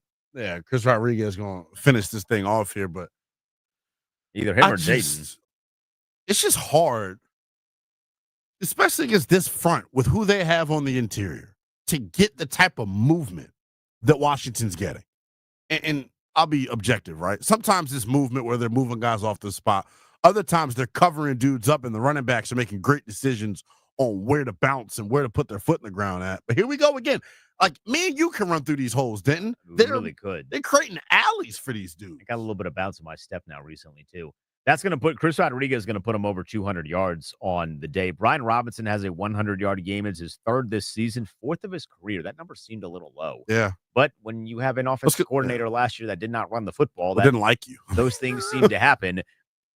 That's an 8-yard gain for Rodriguez, which does officially put them at 202 yards rushing for the day, to go along with 174 yards passing for Jayden Daniels. Those are pretty good numbers. That's perfect balance, I would say. Those are damn good numbers. And it feels like, to me, look. They're trying to get Chris Rodriguez 100 yards in this quarter, the way that he's running the football. It's impressive, dog. It is, man. They're getting hella movement. Like, I'm impressed by it. Listen to these numbers. Jayden, 7 carries, 34 yards. Chris Rodriguez, 4 carries, 33 yards. Jeremy McNichols, 5 carries, 37 yards. Jeremy McNichols, 6 carries, 32 yards. Everybody's averaging about 5 yards pop. And the only one that's not averaging 5 yards is Jayden, who's averaging 4.9. But I was taught to round up. Yeah, poor Jayden. But it's impressive. A little bit of Cliff. the This is a good trickery. play call too, man. Cliff Kingsbury getting in his bag. You said, don't blitz my quarterback. Yeah, it's a good call by Cliff. For all of you that hate Cliff, That was a great call. He's literally just in his I'm going to run the football bag. Like Yeah. Jayden threw a one deep shot to Diami, and it's been nothing but runs the rest of the way on this drive. But look, man, and it's working. exotic smash mouth football. That's who this group is. They got away from it, and now they're back. Because I think, man, it's got to be your game plan moving forward. It has to be. This is your identity moving forward. You are too good at everything that is happening here to not do this moving forward. Jayden fumbled on a 3rd and 2. It looked like he was looking for Terry McLaurin, and Terry didn't get a whole lot of separation at the top of the route. I love how Titans players are dancing like they're not down 22. Yeah, it's the worst buddy. bit. Like, do you see the highlight in a college football game yesterday where a guy did a fadeaway celebration, or I guess it was 2 days ago. It was an Eastern Carolina guy. They were playing Navy. He had a fadeaway in the end zone when his team was down 30. That's embarrassing. It was like, buddy, you should maybe save that one. Yeah, he wasn't raised right. He was not. That's what I chalk that up to.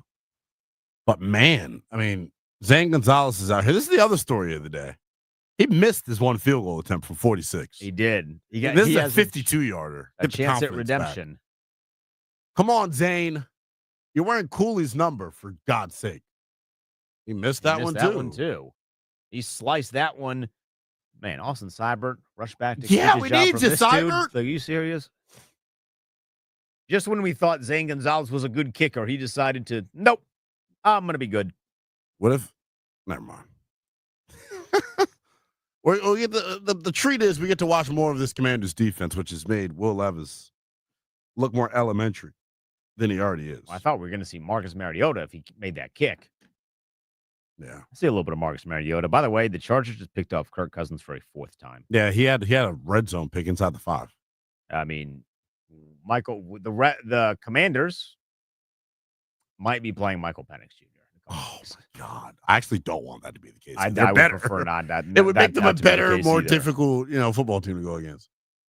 Bro, they've been false starting and not calling it, bro. I've watched both right tackles for Washington and so for Tennessee. I don't know if the right tackle is false starting or if the guard is just not getting out. That would be the worst part of it because you saw that, right? It was like I saw on their last drive on that deep shot to Calvin Ridley.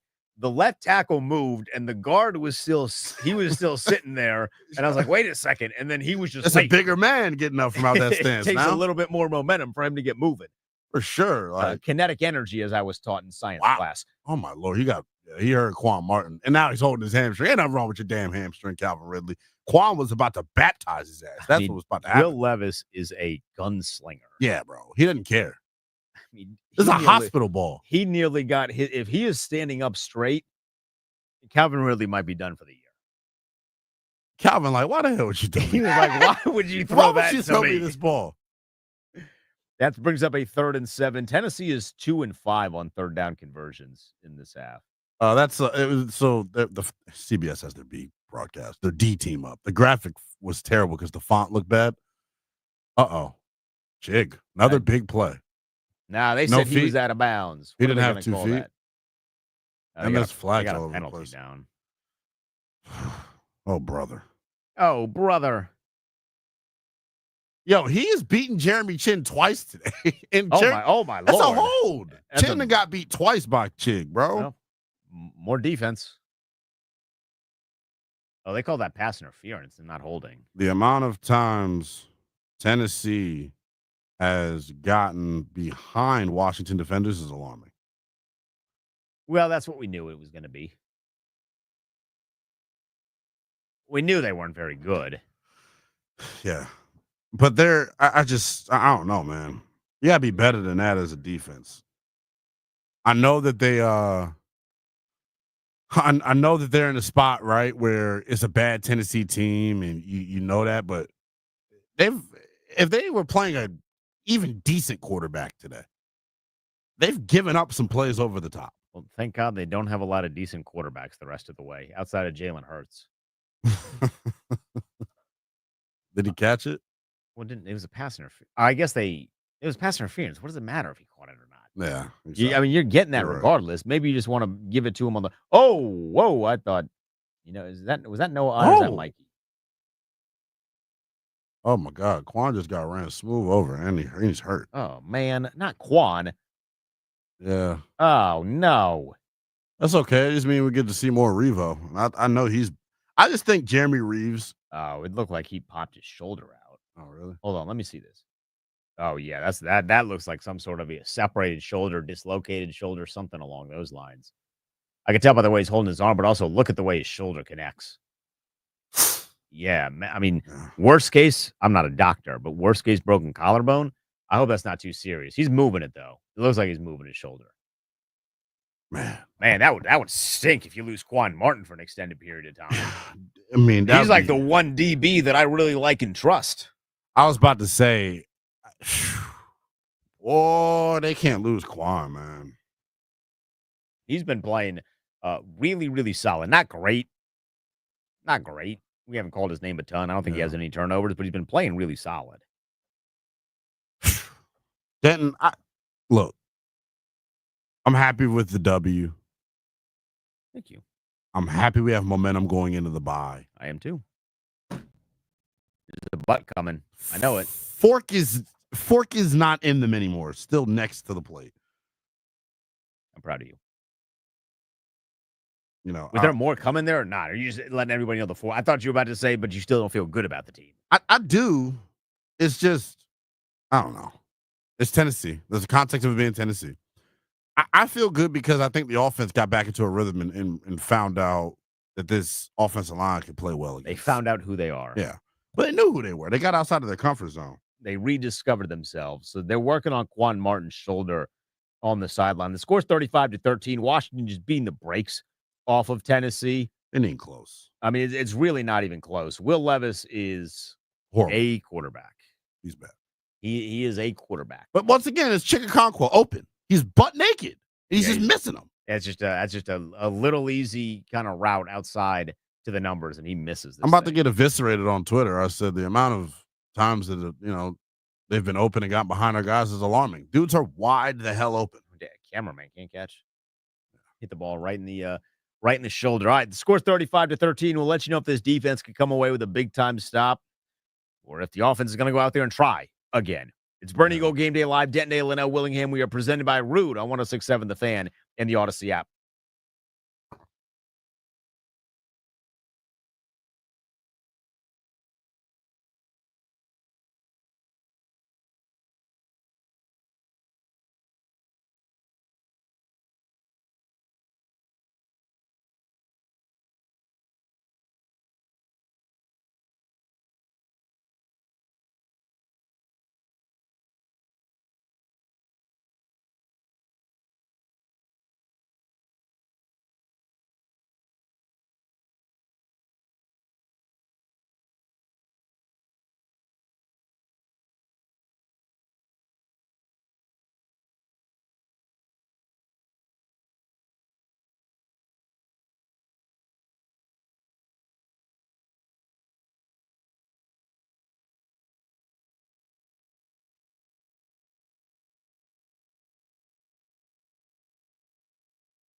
Chris Rodriguez is looking to make a little bit of career history for him. Now, the Titans went and scored Linnell. It's 35-19.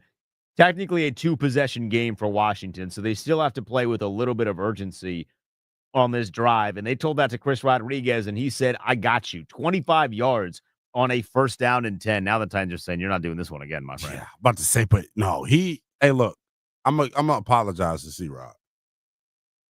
We've sat in here a couple of weeks, and what have I said? Man, I would love for them to upgrade the backup back. I don't know if C-Rod can do it. He's been money in a couple of like late fourth quarter, second half situations. Hey, more power to you, brother. It gives me Liddell Betts vibes, bro. There are some, it's like Liddell Betts, like Ryan Terrain kind of vibes. You know what I'm saying? Where like you're not a that's superstar, but right. you got it when you get your opportunities. You know, when Liddell was playing with Clinton, Liddell was a monster. Liddell was a monster. Then he got that opportunity and he had 1,000 yards. But look at the whole, bro. I'm sorry. The offensive line deserves, bro. This is a dominating ass performance. They're whooping them. The holes are like wide open, bro. They are whooping feet.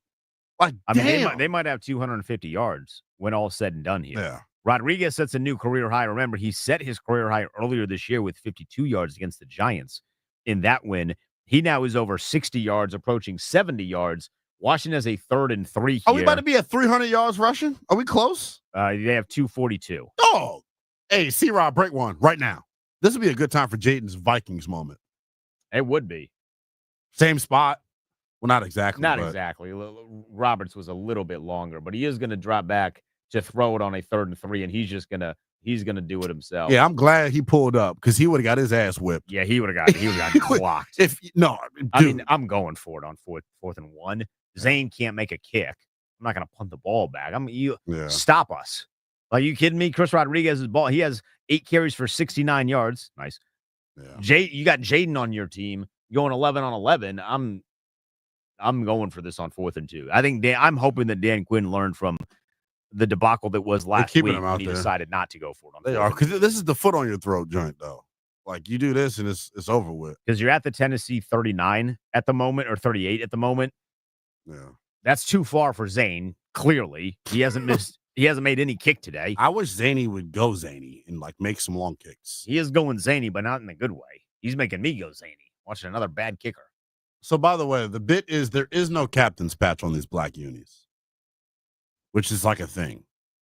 I don't know why, though. I don't know why. Someone's going to need to explain that one to me like I'm 5. There's a big 4th and 2 here. I mean, Tennessee is still mathematically in the game. They would need a lot. But you effectively put this one away. Well, I don't know what they're looking at. Right? Are they looking at his injury to David? Yeah, 56. To Murray, Kenneth Murray. Looks like he has some sort of upper body injury on his right side. Yeah. He laid out full arm extension. They have patches on their jersey. Why does Washington not have that? I don't know. It's weird. It is weird. Washington going for it on 4th. If they send pressure with an open backfield. Oh, Luke. Oh, it's Luke. Can we just do it into the end zone, please? He was 12-1 for any time touchdown. Game sealing catch for Luke McCaffrey, and that's something. Hot damn. Hot damn. I mean, honestly, get to 40. It took us forever to get to this 8th win. It did. I'm glad it only took 3 games, though. Yeah. Because could you imagine if it took 4? Life would be very difficult tomorrow.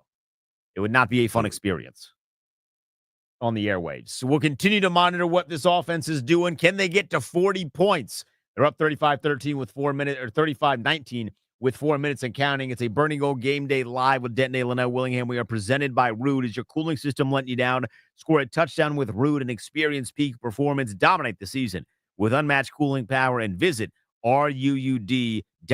If it ain't Rude, it ain't right.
Jump in on the phone lines, 800-636-1067, 800-636-1067. It's not officially post-game, Linnell, but it's post-game mode here on a Burgundy and Gold Game Day Live. Washington up 42-19. Chris Rodriguez takes it in for a touchdown. He has 10 carries for 81 yards. The team has 41 carries for 255 yards.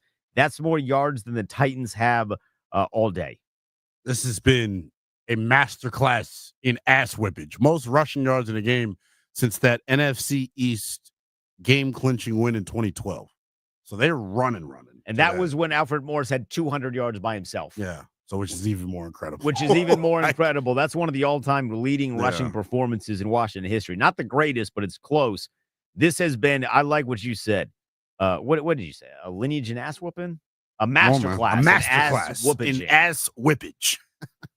It's been impressive to watch. I mean, they took this badass defensive front and beat them to hell. Yeah, it's like they took the matchup personally, which I absolutely love. But, oof, I mean, this is – I don't – the whole offensive line, like, B-Rob was good. The rushing numbers are going to look good, but, like, I'm sorry.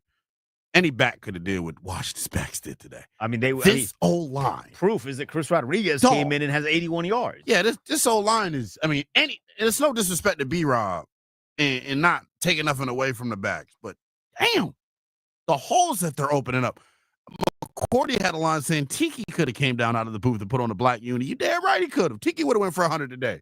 It's that type of B-Mitch could have went for 100 today. It's that type of performance, man.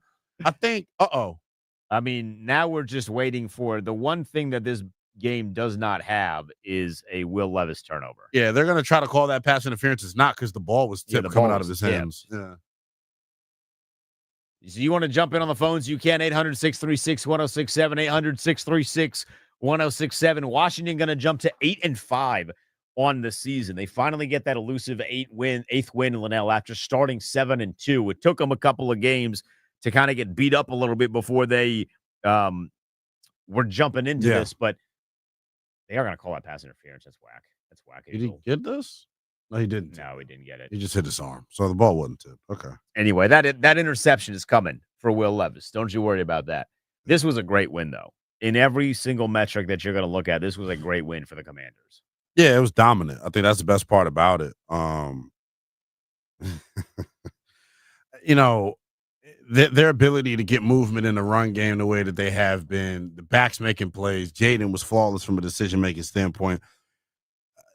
Defense, all right, you played okay today. I'll say the defense played okay.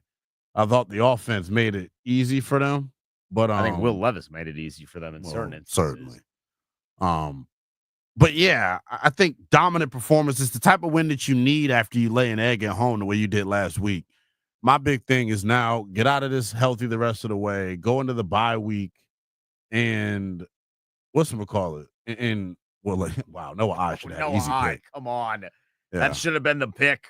Should have been the pick for real. But you go into the bye week, you get healthy, you self-scout, and you try to go on a run here down the stretch, going against New Orleans, Philly, Atlanta, Dallas. The way Atlanta looked today, and then the way Atlanta looked against Denver. Was it last week or 2 weeks ago? 2 weeks ago, they got blitzed. Yeah, that Atlanta they made game. Bo Nix look like a Hall of Famer. Yeah, that Atlanta game is starting to look a lot more doable. That's a winnable football game. Defensively, they're not good. We don't know. I mean, Kirk threw 4 picks today. And we don't know who's going to be playing quarterback when that matchup is actually in front of us, taking place on the field. A couple of other matchups, one that is not great for you personally, but good for the Commanders. The Vikings beat the Cardinals late in the fourth quarter, 23-22. So they are now 6-6. And the Seattle Seahawks are likely going to beat the New York Jets, which is going to have them in the lead. They do beat the Jets. That's 26-21. They're 7-5. They're leading the NFC West, which means the team that you had to worry about for tiebreaker and catching you in the 7th seed was the Arizona Cardinals. And now you have a good advantage over them when you jump to 8-5 and they sit at 6-6. Yeah, you still have the tiebreaker over them. So you're in a real good spot here. Carolina and Tampa is the game a lot of us are going to have our eyes glued on here in that 4:00 window. There's your pick. Oh, my Lord, have mercy. Will terrible. Levis threw a duck, and Jeremy Chin couldn't come down. This is This is probably the worst Jeremy Chin game we've seen in a couple of weeks. Yeah, he didn't play very well. Got beat. Chicken Conco beat his ass like a Although, drum. to be honest, that's actually probably for the better. You're going to see Mariota come on the field here, I think. That was a 4th down, so Washington gets way better field possession. They're not letting Marcus Mariota in. You made this dude captain. If it gets a Luke McCaffrey touchdown, I don't care. I mean, if it gets a Luke McCaffrey 12-1 touchdown, anytime touchdown, I'm good. Throw the ball. Like, let's step on the throat here. I don't know how I feel still though. Yeah, we should feel good. I feel good. Good win. I mean, Will Levis is 18 of 37 for 212 yards. Yeah, he also had 5 drops. Compared to Jayden, who is 25 of 30, 206 yards, 3 touchdowns, and he has a touchdown with his legs as well and 35 yards rushing. Well, I love that. He did have an interception, but it wasn't his fault. Wow. They're still just moving here, but they do get Luke McCaffrey in. And I think they're trying to get Chris Rodriguez to 100 yards. When was the last time that 2 Washington – let me pull up that Vikings game because it feels like the Vikings game with Robert having that 75-yarder, that would certainly maybe make that was it. the 100 yards, but I don't know when the last time a Washington duo each had 100 yards in a football game. That graphic is everything. I need that graphic injected into my veins. That It's a graphic of Jayden, Brian Robinson, Terry, the games that they've had. Terry has 2 touchdown passes, 2 of the 3 that Jayden threw. Brian Robinson had that huge touchdown pass at the beginning of the game on the 3rd play from scrimmage for Washington. Yeah. It's been awesome to watch, though, man. For this group, they needed it, man, because last Sunday stunk, and it was a poo-poo effort. They kicked themselves in the foot. And today I felt like the mistakes were to a minimum. Now, you had the Ertz drop that led to a pick, but in reality, man, like they played pretty flawlessly for the most part, man. And I can't say it enough. This Commanders offensive line, ass-whipping university. Yeah. The way that they took this defensive front to town is impressive. It's something that I'm going to remember for a while because of the names. Tavontre Sweat, Jeffrey Simmons, Arden Key, Landry. I mean, it was a group. I don't think we've called Harold Landry's name once today, by the way. No. Well, I mean, we've really only called Jeffrey Simmons because he tried to fight Sam Cosmi. Yeah. And because he's made plays down the field, which if Jeffrey Simmons is making plays down the field, it means you're making plays down the field. So that's a good one. Yeah. Look, I don't know. I don't know what else to even say here. I'm starting to get annoyed though. Now people are trying to chastise me because I picked them to lose. I mean, what am I supposed to not give objective analysis because I picked them to lose? Like people are kiss my ass. Anybody that has something negative to say to me because I picked them to lose, please leave me alone. I'm just giving you analysis, astute analysis. That's all I do. My analysis after the Cowboys game is I was done with them as a playoff team. What? I was not.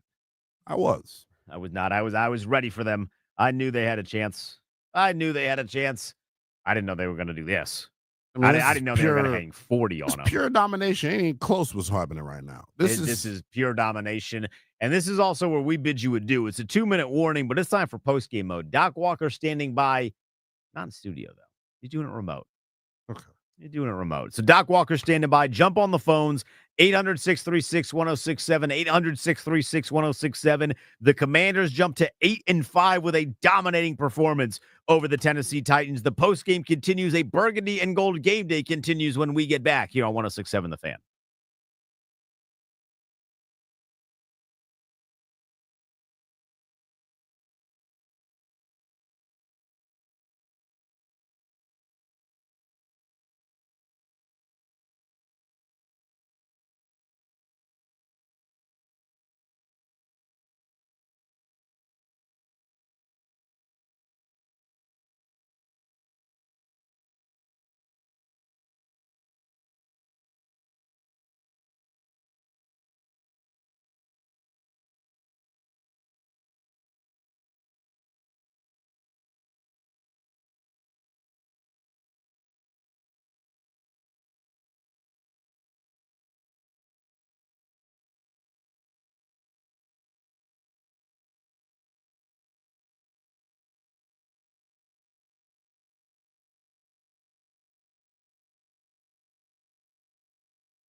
Finally, we are back. Let me see. How would you say this? Back to our winning ways. Let me see. Oh, sucky. Let me see. Fellows in the studio, let me see. I'm good. I got to get, okay. Are we good? All right. Well, I'm comfortable again because back to a victory Monday, back to the ground game. We got things rolling, and that's, I'm comfortable again. Hey, Mac, I need to hear your voice. I know you're sad. I don't hear your voice, so I can't really get functional until I hear your voice. Okay. Is he silent? Cat got his tongue? I hear you, but I don't hear A Mac. Oh, okay, I got you. All right, Metal. Oh man, what a relief! What a relief! A victory, and a victory that was well deserved. The ground attack was back, and so how you doing, Metal? You good? I'm good, Doc. This is A-Mac, Okay. by the way. Well, you don't sound happy. No, you boys look all right. I ain't mad at it. All right. Oh, that's what all right looks. I mean, yeah. Would you say it was perfect? Perfect? No, it wasn't perfect. No, it wasn't perfect. But I'll take it. Yeah, I'll take it. Because we needed to get a victory by any means possible. That's all I'm saying. So I'm relieved. Rodriguez, it kind of, I guess we'll deal with that. I don't want to kill the joy of victory, but there are a lot of questions that I have. 1-800-636-1067 is the number. And I'm sure we've got some people that have been thirsty for victory. I want to shout out to all the folks on X that were there. That was, man, quite a relief. I was on pins and needles because I just was a wreck until that gun went off, because it didn't seem like we had forgot how to put people away and to bury them. And I give Tennessee some credit. I mean, NFL team, everybody can beat you, but I'm not relieved a bit that we got the job done. And I know you're down. So that just hearing your voice being depleted is all I needed to hear. 1-800-636-1067. And I'm going to get to Rouhier a little bit later. I know he was enthusiastic. I know it was a little bit of false enthusiasm about our team being down and him sticking a fork in us. I knew it was false. He didn't really believe it, but I don't blame him. Until we get a win, we needed to get a win, and now we got a win. So that's where we're at. So I'm gonna leave it like that, because I don't want to spoil the victories. Don't want to spoil them at all. So we'll see what's happening. Toothpick out in Texas. Let's start off with you. How you doing, my brother?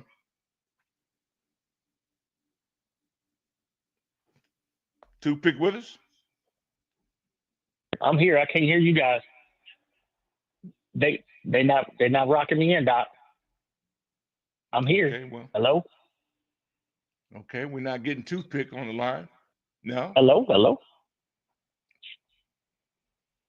I think we're getting caught up a little bit with this technology thing. I think we need to kill all this and do radio.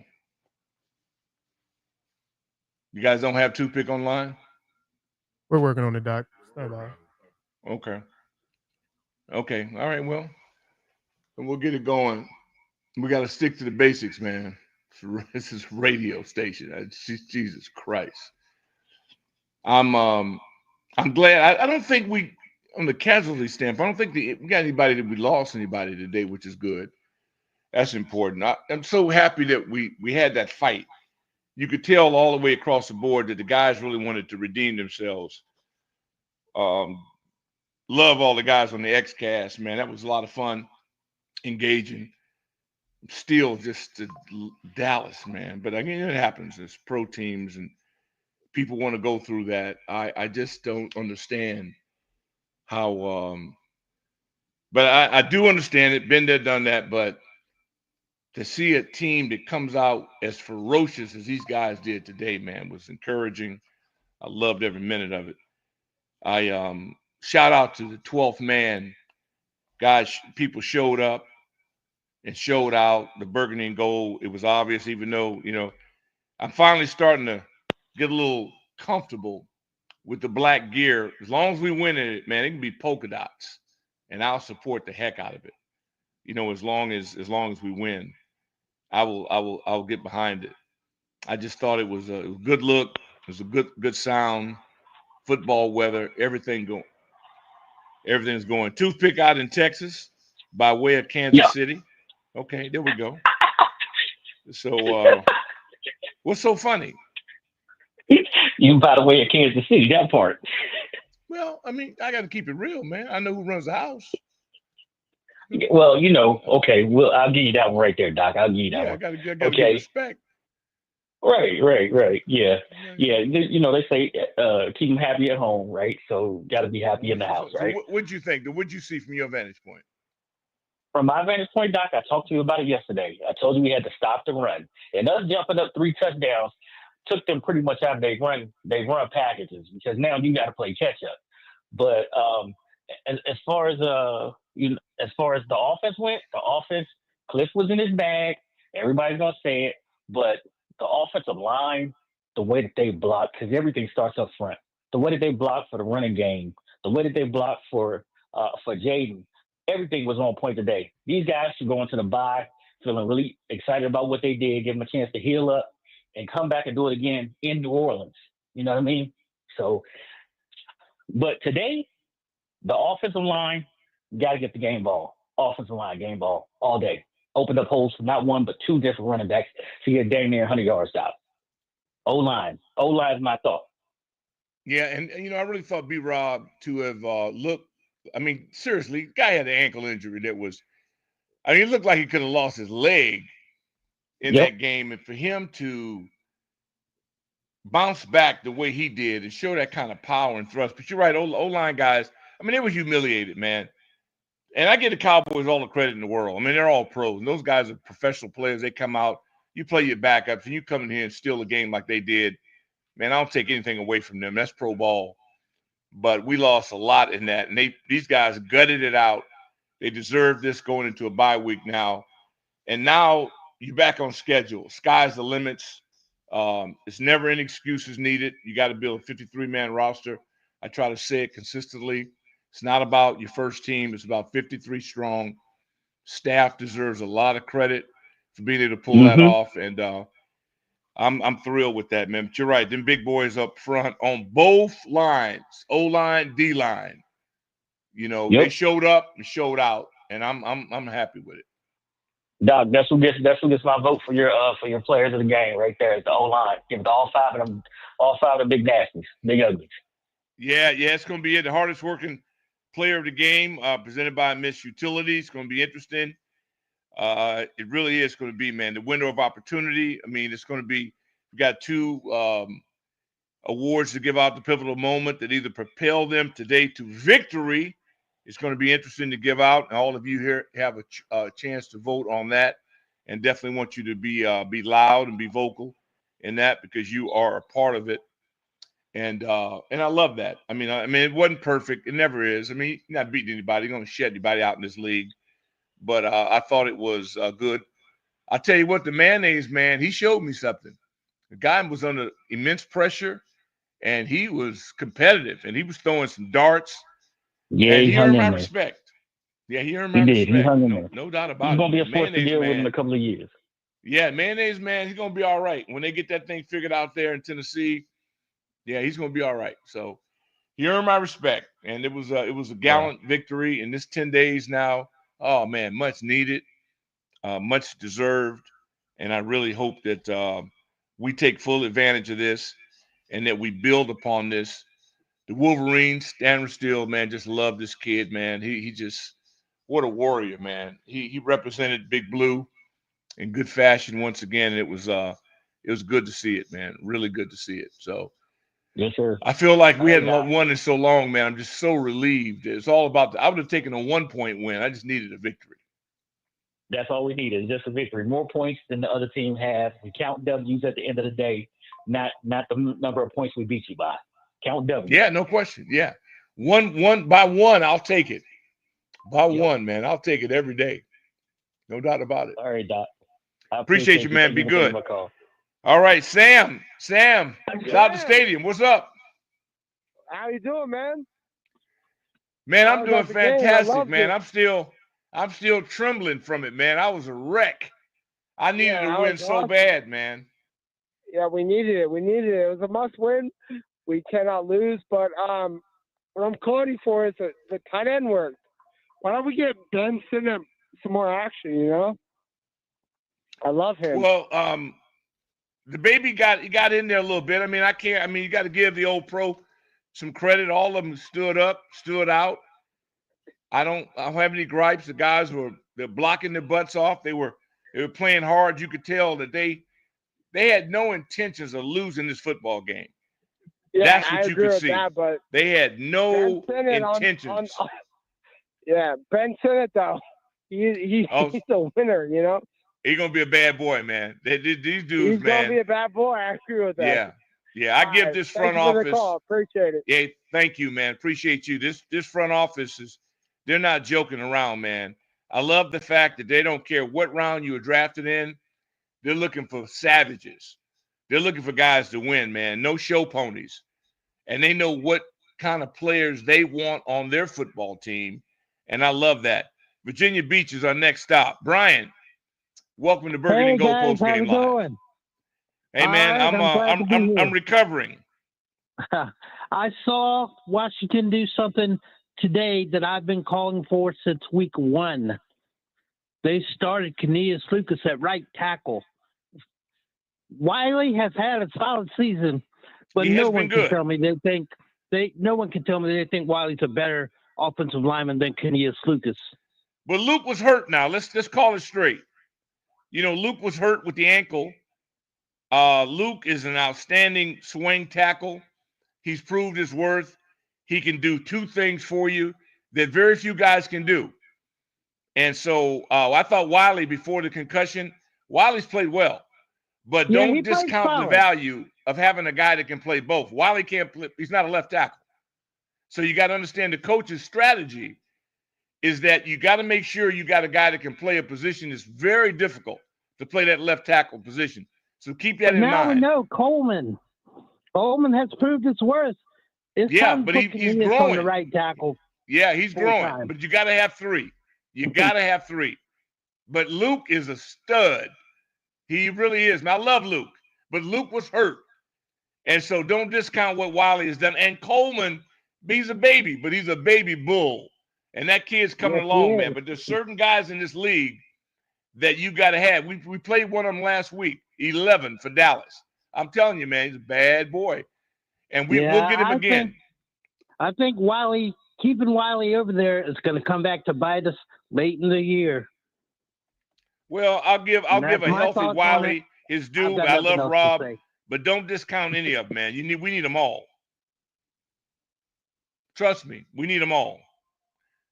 Appreciate the phone call. Rob in the District of Columbia. Hey, what's up, Doc? Well, you know what's up, man. Relief.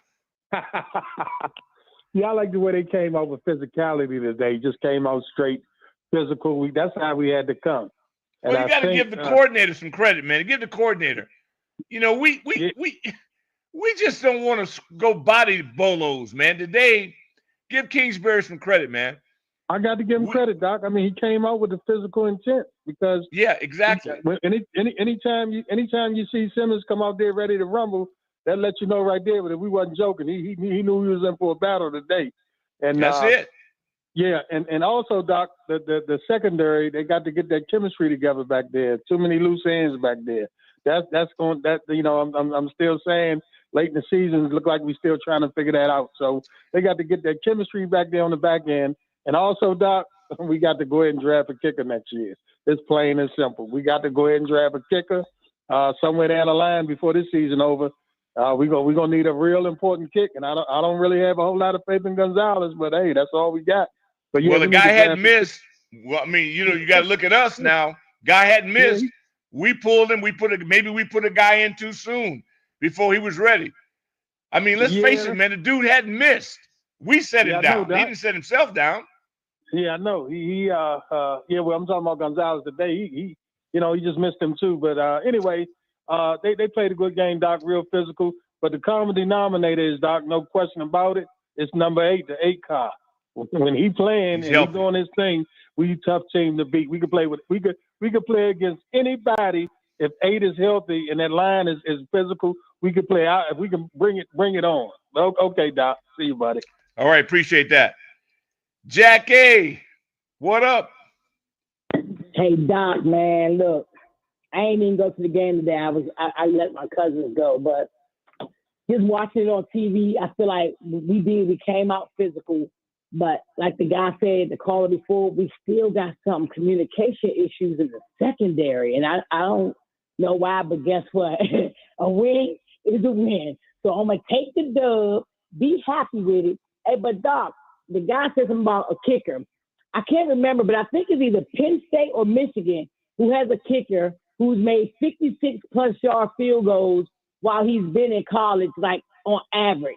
So, I mean, for right now, let's just let Gonzalez do his thing. He might have been off. I don't know what the case may be. But, Doc, guess what? Guess what tomorrow is? You know what tomorrow is. Victory Monday, baby. Let's take care of it. I'm not mad at it. Baby. All right, thank you. Be safe. You too. Happy holidays. Reggie, leaving the Victorious Stadium. What's up? Reggie, you with us? Yeah, Ricky. What's up, Reggie? Ricky.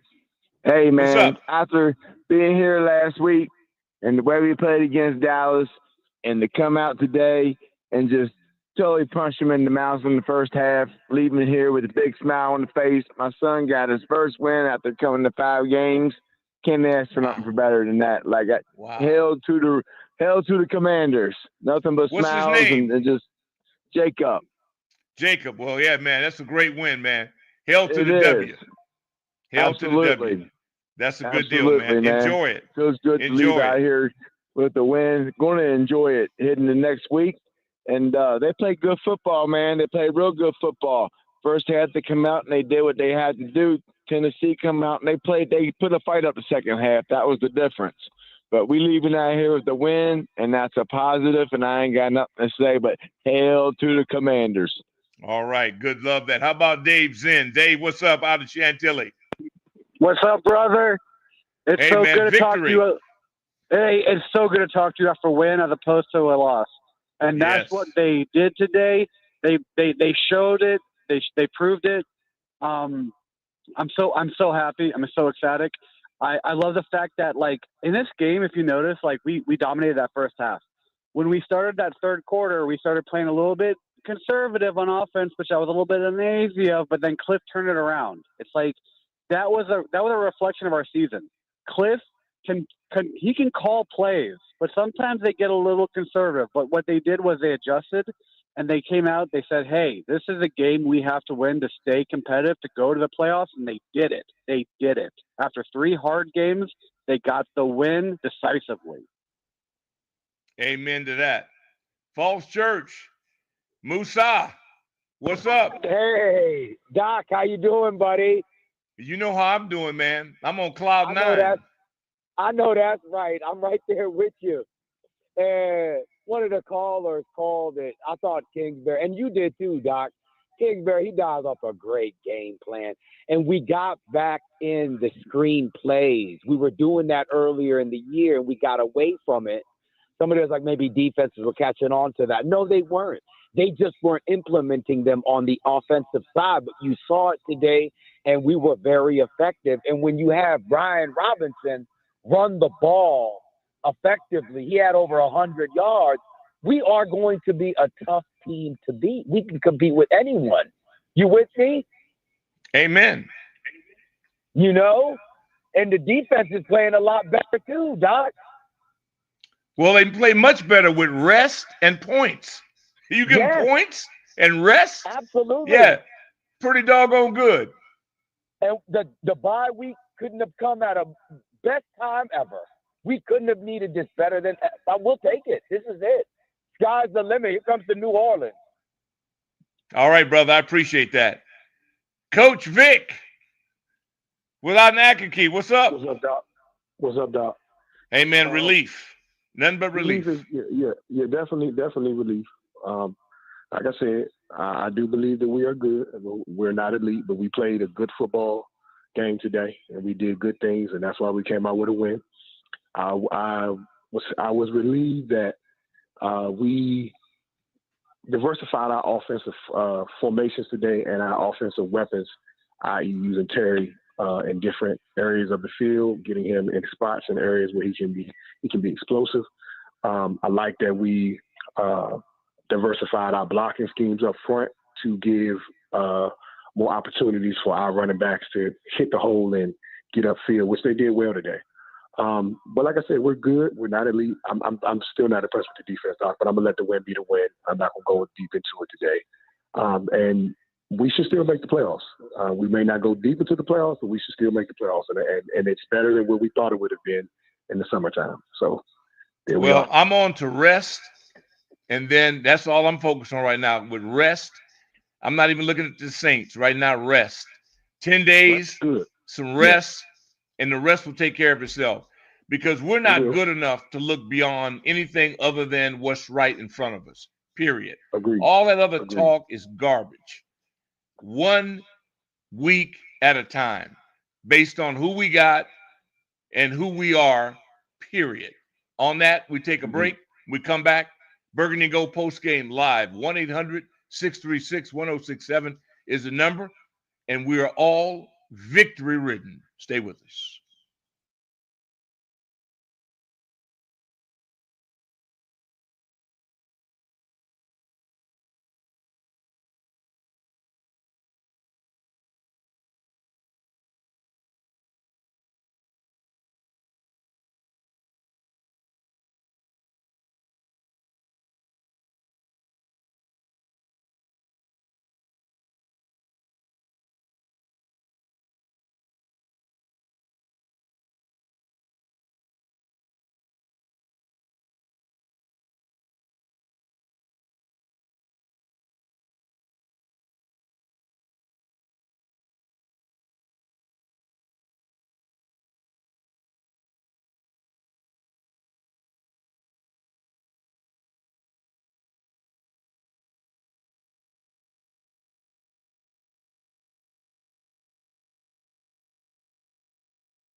The hardest working player of the game, presented by Miss Utility. Remember to contact Miss Utility before you dig. Every dig, it's the law. Visit missutility.net or dial 811. Ah, victory. How beautiful the sound. Boy, it's been a minute. I'll tell you what, man, it's been a minute since we had this miserable going through what we've done, but we endured it. And that's really all that matters, is that we endured it. And that is a beautiful thing. Burgundy and Gold Game Day presented by Rude. Is your cooling system letting you down? Score a touchdown with Rude and experience peak performance. Dominate the season with unmatched cooling power and visit ruud.com. If it ain't Rude, it ain't right. Peter, welcome to B&G Postgame Live. Doc, great game. Wasn't it just fantastic? I'm sitting here enjoying a piece of pumpkin pie with whipped cream and ice cream after this game. I'm going through it. I don't care what the calories are because I'm It don't celebrating. matter. You can walk it off don't tomorrow. matter right now. I'm eating everything. Because you know what? You're right, Doc. Nothing matters but rest and the next game. Well, I'm not worried about anything about that. Just relax. People are, talking about this person. The player of the game for me is the rookie cornerback, Zero. Sanders is unbelievable player on the defense. This kid is really good. He's a star for one. And I tell you, that was a heck of a pick. He's a gift. A heck of a pick. He's a gift. And then you got to give the O-line credit. The whole O-line, they were absolutely bulldozing a very good Tennessee defensive line. And I mean, that last run in there where I forget the running back's name. Rodriguez? Great. Rodriguez ran in there. They were crushing them. That was an unbelievable. That was hoggish. That reminded me of the Hogs. You know what he reminds me of? He reminds me of a man that they released, the man that was on a practice squad. When I was on the X-Cast throughout the game, and love all y'all, man, that participate. That's what hunger looks like.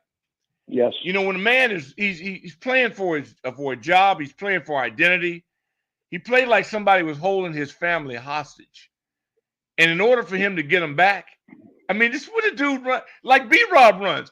We got two, and all our backs, the whole backfield. I'm telling you what, that's what the backfield looks like.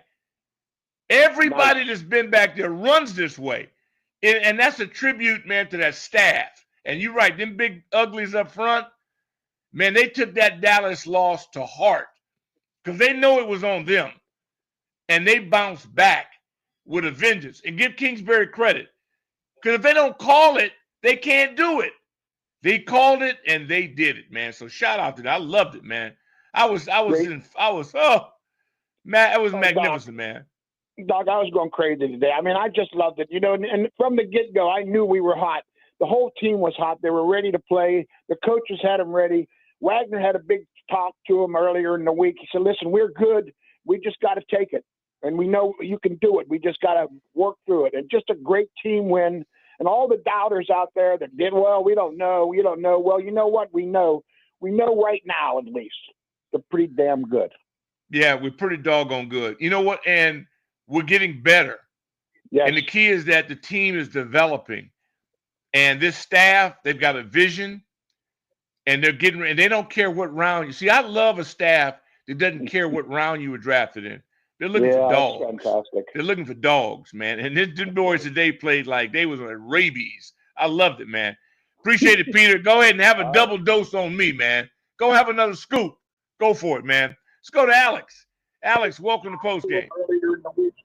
Hey, Doc. My family loves you. We've held season tickets for 60 years. God bless Cannot feel any better right now. I just got to say, I think it says a lot targeting Terry within the first couple of passes. Oh, Terry. And what that did for the rest of our game. I think that's something that's been underlooked the last couple of weeks, and obviously people were questioning it in the media, and I think today you couldn't have come out any better. I know the last caller said this, but Sanders still is such a steal, man, and he must have watched that Michigan game yesterday and been inspired because he was playing like a dog every single play. I was at him and Terry. Hell, the Buckeyes could have used Terry. Terry, he's a beast. And you know about Terry, the thing I love so much about Terry, he didn't get the credit for how he blocks, man. He was blocking defensive ends. This dude does everything. And he is just we're so lucky to have him. All our guys are tough. They're grit tough. I cannot say enough, too, about how much of a team guy he is. He looks happier than some of the people that score a touchdown. And I think that's been him ever since he's been drafted here. On the note of college football, though, just got to say, this is my last note. Go Gamecocks. Put us in the playoffs. You know what? You started off well. You started off with promise. Again, as a guy that loves the way the Hokies approach football. So I'm always kind of pulling for them silently, and they earned it, man. So congratulations to the Gamecocks, man. That's a great victory. Appreciate you, man. Have a good one. Telly, welcome to Burgundy and Gold Postgame Live. Hell to the Redskins all day, day. DOC, what's popping? Victory, man. That's the only thing motivates me, man. You know, I didn't make a dime on the game. I didn't have no fantasy points. I only get inspired by victories. That's all I'm in this for, period. I know it makes me an oddball, but I'm going to stay with that. And I'm not alone. I'm not the only person that thrives off victory. It's like blood to a vampire for me. And that's my dime. My dime is victory. That's it. I don't care about none of that other crap that's going on. I don't care about none of that. But then I tell you from the jump, I'm like, yo, from the beginning of the season, I said the 1-2 punch, B-Rob, and my man Rodney, Chris Rodriguez. Yeah, Rodney. I call him Rodney all day in the paint. Hey man, I'm gonna tell you. When everybody was dogging Terry out, I'm telling you off the break. I'm telling everybody off the break, off the running, everything opens up. Shout out to my man Chris Rodney all day, my man, and I gotta give a shout out. And I hope it was pressure going to the OC to say, "Oh no, we need to go back to what works. Running game is what works.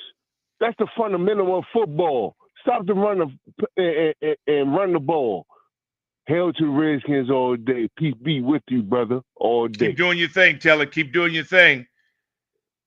Keep doing your thing. Bonesy, K9, welcome home. Man, shout out to my main man, Doc Walker, man. Hey, you know, Doc, I was in the house, man. And, man, it was a beautiful vibe, man. All the fans, man, you know, were pumped up, man. We were doing the wave. Man, I'm telling you, man, if they want to know if Jayden Daniels can quarterback in cold weather, well, Jayden Daniels can quarterback in cold weather.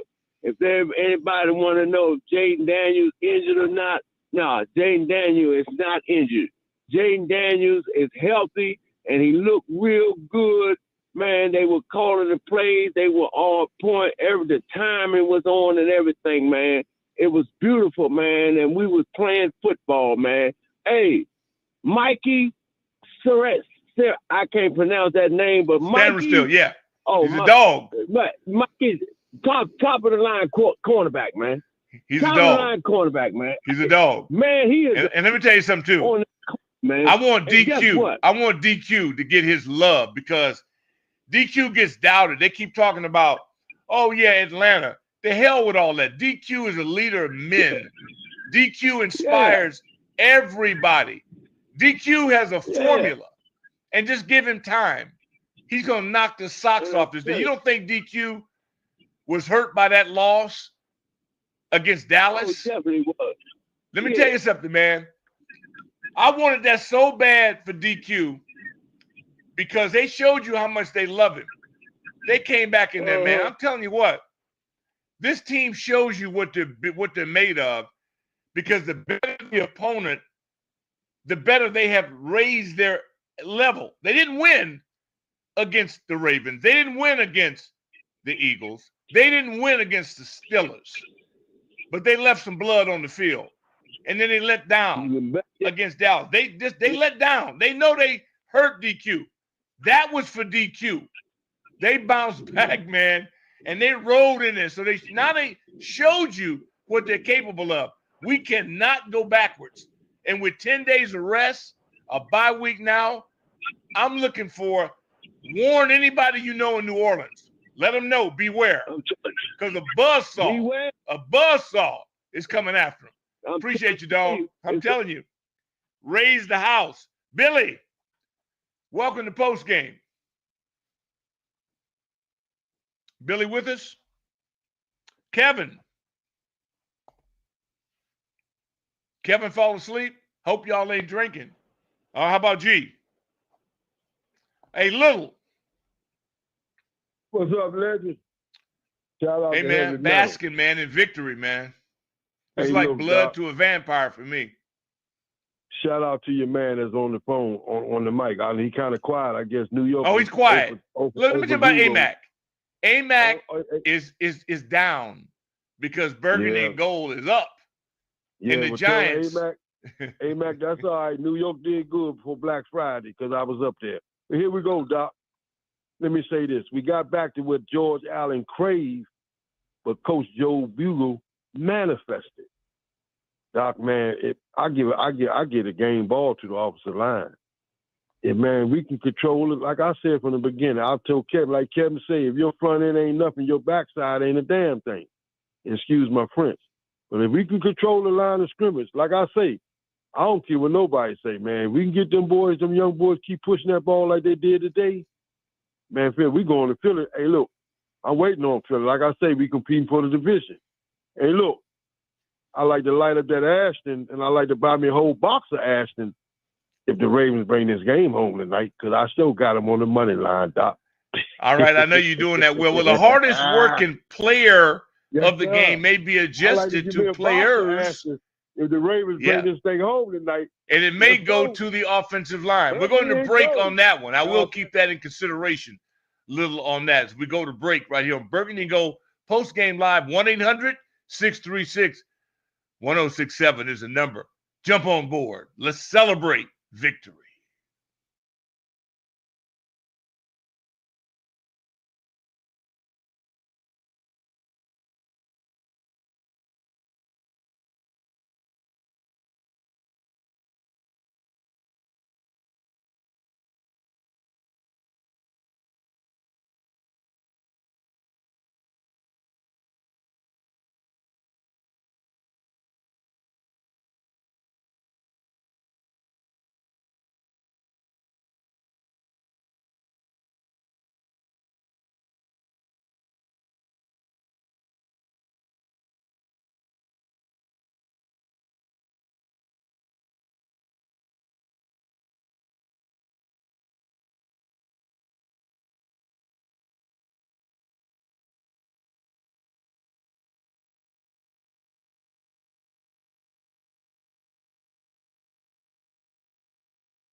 Robinson on 2nd and 1. He's got the first down and more at the 20, 10, 5, touchdown! Brian Robinson! A 3-play drive, and the Commanders take the early lead. B-Rob, absolute savage. And how good was that? And we were honoring Larry Brown as the legend today. And man, how beautiful. You look back at Larry Brown, that's really when I fell in love with Burgundy and Gold football. Brig Owens from my hometown. So I'm watching that 72 team. This dude, you talking about run like a savage. Larry Brown, man, today. And shout out to the Commanders organization for putting a spotlight on a true warrior. This is a guy, man, that just left it on the field. And B-Rob and that whole running back room, McNichols. Our backs, man, it was like a three-headed monster. Everybody runs, man, like this is the last carry they're going to get. And so that goes back to, number one, acquiring guys that have that mindset and then coaching them up. We have an excellent coaching staff. It's one thing to have guys on your staff. Then you got to get people to get them better. Weight, strength and conditioning, training staff, everything encompassed to make it what you get. And of course, the as I call them, the Fab Five up front, the big fellas, man. And they were challenged. Tennessee's good up front. And we was in a dogfight and went after him. Peter, you are next on Burgundy and Gold Postgame Live. What's up, Peter? How about Alex? Alex still there? If not, Alex, you with us? All right, Dustin, you are next. Yes, sir. How you doing, Mr. Doc Walker? Well, it's victory, man. It's like blood to a vampire. Yes, it is, sir. We sucked them out dry. I am so happy about the offensive line. I'm so happy about the quarterback. Jayden Daniels, what he did to me was he did so many plays that he didn't get hurt. A lot of people don't talk about that. He laid down. He gave it up. In certain plays, he was very smart. And he threw the ball excellent. And he ran the ball. He played the offense perfectly. So that's what I wanted to say, Mr. Rick Dr. Walker. No disrespect. I respect you. I love to talk to you. I appreciate this moment. Thank you so much, sir. Can't happen without you, brother. We all in this together. De'Ami Brown, man, flash, made some plays. Our receivers, man, hey, takes everybody, man. Them guys, Terry led the way, and they followed, man. Zach Ertz gave us some rack. Zach, man, that dude, man, he got it done. Everybody contributed, and I love that. John out in Oklahoma, Sooner. Hey, Doc. How you doing, buddy? Hey, man, you know how I'm doing, man. Me too, Doc. Yeah. I may not sleep tonight. No kidding. Hey, I ain't slept since last week. I ain't been so mad in I don't know how long, Doc. Oh, yeah. God. Hey, my Thanksgiving, my prayer at Thanksgiving. I've been upset. My wife can tell you. She said, hey, they better win this week. But, hey, I take it, 50 year something fan, and I'm like you, man. I promise you, I fell in love with Redskins in 72, man. My first, go with the football, man. My team, I played on the Redskins. They went to the Super Bowl that year and die hard ever since. But, man, we need to rest, relax, and reboot. And, it's playoff football right now, Doc, for us. It is, man. I know people say, oh, playoffs. But, hey, you got to win every one of them. Every game's crucial. Every play's crucial. But it's not who we're going to play. Is we have to have the mindset that we're playing our way into it. Right. I see. But, you can't lose. And these people that holler, oh, man, we ain't beat nobody with a winning record. All this. It's the National Football League. Them teams are more dangerous than losing records because they got something to still play for, pride. and they go for But they're not everything. wrong. They're not wrong. I mean, Yeah, people on X saying we haven't beaten anybody. That's okay. All we have to do is worry about New Orleans. I don't That's care if right. they winless. They're on the schedule. They're next. Still dangerous. They're dangerous. It don't matter. They're next. They're next. dangerous, yeah. Yeah, they're next. you And they what. got to look at this film. They got to look at this film, and they're going to see these people going, oh, my God, a buzzsaw is coming to them. Doc, today, football's not going to ever change. The trenches is where the game's won and lost. I don't need nobody, to agree or disagree, but that's where – and our O-line today, those holes – hey, man, I might could have ran a couple of them, 60. I mean, they were blowing guys off the ball. I mean, I think a couple of times they didn't know which way to go. The holes are so big. I can go left, I can go right, I can go straight. I mean, and our receivers block too. See, what I like about this team, everybody blocks. I know. Everybody. That's right. That's the guys they're looking for, like that play to the end of the play, no matter everybody blocks. The play. Yeah. Well, yeah, Doc, everybody blocks. Yeah. It's a good team, man. Jordan, thank you. Jordan, you are next on Burgundy and Gold Post Game Live. Yeah, turn it down, man. Doc. Hey, Jordan. How's it going, man? How are you? Hey, man. I think you know how I'm doing. Yes, sir. I'm on the way home right now in the truck, heading down 214. And I was in Suite 318. Man, we needed that win so bad. And those boys really showed up. Saw JP walking through the parking lot over here tailgating. Man, he said the same thing. He said, we need it. And needed it. Goddamn, if those boys didn't show up when we needed it. I was told this Tennessee defense, I didn't watch a lot about them, but I was told they were really good. They're good. And we moved the ball, and our defense gave us some short fields, which helped out a lot, and we capitalized when they gave it to us, which we haven't been doing. And, man, that was just a refreshing win. Hopefully it gets us on the right track. Man, that was a great win. Great win, man. Hell. Appreciate it, man. Hey, John, you got some water with you?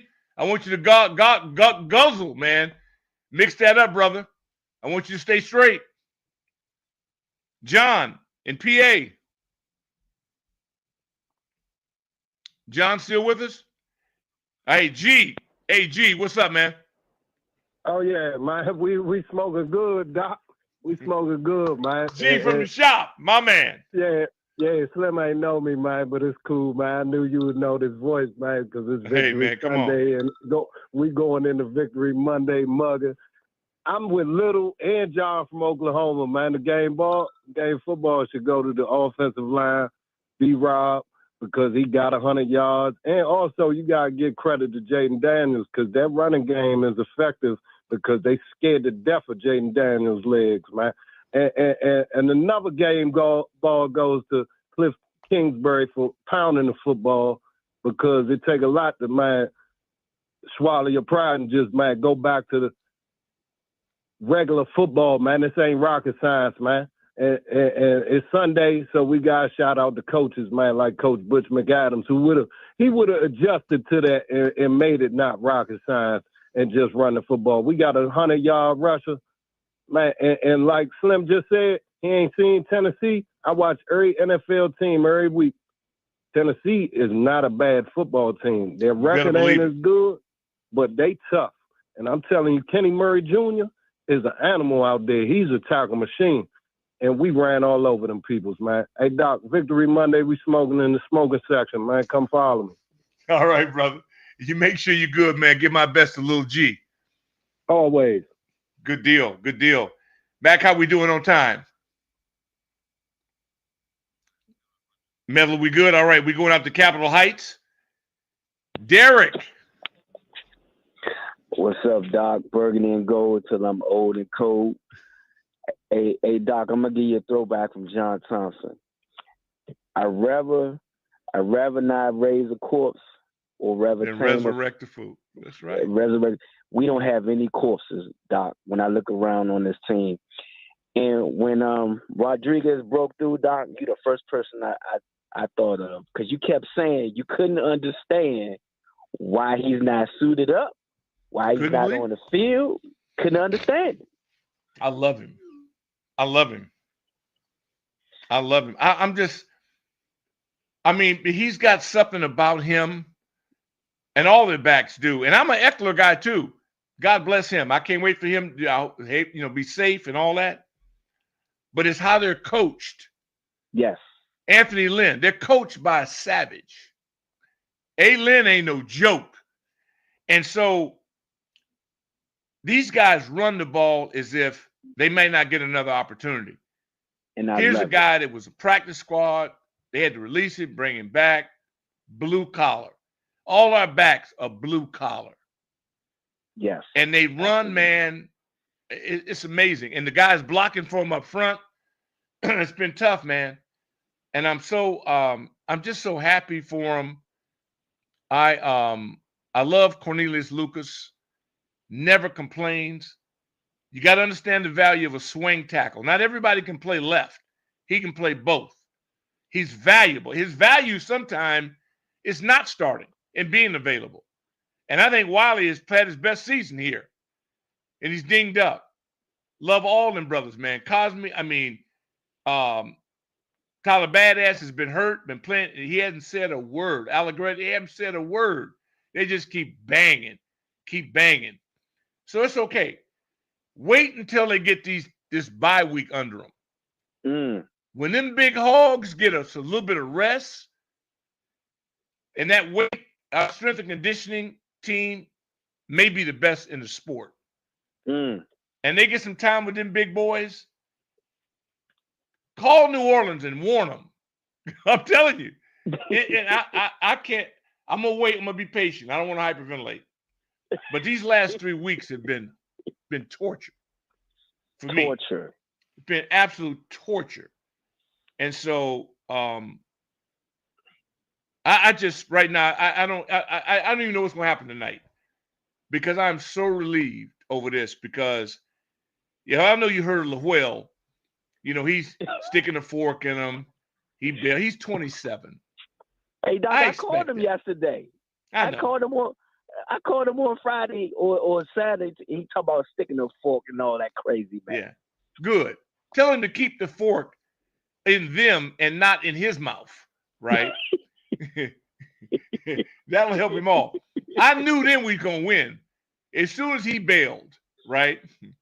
Because he's too young to understand the struggle. Exactly. It takes time. It's none of this stuff it's not instant oatmeal, man. You got to forge steel. It takes time. And sometimes the plan doesn't work. We went 0-5 in Joe Gibbs' first year. You think we planned that? Fact. But you have to find out who in the room is real, who's going to quit. And see, people got quit in them. I dispose of them immediately. Once they prove to me they got quit in them, I dispose of them. None of them dudes over there quit. They hunkered down. You think they weren't hurt? DQ, Joe Witt Jr., they was with the Cowboys. You think that pain didn't hurt them? It killed them. But they didn't die. And them boys showed them. That was for DQ and Joe Witt Jr. and that crew. Yes, absolutely. They had their back. You heard everybody talking about, remember Atlanta? He started off. Yeah, we heard all that. People talking about sticking a fork in them. They're done. They ain't done. Let me tell you something, brother. They just getting started. They just getting started. Now we know what's in them. See? It ain't to say fake. You don't know somebody till they test it. They gonna run, they gonna quit, or they gonna lock in. These dudes locked in. Man, we'll see. Now watch everybody. Watch them now. The rats will start running back in now. Just remember who quit on you, see, when you were down. Just remember it. We'll let them back in. We love them. Especially the young ones, because they don't know better. They've not been through what we've been through. See, we've been through this. But just remember that right now. I just listened to them all. Yeah, they're going to win. I ain't mad at them. It's a learning process. We embrace them all. Come on back in. Come on back in.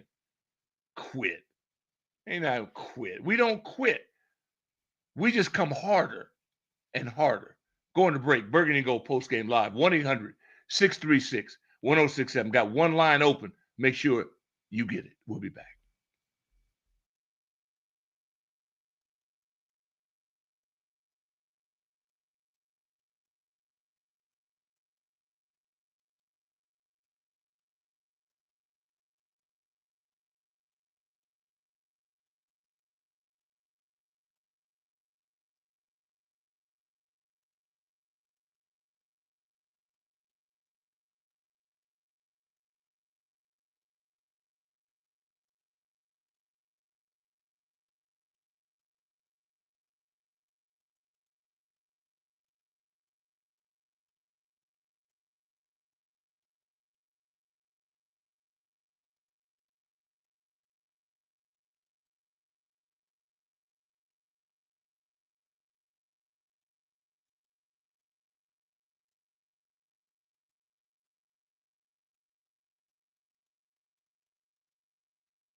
2nd and goal.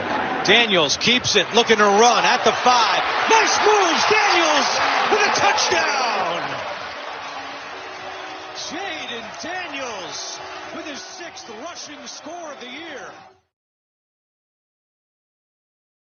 With on the edge, man. And you know he's back. When he gets on the edge, you're talking about a threat. There's not a lot of guys in the National Football League that pose that type of danger. The ball in his hand. You're talking about dual threat. And with our backfield, wow, that's a lot to deal with.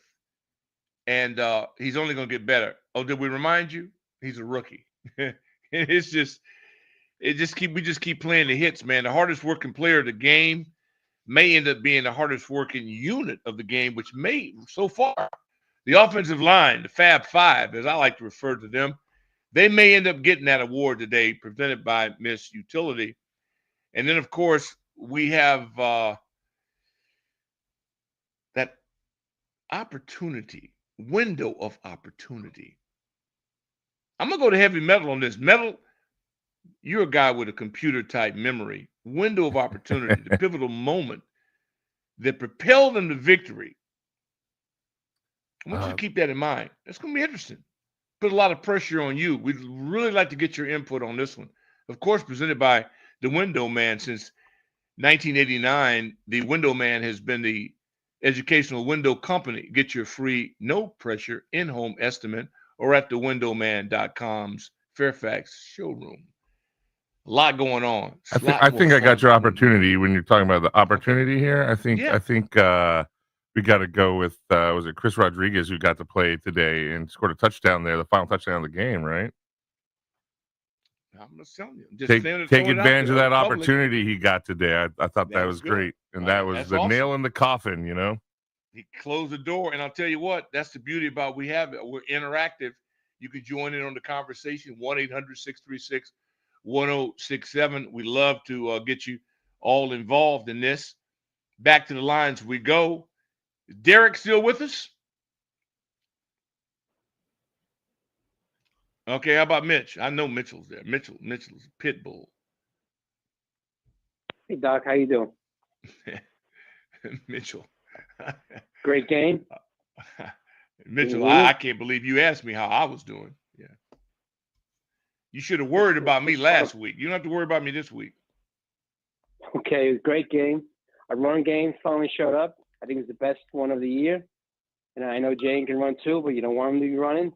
Chris Rodriguez, I always thought he's a good player. You don't like him. There's always Martinez from the Hurricanes who really blew it this weekend.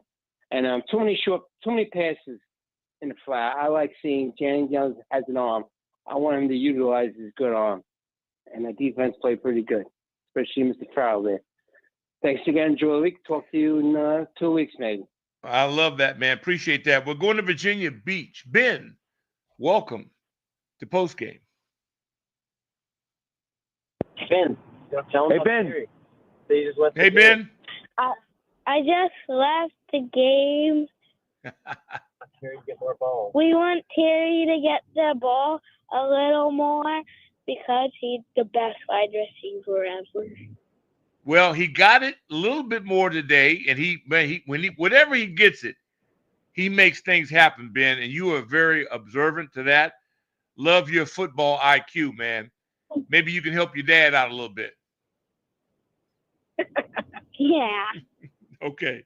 I appreciate you, man. Make sure you drive safely. All right, Ben. KC in the District of Columbia.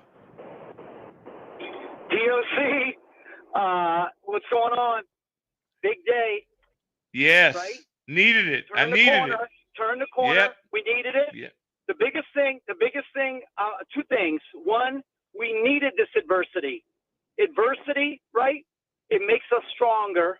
We overcame it today into a bye, get some rest, right? And then the number one thing that I noticed today versus the last week or so was the line of scrimmage. And I don't know what happened between last week and this week, but that O-line had a dog. And not only that, all the complementary players on offense were blocking down the field. If you watched every single man on the field was contributing to the positive plays offensively. And that's that, that brotherhood they talk about. So I'm really looking forward to getting some rest, having Lattimore suit up against his old team in New Orleans, and heading down the stretch really strong. Thank you, Doc. You got it, man. Yeah, well, whenever he's ready, he'll be ready. I'm leaving that to DQ because once he starts, he'll probably play out the season, and it'll be a great advantage for us, but that's on him and the medical staff. Mac out in Largo, welcome to Burgundy Gold Postgame Live. Hey, Dr. Walker, what's up, bro? It's all good, man. Victory. Yeah, I know, and I'm glad. Can I say this to you, man, or not? Because I know you're back in the military, and I was a former Fort Bragg soldier myself, right? Thank you for your service. Yeah, appreciate it. Yeah, no problem. Hey, Bill DeForest always say one thing. We ain't looking for the best man, we looking for the right man. So, guess what? Take that. You can take that quote with you, too. So, I love it. Yeah, because guess what? When B-Rob was, I ain't gonna say, not up to par. We got Rodriguez, we got McNichols stepped in and carried the load for us. Man, I'm gonna give a shout out too to Sanderstill, man. He played a hell of a game today, man. He was Wolverine. And you know what? And Chin should have made at least 2 interceptions. So, but he's a dog, though, man. Chin, he's a dog, man. Chin's a dog, man. Them I dudes. I was looking for Lattimore out there, dog. but you know what? Save him for. We can save him for the bad week against Olave, and hopefully out there, so we can show our prowess out there. But good game. We should have put a 50 burger on him, man. You know what I mean? We should have really put a 50 we had a burger on chance. We had a chance, and we didn't get it done. That's okay, but guess what you always say? It's all about the W. So that's right. I'll win by 1. I'll celebrate by 1. Like I celebrate if we win by 50. A win is a win. Athen, welcome home, my brother. Hey, I got to tell you, it's nice to see this team not repeat the mistakes of the last 3 weeks with the drop passes, the excessive turnovers, the excessive penalties, and go up against an opponent that their record might not be very good, but their defense is stout and damn near run for 300 yards on them. That's some good stuff right there. And you knew it might have lit a fire under them listening to Linus Willingham piss off the entire DMV on Friday, talking about how they were going to lose and stick a fork in them and everything else. He needs to take his blanket and stick his thumb in his mouth and go home, because that's a fair weather fan right there. But well, he's young. But well, first of all, Athen, come on. Who listens to him anyway? Amen on that. Amen on that. It'd be different if he had a following, and then we'd say he made a difference. But that's the 2 or 3 people that follow him, I mean, now I can't wait for Windbag Wednesday to hear how he comes back down and talks his way off of this ledge that he's on. Oh, they're going to get him this week because he set himself up on Friday. I mean, that dude was breathing and pissing people off on Friday. But he was strong. Oh yeah. Glad to see this team respond, though. We got to take this momentum, though, get rested up, and go into New Orleans and do what we're supposed to do and beat a team that we're better than. I appreciate you, man. Appreciate you. You were brother. Good, man. That was good stuff on X. We're going to O. Welcome to Burgundy Gold Postgame Live. Doc, what's up, Doc? Hey, man. I haven't called all year, man, but I had to call. You know why I had to call, Doc? For you, man. I haven't heard you so happy since Burgundy Gold X's and O's days, man. I'm just happy for you, Doc. I'm happy for the team. I love it when you're happy, man. It makes me happy. It makes the DMV happy. And I'm going to keep it short, man. My band, we're going to be down in New Orleans, man, for that game, man. We're going to be playing the day before, and I'm going to the stadium, and I'm going to be wearing my Burgundy Gold. And I know we're going to take it home, man. We're going to take it home, brother. Well, B. Mitch, we look for my boy down there, man, because he's the mayor, and he'll be down there, man. I swear to goodness, man, I will miss that trip. You know, when you go to New Orleans, The food, oh my goodness gracious. That's one of them trips that I miss desperately because of the cuisine. Nothing like going down there, having a great time, love the people, love the spirit of New Orleans, and then go down there and tear they behind up and then leave, man. But shout out to B. Mitch when you go down there. Yeah, so hopefully I'll run into him. But again, Doc, I just like it when you're happy, man. To get the team is doing their thing, man. I've gone through 4 years of misery. Don't I deserve it? Hey, is Linnell all right from last week, man? Look, man.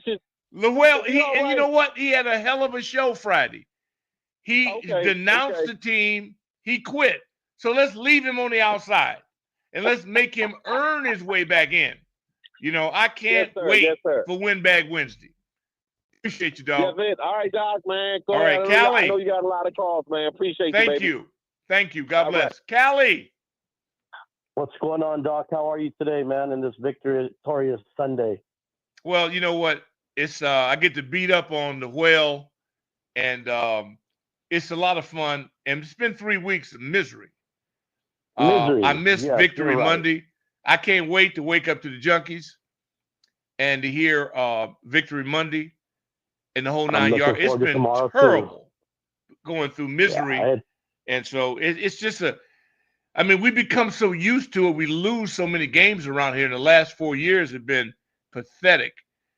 And then to be climbing out of that, and then I felt like we were being sucked back into it because it's easy to, man. It can happen. But this group, the words right out of my mouth, man. Yeah, man. It's like quicksand, and it can happen. Look, Linnell wasn't completely off his rocker. He was feeling something. Well, yeah, but he was feeling something that he felt we could not control. He felt like we could not control it, and that we had lost our mojo. Because we was shocked that we lost to Dallas as pathetic as they were playing up until they played us. And when you're 27, you know, and he was honest. I ain't mad at his honesty, but the bounce back by this team, the way they let DQ down and the way they let Joe Witt Jr. down, they showed you what they're made of. This was a bounce back. This was character. 28-0 in the first quarter. Yeah, 28-0 in the first quarter. We haven't had anything like that in, like you said, over 4 years or longer than that. So that really made up for it, and it was good to see the victory. Real quick, you know, there's emerging reports that, and I know you probably don't care about this, but the Cliff Kingsbury is emerging as a top candidate for the Bears head coaching position. Is that going to play any effect on the rest of our season, the way it plays out? Not to me, it's not. Good for him. Whatever happened to him. Dude, I don't play that game. That's for others. I'm focused on one thing. That is these kids getting rest, that our strength and conditioning staff wearing their behinds out in the weight room, getting them stronger, getting them healed up, that our training staff gets them in the best shape, that they rest, and they go attack New Orleans. I don't give a damn about nothing else other than that. That's all I'm focused on. You guys handle all the rest of that. Give it to Linnell. Let Lowell handle that. Let him do it. Call him up and Russell. Call him up on Windbag Wednesday. They'll love that. They'll eat that up. They'll eat it alive. Take care. Appreciate you over here in California, Doc. You got it, brother. We're going to break on that. Burgundy Go post-game live. We'll be back.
Daniels has time.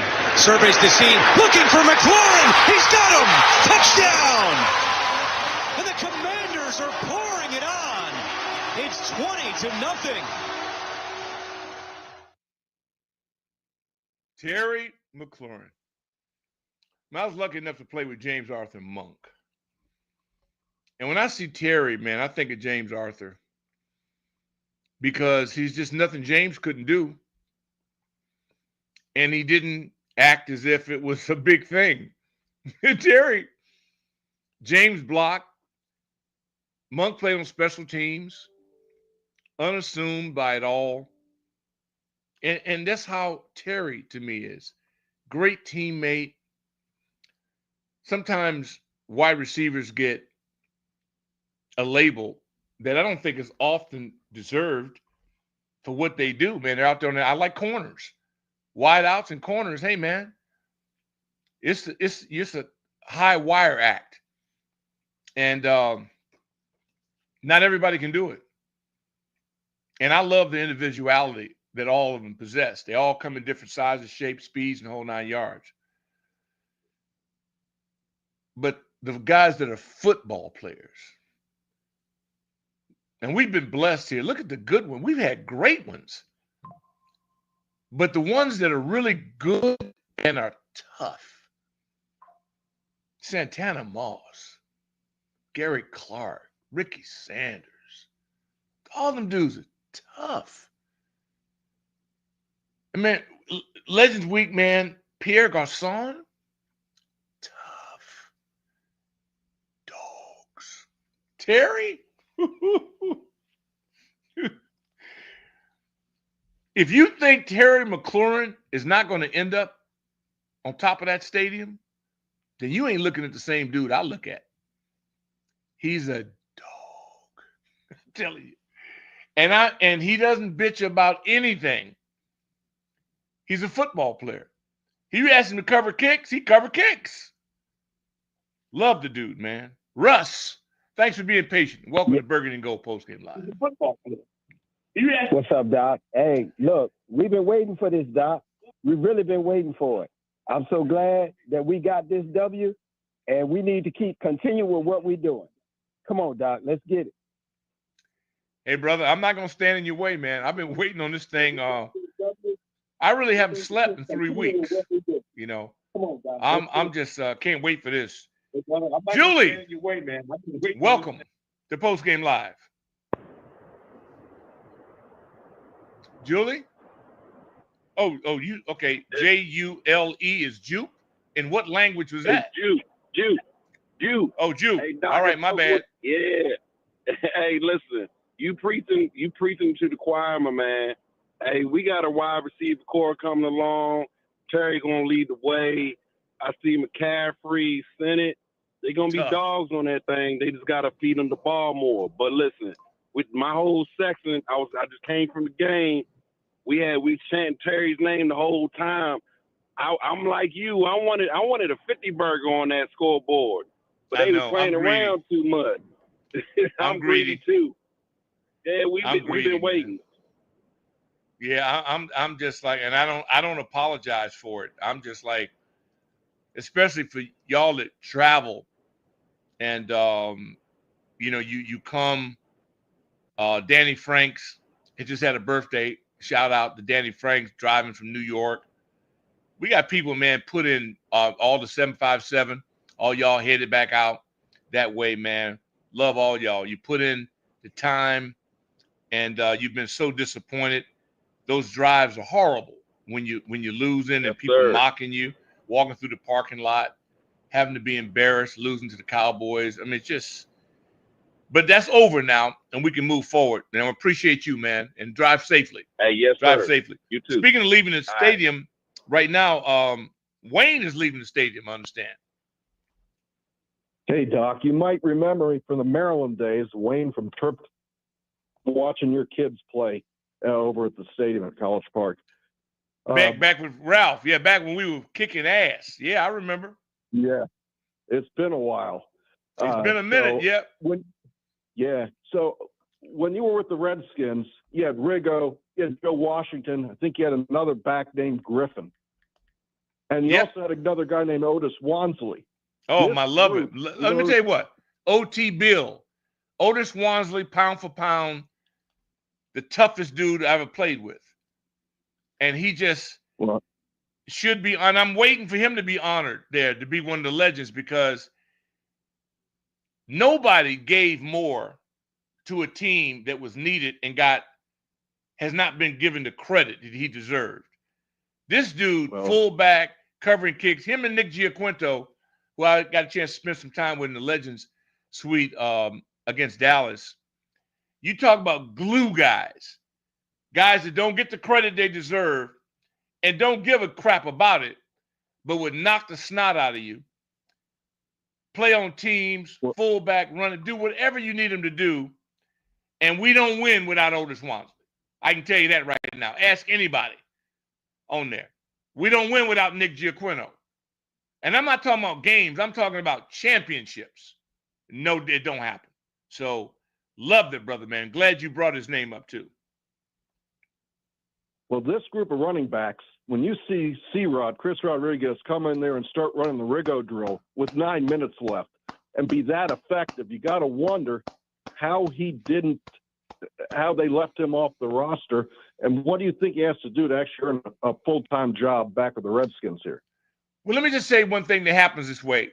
In behalf of coaches and general managers and players,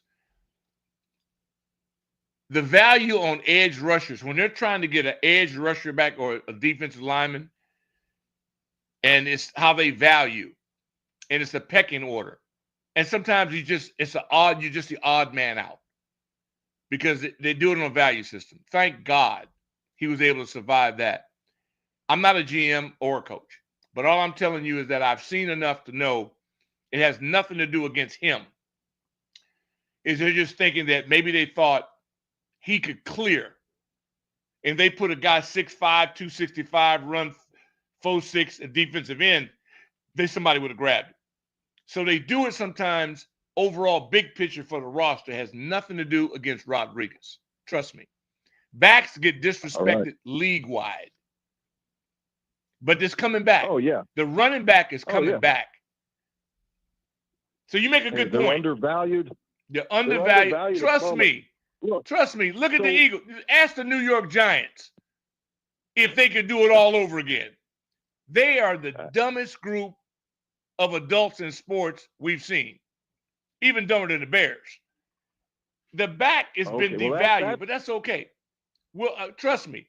It has nothing to do with Chris Rodriguez. It's a bigger picture deal. And we'll talk about it one day, but it won't be today. Okay. Thank you, man. Drive safely. We're going to John. John, welcome to Postgame. Is Jonathan in Minneapolis? Yes, sir.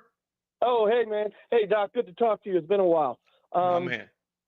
Two things with the fans, man, jumping off after this 3-game losing streak.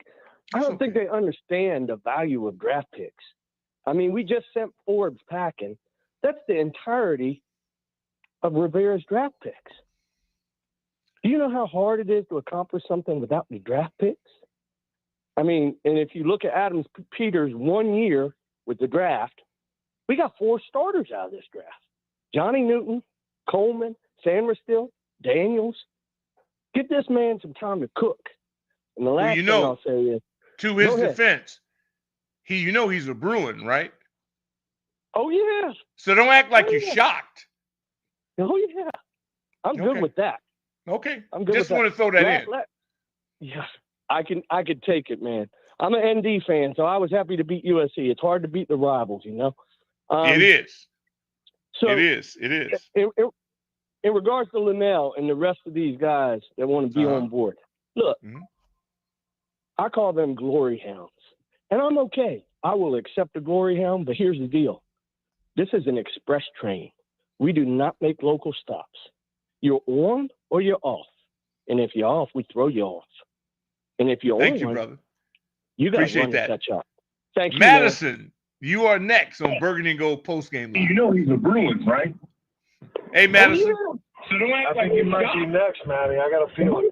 Madison, you can't talk to me and listen to. Turn down the radio. Take it, man. I'm here. Hey, Madison, what up? How's it going? I'm on the way back from postgame. Hail yeah. Good to have your voice on. You know what, Madison? Whenever we have a voice on, you just broke up the whole deal. All them knuckleheads, one after another. It's okay, but all of a sudden you just – and you know what? Heavy Metal, he's got a weakness. Whenever we get a beautiful voice on the phone, he barges in right and immediately puts you head of the line, and I love him for that. What's on your mind, That's what Madison? I'm here for. That's what I'm here for. I'm here to break it up. I'm here to bring the jazz and the energy to this post game. What are you talking about? I love it. I love it. What's on your mind? What's on my mind? What's on my mind? It's the fact that we just won. This is my first game of the season. I've been watching Jayden Daniels kick ass all season long, or excuse me, kick butt all season long. And I've been dying to come to this game. I came up for Thanksgiving. I called my dad and said, hey, Dad, what are we doing? What are we doing on Sunday? He goes, we're going to the game at 1 o'clock. Are you coming? I said, hell yeah, I'm coming. And you know what? I'm on my way to Union Station right now for a 7 o'clock train to make it back home to Richmond. I came all the way up here just for this game to spend time with family, enjoy my time with the Lord, my family. It's been a wonderful experience. And here I am on my way home with a win. All those flags were in the blackout uniform. It was an incredible experience. I wouldn't have changed it for the world. Madison, we thank your father, and we hope he can duplicate that and bring you back because you might have been the lucky charm today. Thank you. God bless, what? and hope you had a beautiful Thanksgiving. Saying all day. I've been saying that all day. I think I'm the lucky charm, but thank you so much. God bless. Happy Thanksgiving. God bless you. Good deal. Heavy Metal, you got it. Metal, you picked the winner again. We're going to the game at 1 o'clock. Are you coming? I said. Metal, you pulled it off. Always do, Doc. Always do. You always do, brother. Think we need to go to break on that one, man.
3rd and goal.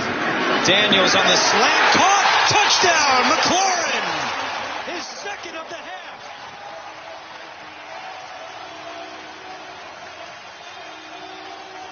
And the penalty on Arden Key, costly for Tennessee. Well, you asked for Terry, and you got more Terry.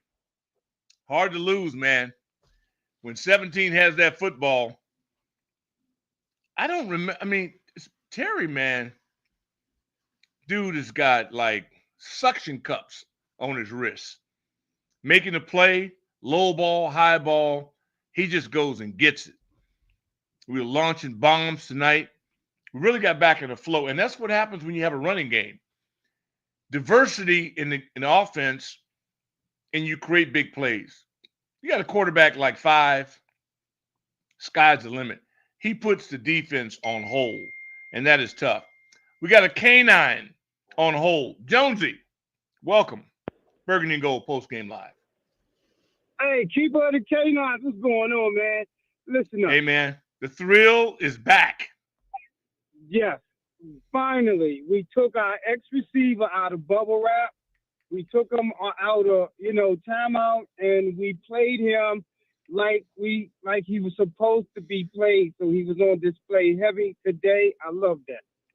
Where was that at 3 or 4 games ago? All right, can't be concerned with that. That's the other side of the road now. With that being said, check this out. We got a bye week, more rest. I don't want to hear nothing about no complaining when it's come back time to play again. We got Rodriguez in the house one more game. I'm looking for another win, Doc. I'm hungry. I want some more. I'm not done. I want to go to the playoffs. Not. Well, Yeah. let's go. Our playoffs are in New Orleans. Playoffs start for us in New Orleans. Yes, sir. In New Orleans. And I'm out. Thank you. We got a Judge leaving the game. Judge, how you doing? Hey, Doc, this is Judge's brother. Judge is driving. He said he don't mind sitting in traffic today because we got 4 canines in the car, and we coming back from the bludgeoning. Oh, my goodness. So you telling me Rossi? Yo, yeah. I'm sitting Oh, over he's here, got Doc. a chauffeur. No, Doc. I'm driving these boys home. This is what I do. This is what I do in my weekend job is I drive canines around. Oh, okay, good. Well, we got a car full of canines that I know we can't lose. So the crowd, did it meet your approval?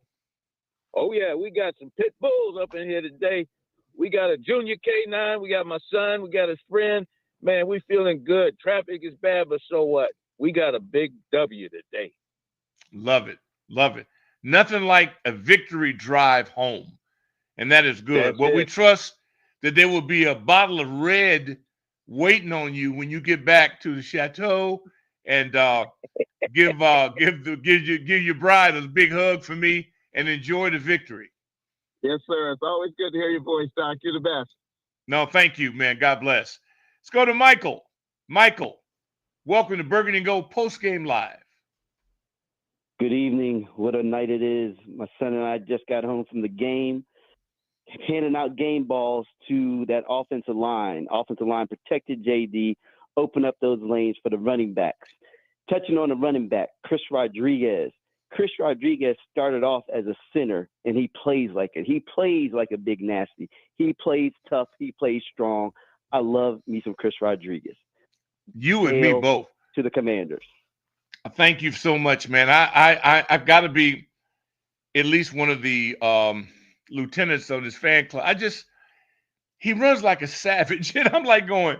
He is. And I love a guy. He was a big nasty, and he plays like that. But it's such a purpose, and it's been so confusing. But I understand how pro football works, and sometimes there's a value system on it. And I tried to explain it a little bit earlier. It doesn't mean anything about your value is a pecking order.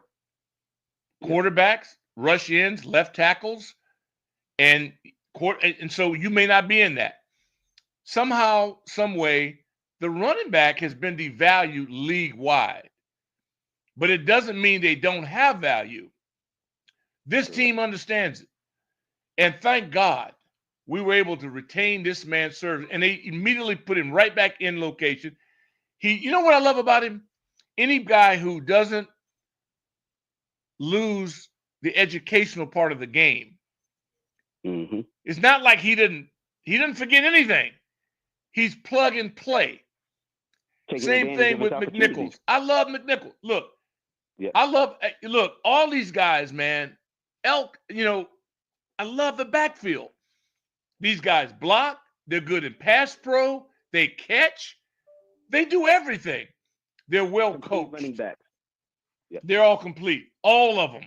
And that's what I mean by we have upgraded so much in terms of the teachers. You can have you know how you define a great staff? By the students. The students. It doesn't mean how many degrees that the staff has. It's the result of the players. Correct. We've had people blowing assignments in the past, people running wide open. That's a reflection on the teachers. That's correct. It's something I see, or should I say what I don't see? I don't see a bunch of prima donnas on that field. I see guys out there who want to play ball, who are not out there to be stars, not out there to grab the limelight, who are out there to play ball. And that comes from the top down. That's why I want to defend DQ. I want him to get his glory. I want him to get his roses, because it is not easy to preach and teach a method, have everybody buy in, and then fight through adversity. You can't prove yourself until some stuff goes wrong. When they were riding that wave, everybody's great. Then you hit a bump in the road. And what happens? People start quitting. People bailing out. We start to find out. What did these guys do today? They defended Joe Witt Jr. They defended DQ. They defended the They stood up and said, oh, hell no. You're not going to cast doubt on this staff. You're not going to cast doubt on what we're doing. And they fought back. And so now, with the break, now we're going to be another test. We got time off. We know what that's meant in the past around here. So now we're going to see. That's why I keep saying weight room, rehab, rest. Not the club, not running to South Beach, which has happened here in the past. That's why the ass is in last place consistently. We're trying to build a championship mindset and build a championship program. No doubt in my mind, these guys are going to be locked and loaded. Appreciate you, man. Drive safely. Christopher, you are next on Burgundy and Gold Postgame Live. Doc, can you hear me? Loud and clear. Hey, man, first time on rapping with you, man. Look, you're a living legend, man. Thanks for all you contributed to our community and history of football, DMV Redskins included, man. Thanks for all you do, man. Listen, I'm going to tell you like this, Doc. I'm going to tell you just like this, Doc. It was a Steve Harvey show where he was one episode where he was a backup singer. And one of the songs was called, I don't remember what it's called, but it was when the funk hits the fan. It smelled like chitlins, grits, and ham. Yeah. I'm going to tell you what that means. We talking about running. B-Rob. This team is not the same when B-Rob is not running that ball. Right. When B-Rob gets that ball in his hands, he hit that hole, it smelled like chitlins, grits, and ham because he's bringing it. And that's the energy that inspires the Jayden Daniels and the Chris Rodriguez's and the McLaurins. Without him in that game, it speaks highly of his energy and the tenacity that he fights with. You know, it's almost like he got a chalk addiction. He's trying to get to that end zone, man. There's nothing will stop him to get him there. And without him in that game, their heart is not the same with this team. And I hate to say that, but it's very true. It's a really good mixture of the energy that he brings. Another guy, my boy Frankie Louvu, we got to always give him credit, man, for what he does. He's just a heart. I say don't leave home without Lubu. You can't do it. Man, listen. He's different, and we need that. This is what makes us competitive in the postseason. Our bye week came at a great time. It's one thing to have these upset, losses to these teams that, we fight so hard to beat every year. But it's another to understand who you are and the identity that you have. And this program, this ownership, what they've brought to this city, to this community, I see it, I feel it. It's national. What they've done for the game of football has been incredible. And I'm just proud to be a part of it, man. Thank you, Doc, for all you do, man. Hey, thank you, man, for all you do. And Bobby Wagner, man, you need that leadership. Farrell, don't sleep on Farrell. Don't sleep. Man, we got so many guys, the unsung heroes, and that's what happens with good teams. And baby boy Newton, the baby bull, he's coming, man. He's coming. These guys, the best is yet to come. I mean, we've come off 3 horrendous weeks, but the best is yet to come. Timing is everything, but it's also conviction and a belief. The team with the best players doesn't always win. It's the team with a belief system, team that stays together. This team is now shown us, they proved it today, that they could bounce back, that they do believe. While others jumped off the ship, they jumped on. That's why I love firefighters. I say it all the time. Unique group of human beings. Not to mention our military, obviously. The fire, I'm running out. They run in. It's a unique brand of human beings. I'm running out. They run in. Heavy metal. You got that mindset. I see you like a firefighter. See, it's a different breed, dude. You got to have that. Not everybody has that. It's not built for that.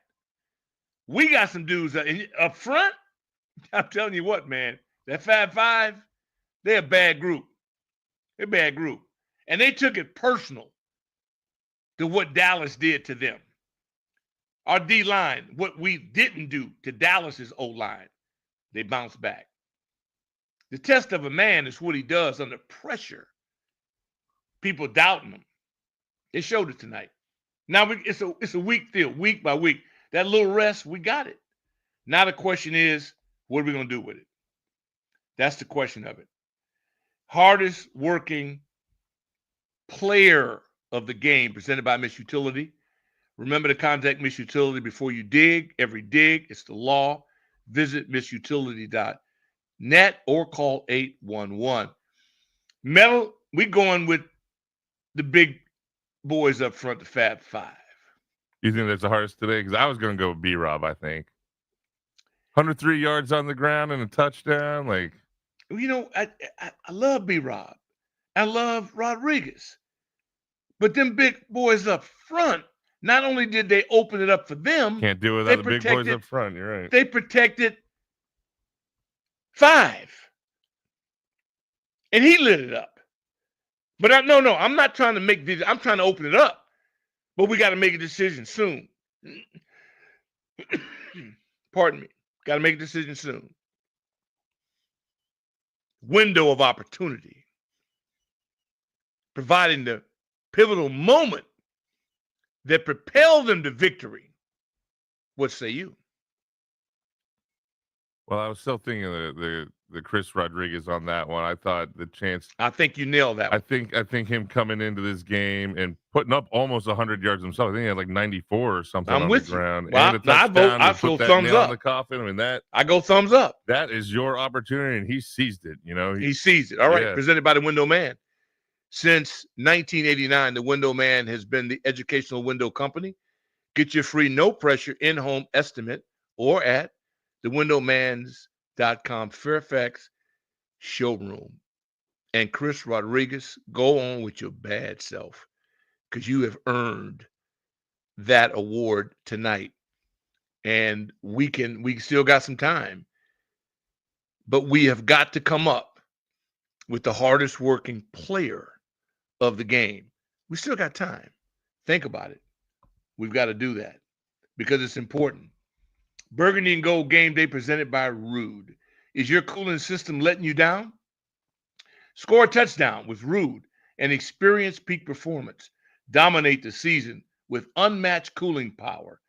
And visit RUUD.com. If it ain't Rude, it ain't right. To break we go. When we come back, we continue to light it up. 1-800-636-1067 is the number. Back in a minute.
Rodriguez is the running back. Up the middle, Rodriguez, touchdown! His first of the season and third of his career.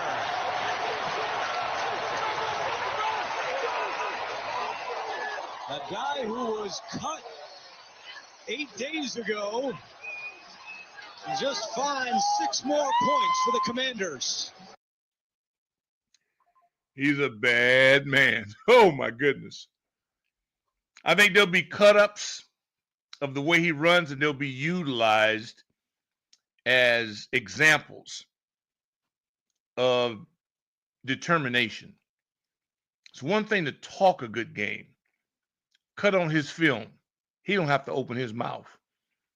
B. Rob, he don't have to open his mouth. Those are training reel cuts of determination. No sound needed. Put him in black and white. And I tell you what, wow. Unbelievable. Hardest working players of the game is going to that offensive line. You know, to me, offensive line always includes the tight ends. That's what happens when you put the wrong guy in power. Everybody has preference when they have power.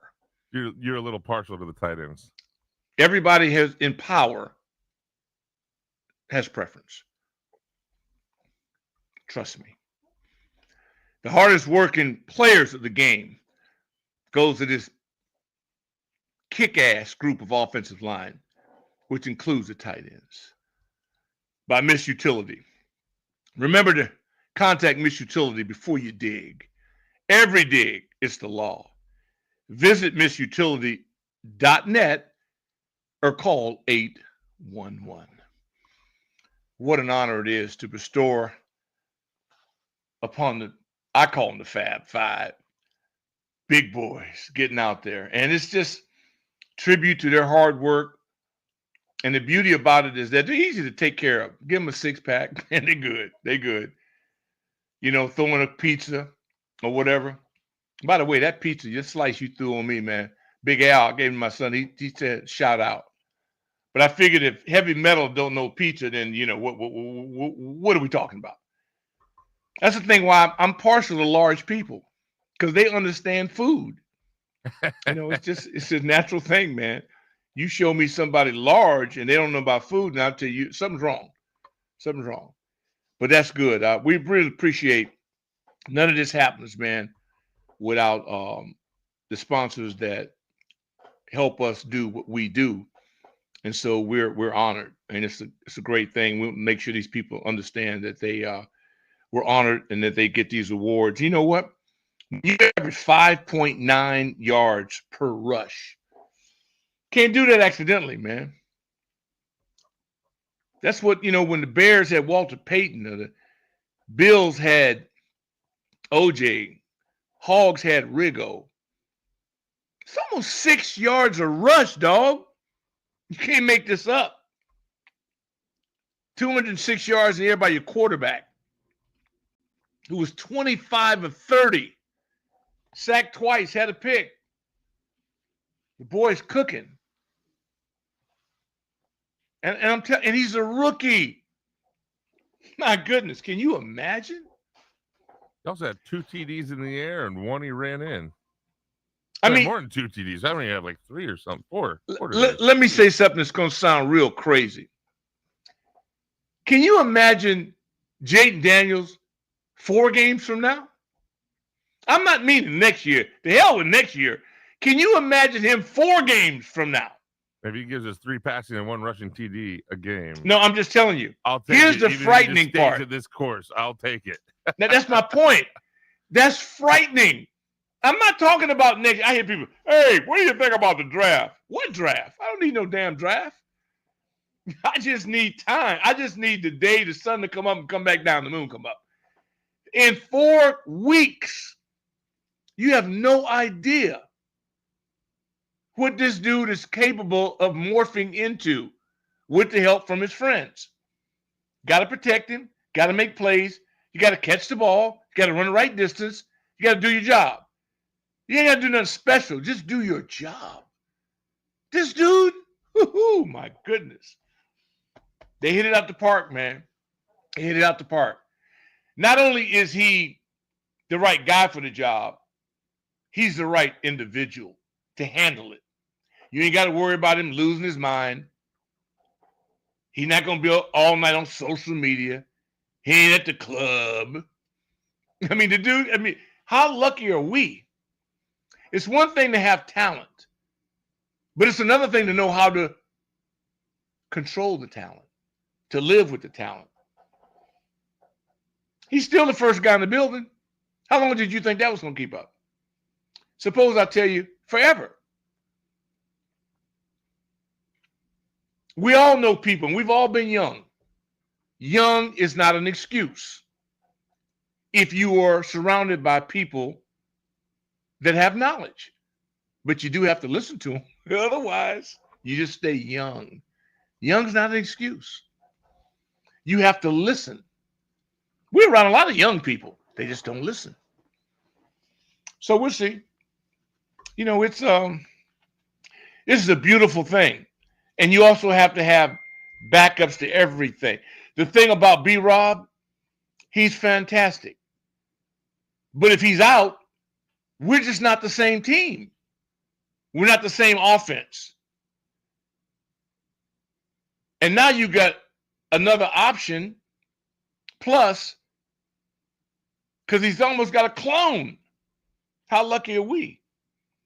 And you almost need that already across the board. I know because it's offensive lineman, a lot of people are not going to go, oh my God, I can't believe it. You know, I wasn't nervous. I like Andrew Wiley. I think Andrew Wiley came back this season and said, I'm going to show y'all something. You didn't see me last year. That wasn't me. Andrew Wiley, he stepped up. Y'all still don't appreciate Cornelius Lucas. You will learn to. You will learn to. This boy is super talented, man. He can play two spots. It's hard enough to play one position in the NFL.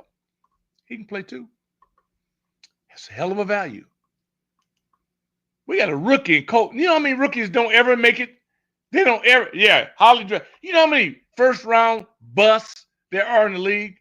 We don't have time to finish the show to do that. This baby bull popped in. He split. He's learning. He's bright. He trains. He's nasty, too. The boy loves to hurt people. See, there's skill guys, and then there's thumpers. He's a thumper. This boy gets excited about inflicting pain upon people. Love this dude, man. Sam Cosmi? Woo-hoo. I knew he saw the Longhorns last night. I knew he was going to be ready. You ain't got to worry about Sam. Sam loves inflicting pain upon people. You got to be sick, man, to be on that line like that. It's an abnormal position to do it. So I'm just saying, got to have a little NASCAR in you. These boys love it, and we're lucky to have them. Is Mike from Maryland still with us? Yes, sir. Hey, Mike. Welcome aboard. Hey, how you doing, Doc? Mike, I'm having a ball, man. You know what? We just got a call.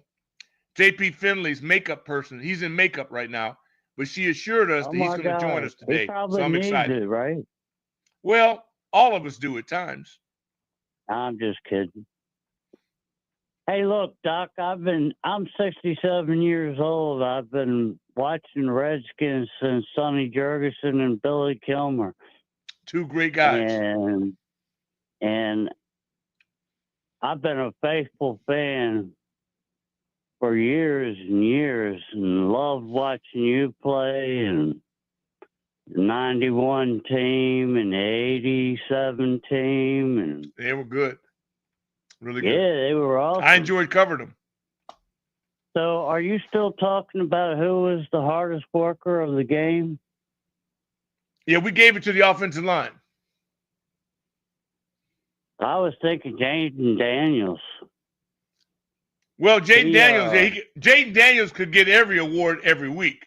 But we decided since the we could give it to him every week, but we decided since the goons that protect him, and also not only do they protect him, but they open up some holes for B-Rob and the backs. We thought it would be, they earned it. I don't have to apologize to get an award. No, I'm not asking you to. They definitely did an awesome job. Yeah. And what do people do in power? They exert power to their advantage. Yeah. I'm in power with this, so that's what I'm doing. All right. All right, brother. More power to you, my brother. Appreciate that, man. That's what people do in positions of power. They exert it to their advantage. Derek, you are next on Burgundy and Gold Postgame. Hey, Doc, you got me? Loud and clear. Hey, Doc, so I just want to have a discussion about a position that you're very familiar with, the tight end position. Outside of Zach Ertz catching that touchdown today, that interception, I want to say, is 100% on him. And there's been some games this year where he has not really played up. And I want to get your honest opinion on him and why Ben Sinnott hasn't really been seeing the field more. I like Ben Sinnott. I like him a lot in college. And I love him. I just don't know why I'm not seeing more of him on the field, especially after some of the failures that I've been seeing from No Yak Zach, as I like to call him. Well, he gave you some yak tonight. In his defense, he did give you some yak. I mean, yeah, he did tonight. He caught a pass in the end zone that was wide open. But other than that, I mean. No, I think he gave you. But you're right. Listen, I'm not disputing it. I'm a cynic guy too. K-State, man, I love the guy. His time will come. But again, that's up to the coaches. I see him on game day. They see him every day. Mm-hmm. So that's a question between you and them, not me. I know enough to know this. They know way more than I do because they're with him 24/7. But you're not far off. And Trust me. I hear what, and I do hear what you're saying, Doc. I do, and I appreciate that. It's kind of like maybe a couple plays. I know that how much we was up today. It'd be nice to get him out there and get some action. I'm with you. I don't know, man. It's just a big question mark over it. And I love the team. I love the weapons that we got, and it's a lot of positivity. And I would love to get Ben Sinnott rolling with some of these guys with B-Rob. Me too. Hey, look, with Jayden Daniels. McCaffrey. I feel the same way about McCaffrey. I'd love to see more. I'd love to see more involvement. But again, they're with him more than I am. So I trust them, but I'm with you on that. And Sinnott's day will come. And don't forget this. The best is yet to come. Yes. The best part of the season is yet to come. I agree, Doc. I agree with that, Doc. I do agree. Thanks for taking my call. Thank you, man. Mel, did you say Bill? Will, you are next. Hey, what's going on, Doc? I'm a favorite fan of yours. Hey, man, I'm like I'm in. Signed my autographs before. My man, now, I feel like Spartacus, man. This is what I want to say. Now, today was absolutely great running the ball. I was so pissed off last week when we played the Cowgirls. I call them the Cowgirls. I don't call them because I don't like that team at all. Because if you're a Washington Commanders fan, the most team in the NFL that you hate are the Cowgirls. So but they beat us. I just want to say, well, you disrespecting us even more. Huh? You're disrespecting us even more. Why? They beat us. At least give them their manhood. Doc, regardless if they beat us or not, I blame that whole game on Kingsbury. And I'm going to tell you why. Because I think since the first game we played Pittsburgh exposed our offense. A lot of teams on defense looked at our tapes. That's why we lost some things. And then on top of that, Cliff Kingsbury wasn't running the ball. He wasn't running the ball.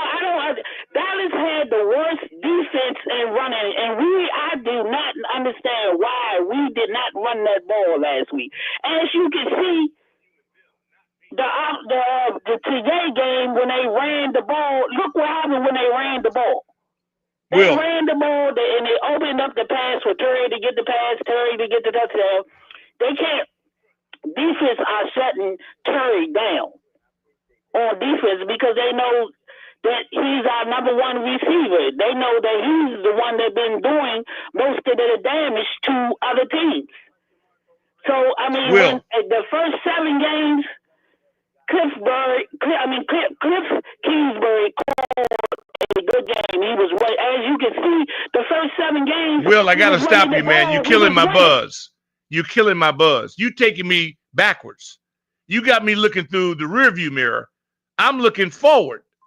I'm coming off a victory. You take me back to a defeat. You got to hit me during the week for me to go in reverse. You killing my victory high, taking me down history. You got to get current. I don't live in the past. I'm moving forward. You got the wrong guy. Call the whale. Call some of them other guys that live in the past. I don't live that way. We going to break? Yeah, let's go. Let's get some money. All right, let's go get paid. We'll be back. The pad. What the hell am I going backward for? We just kick somebody's ass. We moving forward. Put the pipe down.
Daniels will keep it. Looking to throw. End zone. Touchdown! Zach Ertz! And that is the 50th career receiving touchdown for the veteran tight end Ertz. Gone with your bad self. Ertz, he needed that, and he pulled it off. Got it done. Did have a little bit of yak today. And listen, man, to play as well as he's played, as long as he's played, there is value in that, no doubt about it. And his leadership is there. But you want to be at his stage to have a young bull pushing you, and he's got that. That's when you have a good team, when you have people being pushed at every position. Ty Wilson said on X, this should be the blueprint for the offense for the rest of the year. And, man, I agree. Looking for identity and what type of offense this is. You know, I like that. Run base, I believe in that. You're not going to get 255 out of everybody every week, but you'd like to. But the key is 5. Because he gives you can't just sell out on these backs when he's got the ability to pull that ball out of their belly and get around the edge. This dude is dangerous. And there aren't but a few people like him in the league. That's how unique he is. I'm telling you what, there's so much football ahead of us. The best is yet to come. We haven't even scratched the surface as to how good this team could be this year. I just hope we get to it. I really do. It'd be a shame not to get to it. I don't believe in next year. I don't give a crap about next season or the draft. None of that. Right here, right now, with this team is all I'm focused on. Because you don't have no idea what next year means. You don't even know who's going to be healthy. No one knows any of that. What you know is right here, right now, what you have. And you can stack up with anybody.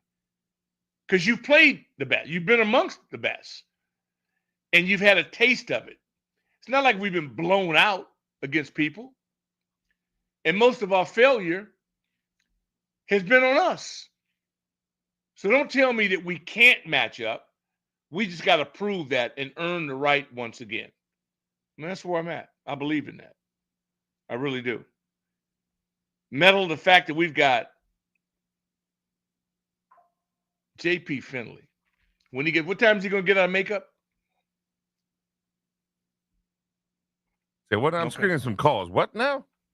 No, J.P. Finley is in makeup. What time do we think he's going to get out of makeup? I think we got about 10 minutes or so here. Oh, about 10 minutes. Okay, good. Well, that's not the easiest face to get ready.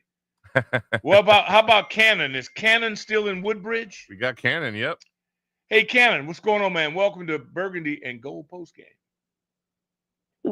I'm doing good. How about you?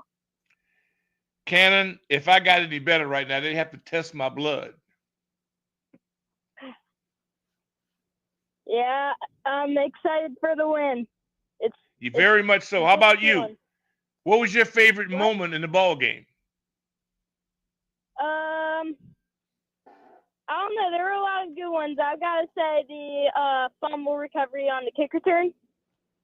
Oh, okay. That was cool. It's something about when we return, get fumbles, because we don't know who's going to get it. There's a real excitement in that, and you can't kind of predict it. You just don't know. And I'm glad the good guys got it in black. I guess I got to get used to the black uniforms. As long as they win in them, I'm good. I'm good. But then, we were losing in those things for a minute. You like the black uniforms? Yeah, I think they're the best ones we got. Okay. All right. As long as we win, I'm good. Yep. As long as we win. No doubt about it. What? I'm with you. I agree. Yeah, another thing I was going to say is I got to thank the receivers for catching the ball today. Good point. That's an excellent point. That's a great point. Hey, isn't it amazing what happens when they actually catch the ball? It's amazing. Yeah. Lester Kakine couldn't catch the ball to save his life today. Look what happened to them. Yeah. Well, it happens. How old are you? I'm 12. You're 12. Okay, good deal. Good deal. Hey, man, I remember when I was 12. When I was 12, man, I remember because that's when I was watching Brig Owens and those guys, and they went to the Super Bowl, and they played out in the Coliseum, and I was watching the Redskins, and Billy Kilmer was at quarterback. Again, Brig Owens from my hometown, so I was rooting crazy for him. It's a great age to be in it, because you're a kingpin in Little League when you're 12. You play baseball? Yeah, I do play baseball. Good deal. That was my favorite sport, man. What position do you play? Usually outfield, just anywhere. Okay, good. That means you got wheels. You can run, huh? Yep. All right. Well, you keep doing your thing. How you doing in class? You like school? There are some other words to describe. Come on now. Come on. They go together. You can't have one without the other. They go together. Hey, you hang in there. All right, I'll try. All right, brother. Thank you. Happy Thanksgiving, man. Love the kid. You know what? Metal, I would have loved to have heard you at 12. Cannon was cool. He's a cool dude, man. Cannon got game. Cannon's got game. I love that. I'd have loved to have heard you at 12. Metal. I was big into hockey at that age. I was playing ice hockey. But no. I ain't asked you what to play. You on a radio, on a national radio show. I don't know, man. I don't know, Doc. Before my voice changed and I got my deep announcer's voice, I don't know. I don't know how good I would have been at any of that. Yeah. We got a shout out from the legendary Chick Hernandez of Channel 9, man, the flagship of the Commanders. And if we got his attention, that means we are in high cotton. Byron out of San Antonio, welcome to Burgundy and Gold postgame. Hey, Doc, thanks for taking my call. Thanks for hanging in with us. Oh, not a problem. Every week I do it. Every week I listen. I may not call in, but every week I listen. My question, I got basically 3 questions. Okay. Number one, how come every time we jump up on somebody, right? Mm-hmm. How come we just all of a sudden just go throwing the ball over the field instead of just keep running the ball and pushing our foot further on their throat? That's question 1. Mm-hmm. Question 2 is that does the team understand the longer you run the ball, the more clock you eat up, the more your defense gets to rest and the better that they play? That's response. Well, it's kind of like a question and response to question 1. And last but not least, the running back situation, I'm kind of happy that Eckler is gone. It's going to sound crazy that I'm saying this, but the reason why I'm saying this is because Chris Rodriguez has the freshest legs. I listen to everything else off the air. Thank you for taking my call, though. Number 1, I love Eckler. We're not a better team without Eckler. We become more predictable, which is never good against a really good defense. The NFL is about who you play when you play them. Eckler is a matchup nightmare for certain teams. You're speaking as a fan. I'm a fan. The guy calling the game is a coordinator. He's thinking about outthinking his opponent. So for him, we just want to slow the game down and beat people up. He's an artist. So his brain is tied together differently. He's trying to get an advantage. The field is like a battlefield to him, where I want to simplify things and just punch somebody out. That's simple. His brain's wired differently. He's trying to out-leverage the defense. So I don't want to think for him or talk for him, but I'm telling you, plus he was a what? Quarterback. Okay, the guy that I played for was an offensive lineman. Joe Gibbs was an offensive lineman.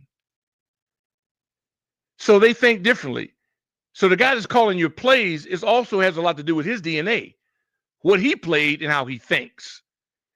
So if you want to get a guy in there to run 50 gut and do all that, he's got to almost have an offensive line background, or you're going to always get a guy that has more artistic design in his game plan. I'm just saying. But as long as it wins, I can take it. Metal, what'd you say? So we got to get these last couple of callers real quick here. All right. We're going to go to Jonesy? Okay, Jones and Clinton. Jones and Jeff are our last two callers. Jones, what's up? Hey, Doc. Long time listener, first time caller. Jones, you awake? Yeah. Okay. Oh, man, I saw that. You've been on that sauce. Yeah. Come on now. You drinking brown or white? Exercise. Clear. Okay. Okay. I feel you. What's on your mind? They're exercising demons out there. Because, I mean, yeah, they did. I know they were hearing stuff like, they swoon, like Cliff swoons sometimes. No, they were hearing that they suck. That's what they were hearing. Losing to Dallas. Yep. That's what they were hearing. And when they put up 21, I said, oh, man, we're going to score 40-something today. Yeah. I was thinking the same thing. Oh, man, I was only 11 years old when I was over there at Constitution, so got to see Mark Griffin.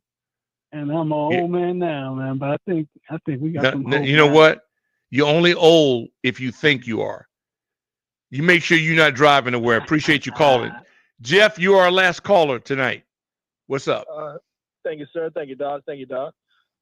So the last week they was talking about McLaurin and everybody keep pumping that narrative. Oh, he's not a true number one. He's a true number one. He needs the targets. He gets his targets. He does his thing. He catches everything thrown to him, all contested balls. Can you name 32 other number ones that he wouldn't be a number one? How is he not a number one? Yes, sir. Jeff, I learned a lot. I sat next to a man for 12 years who's a Hall of Famer. I learned a lot from him. Mm-hmm. He would tell me often, hear nothing, say nothing. You're talking about they. Who the hell is they? Are you talking about talk radio? Your fandoms. Yep, your fandoms. Yep. That's it. Okay, come on. All right, come on. Come on. Empty barrel makes the most noise. Have a good evening, man. Enjoy yourself. All right. All right, Metal. Let's go to break on that one. They.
All right, we want to get right to it because Mr. Finley just got to make up, and he's got 9.5 minutes with us before the limousine pulls up. So without any further ado, what was your take on it overall, Mr. Finley? The exact performance they needed when they needed it most. And it says a lot about the players, it says a lot about the leadership. They had to show up fast and strong, and they did that, and I thought it was pretty impressive. The hardest working player of the game presented by Miss Utility, we gave it to the entire offensive line, the Fab Five. Your take on that? I like that a lot, Doc. Honestly, I mean, I think playing Lucas helped a lot tonight. Yep. I think, I thought the O-line was really good. And when they've been really good at various times, this team's been really good. And when they've struggled, this team has struggled. I don't think it's a coincidence that you got a really good offensive line performance and Jayden got to go 25 of 30, and you had two backs, one went over 100, the other got to 95. The O-line was fantastic. I think you nailed it with that selection. And the Commanders' window of opportunity and Heavy Metal, give him the credit on this one because he was the deciding vote, and he voiced it in a baritone fashion. Chris Rodriguez slammed the door closed when he refused to be tackled and took advantage of his window of opportunity. Oh, yeah. And, Doc, I'd say for Rodriguez, specific to the window of opportunity, he's been cut 3 times this season, at least twice. He's a beast. They've had to look him in the face and say, we got to let you go. We hope to get you back. And every time it's happened, he's responded. I think he's shown some real guts, and just to keep fighting through that. You know what I mean? That's gotta, dude. The old regime, he kind of had a cared for spot, if you will. He was a draft pick. They were taking care of him. These guys showed up, and the tone changed, and he responded, and has been really. He closed out the game today, and then he closed out that Giant game. But you can explain this too. J.P. Finley, B. Mitch and Finley, Landfill, and Brother Walker provide entertainment on a weekly basis for you on 106.7 The Fan. I was trying to explain this, that it's not devaluing him, but when they're trying to bring, let's say, a defensive end back, running backs now have been devalued where they think they can get him back, whereas you got a guy that got pass rush skills. You dangle him out there, you ain't getting him back. How close is that? I think you're dead on. Whether it's right or wrong, the running back position has been devalued. Right. Pass rush, corner, those are the two things you can't find enough of. So, left tackle, corner. Yeah, totally. Yeah, I wanted to explain that, and you as a world-class journalist, I wanted you to put a little credibility on that. I thought I could see a sense of urgency. What I said for the last several hours was that these guys showed their love for DQ today. They were embarrassed that they let DQ down. That Dallas thing, him and Joe Witt Jr., that was personal for those guys. And I think that was a love offering to me today as to how they fought for their coach. I see that for sure. Dallas, they were awful. They really, really played awful in that first half. Dallas tried like hell to give them the game, and nobody would accept it. And I think you saw so much of this, Doc, is converting when you get opportunities, right? Like we talked about C-Rod, but they got turnovers against Pittsburgh and couldn't get scores. They couldn't even get first downs. They got turnovers against Dallas and couldn't get points. Early on in this thing, they convert everything to points right away, and that's how you open up big margins, is take the ball from them and then go score and then build on that. And I thought they did a really, really good job of it. I was also really impressed by Fowler, Doc, on a pair of a second and third down in the third quarter when the final score won't really reflect this, but there was a little period of time where it seemed like they were letting Tennessee back into this game. And Fowler made consecutive plays. Shut the door. And really important to do those. Like, obviously they got kicking problems. I can't imagine Gonzalez is going to kick for them when we get to New Orleans in 2 weeks. But this was a really complete win. The coverage was good throughout the game. Defense, I thought, played really well. And then offensively, they got back to serious firepower. Well, I think he was having a problem with his hair. I mean, it seemed like he was predetermined. Something was going on. He couldn't quite get his wig together. So you might want to do a little further investigation on that as a journalist. As he was getting ready before the kicks, he was really had an issue trying to get his hair right with the helmet. I don't know. But I'll say this, my friend, and then we'll let you go. You have got the assignment of the year, being in New Orleans with the king of Cajun cuisine next week, and you managing that and you surviving his homecoming. So all we're going to say is make sure you train this week and you drink a lot of water, because you are going to be tested next week, as you always are whenever you're in New Orleans. So Doc, I'm happy to keep talking. I don't have a hard out like you do because you got all these sponsors. I just might run out of gas. That's my only concern. No, JP. Figuratively in my car. No. We honor your presence. You don't know how many people have stayed on the line. They would have been gone. But we teased you for the last hour and stuff, so I know our ratings are going to be sky high. Has my man Telly called in yet? Oh yeah, Telly's called in, and he's called in. Was the Henny working? Oh man, we had. I always like to refer to it as the unique caller of the day, and we had a couple that were driving that I'm concerned about. I hope they make it to their destinations, and we had a couple at home that were completely blitzed, and because we won. I mean, it's been 3 weeks.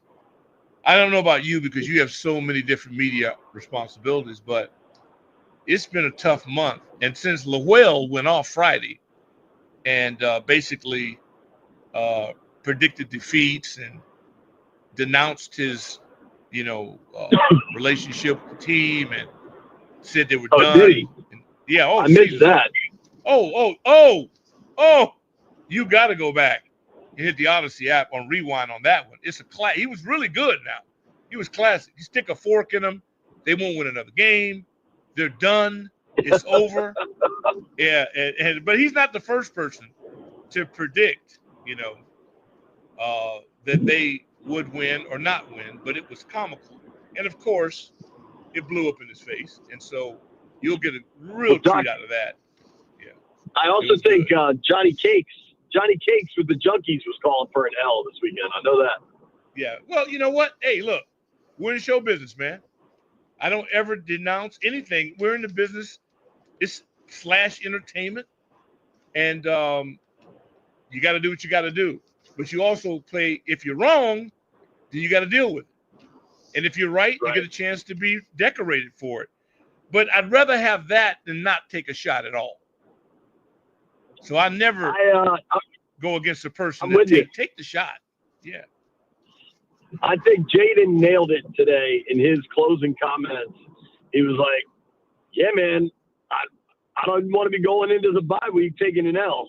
I think the DMV, I think Linnell, I think the Commanders, sounds like everybody needed this win, and they got it, and it was convincing. And, all of a sudden, nobody's worried about Kingsbury falling apart. They're back worrying about Kingsbury taking the Bears head coaching job. Yeah, well, good for him. Good for whatever they're into. You know what I'm into? I'm into the 10 days of these guys getting in that weight room over at the park and pounding steel and getting their bodies ready, and then going down to New Orleans and doing damage in the dome. And that's all I'm focused on, getting a dub, man. Because right now, as you well know, once you eat the drumstick, now it's big boy ball. Now's the time that we move forward. The playoffs started for us. And it started. And next week is week 1. And this is the best part of the whole year. I keep wondering, what are people talking about? The best is yet to come. Because now it's for real. All the talk is over. Big boy ball comes now. So we're going to find out who the badasses really are now. And so I look forward to it. Brother, You are priceless, man. Our ratings are high because people are waiting for you, and you fulfill that role once again. And we're going to do what we can. Heavy Metal's got some people that know people, and we're going to make this up for you somehow, some way. Thank you so much for what you do every stinking week that you come down and help the littles out. We appreciate it.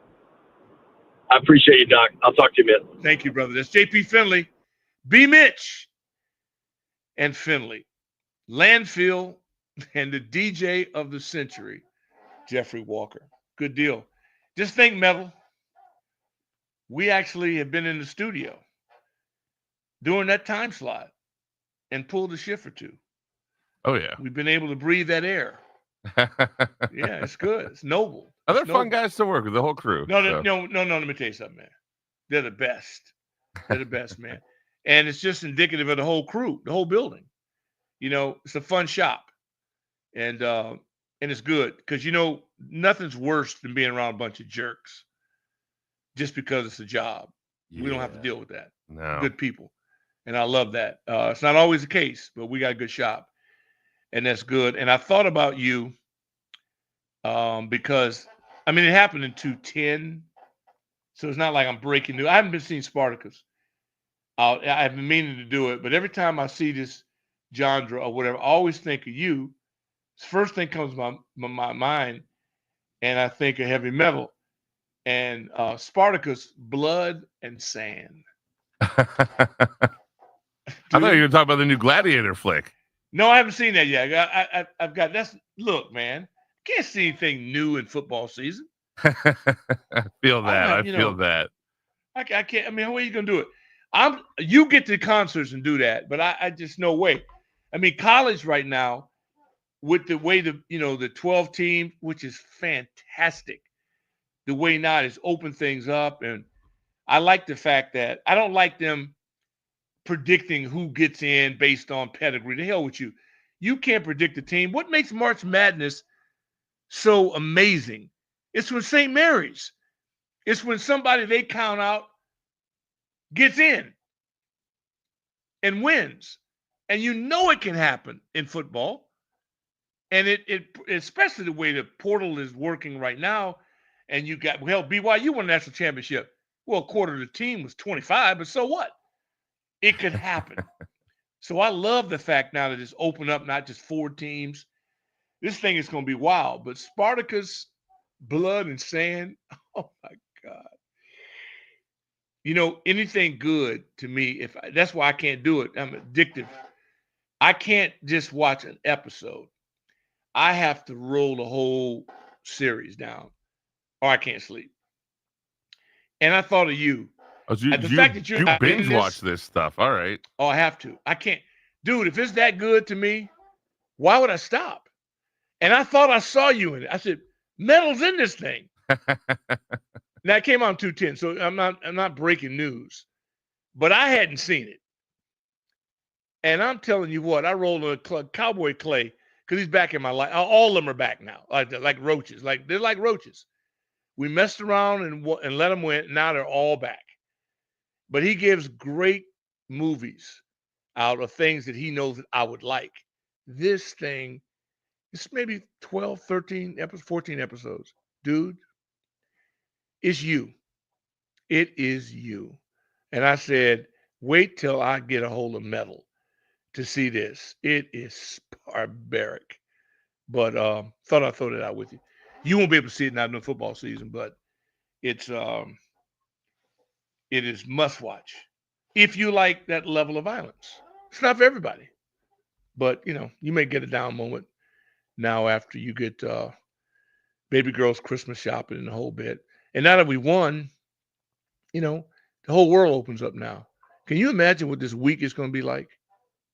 It's going to be a good week. Victory Monday. It's going to be a good week, finally. Yeah. It's going to be a great week. I will say I was not pleased with the Ohio State-Michigan game this weekend, so I needed some What weren't you pleased with? What happened? Well, I'm an Ohio State fan, and they did not win. So they haven't won. They haven't won the last 4 years. What's new? I know, but they were number 2 in the country, and Michigan's not ranked. And you don't know the rivalry. And here's the thing, though. I'm out. I travel every year for for Thanksgiving, and I got back last night so I could work today.